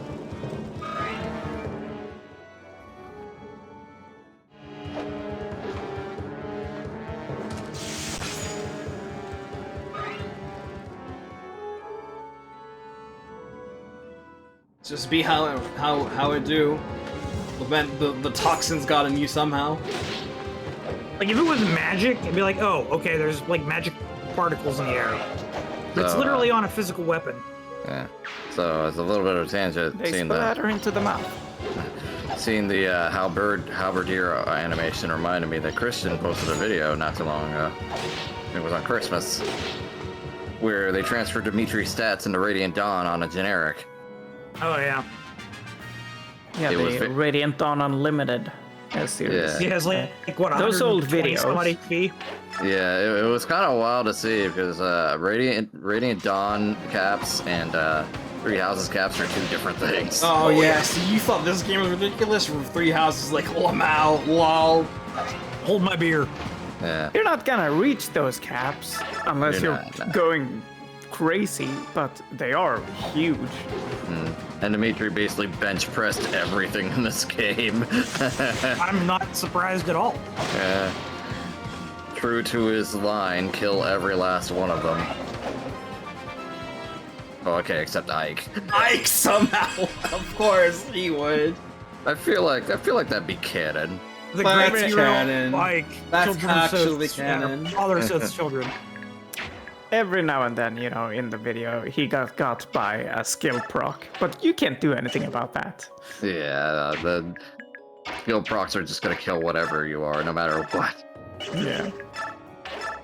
And that's why random chance procs are bad. That's how Mafia works. But what's Dimitri like?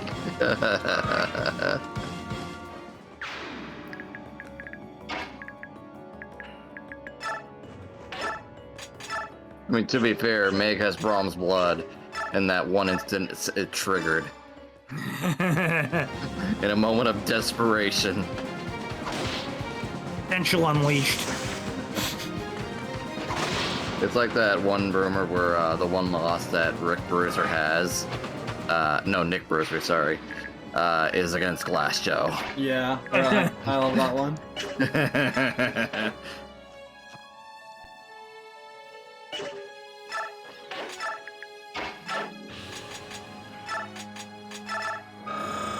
Chuck some grass.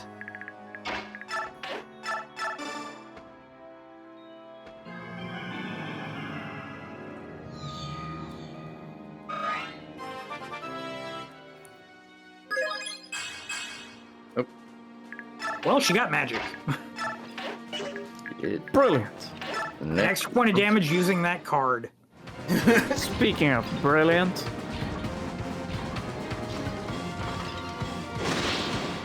brilliant. Brilliant. Omelet.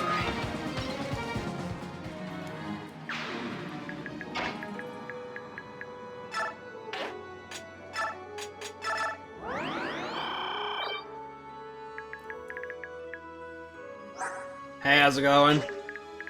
Killer. What was your favorite part of Fire Emblem?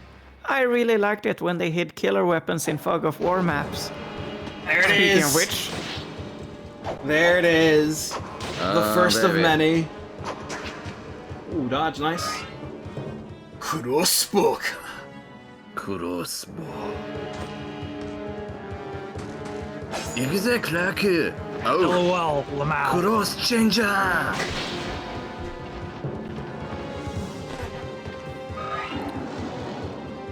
I've always loved the Pelleas Killer Lance's design. Yeah, I also like it a lot. It's very cool. jagged, yeah. There's another one.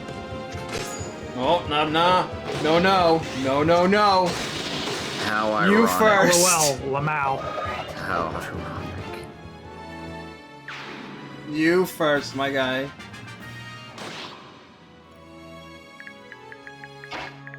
Alright. So, Yeah, let's follow this. So, here's our first entrance into a bowgun of crossbow type weapon. Warriors and snipers classes can use these. These are a special type of bow that can attack at close range.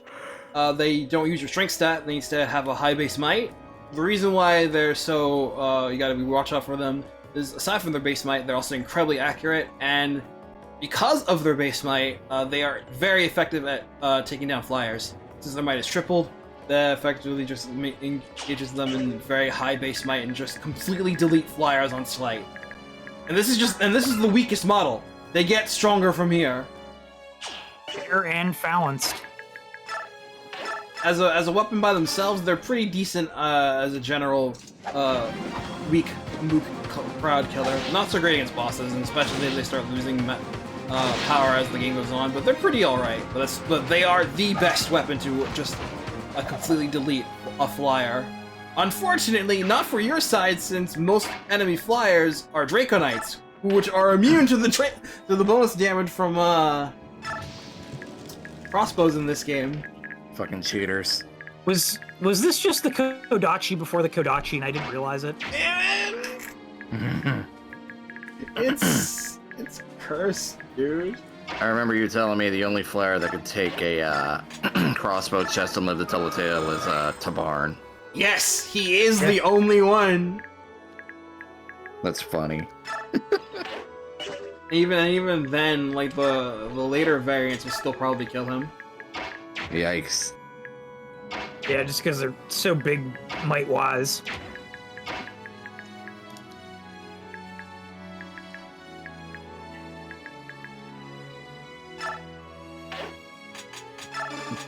Pass that over. In this map, I imagine the challenge I'd get would be don't light any torches.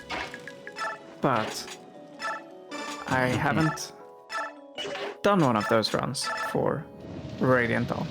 Wait, what? He was talking about self-imposed challenges earlier. Ah. Well, not self-imposed. Other people imposed, actually. Yes, yes. Yeah, That's the gimmick. that sort of thing. Yeah. What if Fire Emblem had battle masteries? It's basically I ask people to give me unique challenges per map in a game. That does sound fun. It is.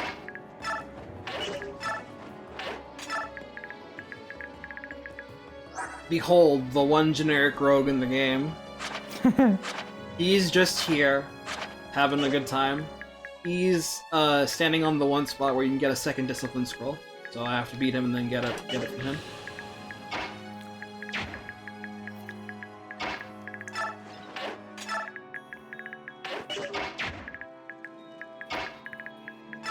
Clear path.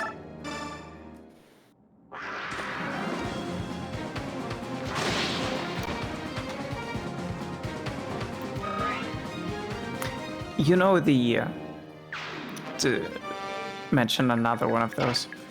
In Birthright, you know the early ninja map with the caltrops? Uh-huh. Where you get Takumi? For that map, the gimmick I had to do was that I couldn't have anyone equipped with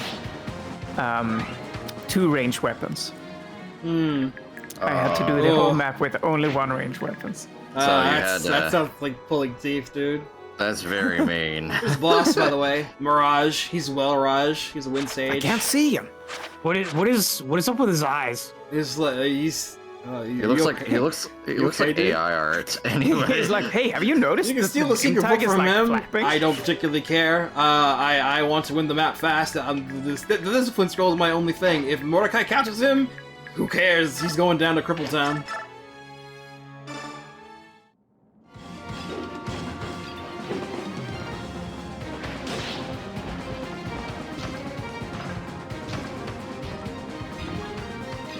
And the fun thing with a challenge run like that is it could be like have this unit defeat the boss of this chapter, and that means I have to train up that unit to be used, like say Rinka or whatever. Have Meg defeat Ashira. Have fun. Sure. No, that's not happening. I know. I mean, she could kill her once, and then she'll get a nice surprise. Yeah. I guess spoilers. But... I haven't said what the surprise is. Spoilers? It could be Black Rain for all you know. Black Rain! Oh wow, that's a deep cut. That is a deep cut! Dude, I remember seeing Black Rain for the first time. I was like, oh, it's just like Aura Rain. Oh, god damn it, I lost. You wished it was Rain. You'd probably. The first time I even heard of Black Rain was in an RP. It's very funny. Ray should remember that, hopefully. What was that? I missed what you said. The first time I saw Black Rain was in an RP. Yes. I do remember that. Are you two part of the same RP group? Yeah. That explains a lot. Ooh.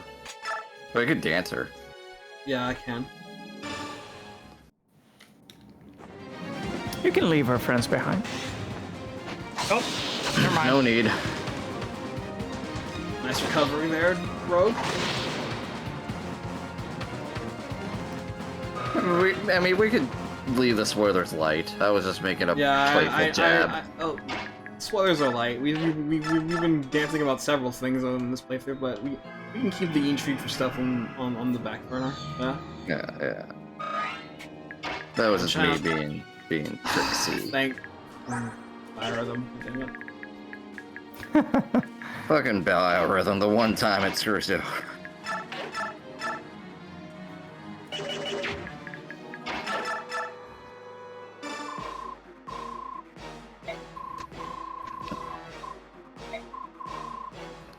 We've By the way, lost our way.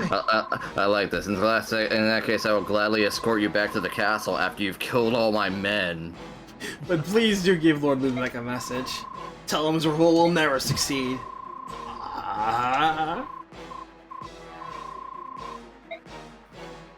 Well, that's okay. Well, good thing he's no not witnesses. gonna find out. No witnesses, eh? Okay. Well, gee. That one's for you, Merc.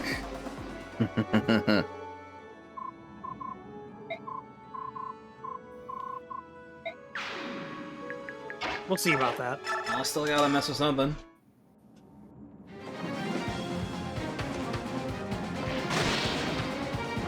Mordecai commits a war crime.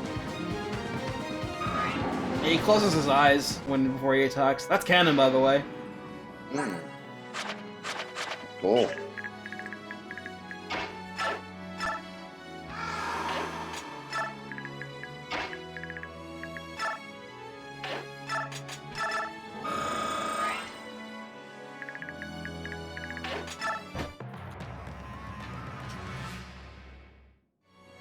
These reinforcements in the back will actually extinguish the torches. So, where did they come from? Didn't Lucia say that there was only one way in and out of the cave? Yeah, that's a damn good question. Safe stay here. Come on, please get it. Come on, Heather. Wonder if I can rig this. Well, before you reload the state, you could try dancing and try it one more time. Yeah, I can do that. Probably. Forgot again that Leanne is right there. Perfectly positioned.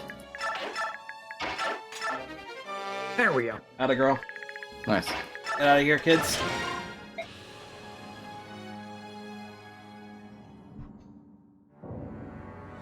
Alright, that was clean! I swam through that map, that was clean! Yeah, that was Mach speed.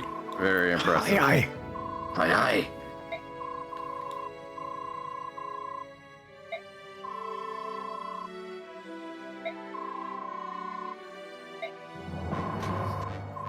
Well, hesitation about the sword might have to wait.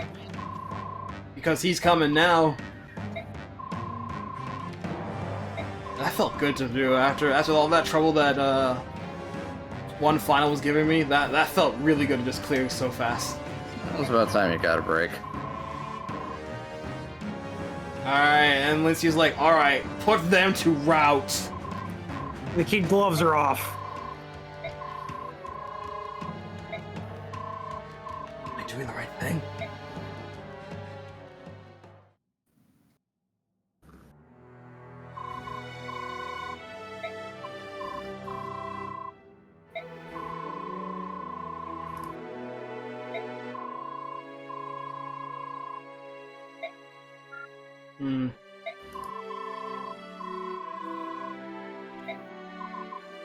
Oh!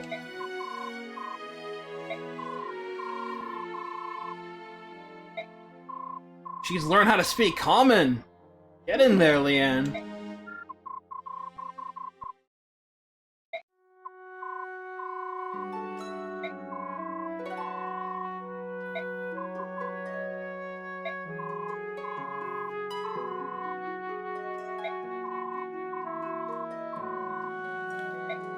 Oh no, she's entered her depressive arc. I never asked for this.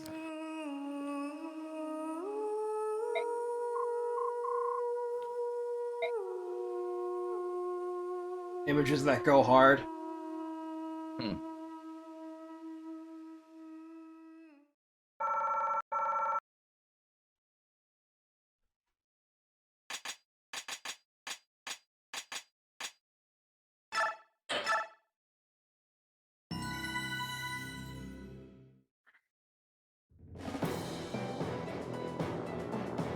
Insurrection erupts across Crimea.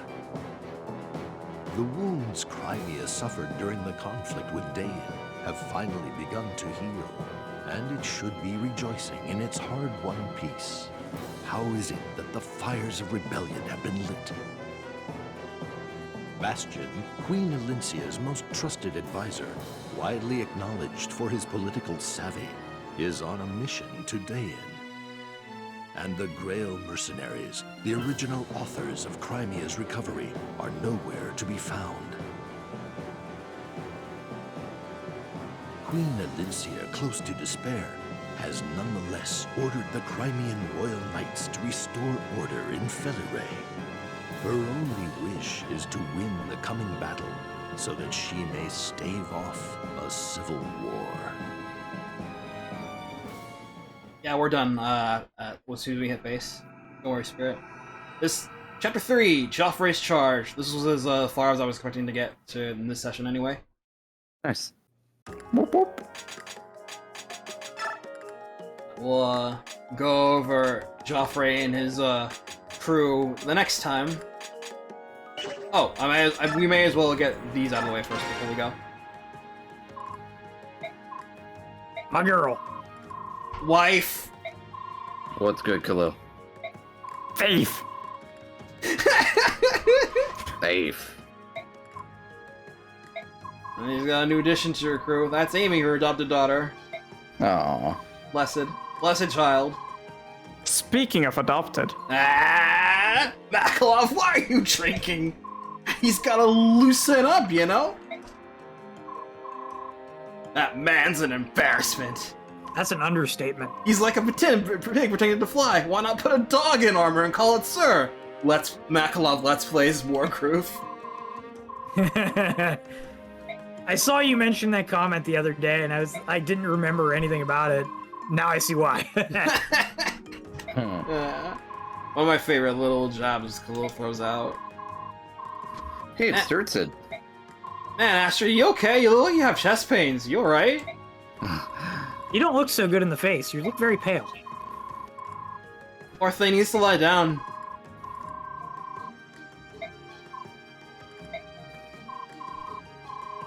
Ah, look at him, Mr. 1DHP himself. The legend.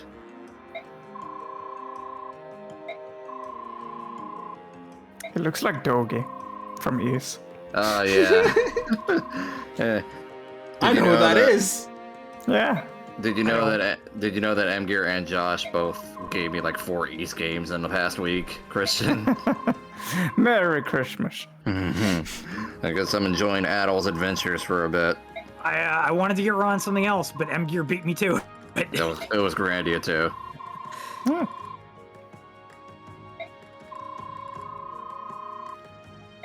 Don't worry, Khalil will have her over the next map. Here, have this instead.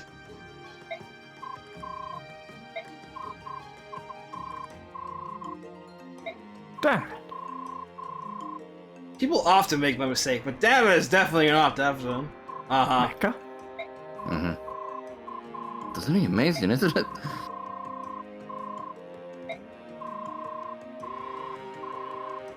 Damn it is pretty amazing. Uh-huh. I understand.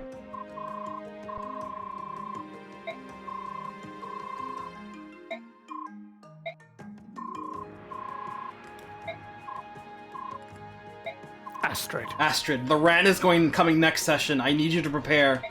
Sorry, General. My ears are ready. Oh dear. Give me strength. The sooner the better. Make a clip or something of that, because obviously I will miss it because I'll be at work. Your Majesty, what are you doing with that lance? If we can get to you, what do you think?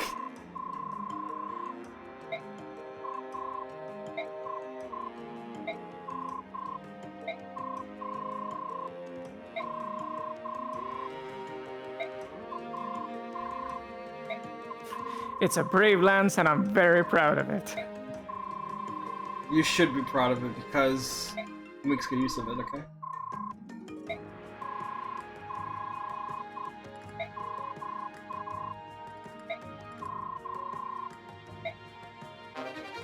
Evidence! And Kira moved up in the world, now he's Joffrey's number 2. And he earned it, so good on him. As he should be. And he got rid of the stupid helmet. He did. His armor looks really good in this game. Snappy boy. Joffrey's armor is better, though. Oh yeah, Joffrey's armor is. That's A+ armor Joffrey's got rocking. He really is Mr. Knight in Shining Armor, man. That's an axe, not a painting. You are going to use that, bludgeon dudes to death with it. I couldn't. It's an order. Kill people with this weapon. Kill your fellow countrymen with this axe. You're all playing. Hey, can you imagine? Kieran over here acting like Angeal with the Buster Sword. Can you imagine if we blessed it? Oh, jeez. Oh, man, we should. Well, that's incredible. I like that thought. Oh, yeah. Look at him! Oh, dude, he's huge. Look at him! Guess we should promote him. Look at him! Not to be outdone. I mean, basically the same. They're very comparable. At least you're usable with transfers. He's usable. So are you. He's alright. Like, He's a blade pal. Definitely you. There's no bad unit here in terms of stats. God. This says two things. One, Joffrey is base to fuck. Two, the horse caps are so much lower than they used to be. Yeah. Mm-hmm. The curse of being mounted in this game and not being on a wyvern. Well, that's for next time. That's for next session. Oh, that was a lot. This whole session, like this felt longer than others, but it was the same length of time as others. But man, I'm hungry.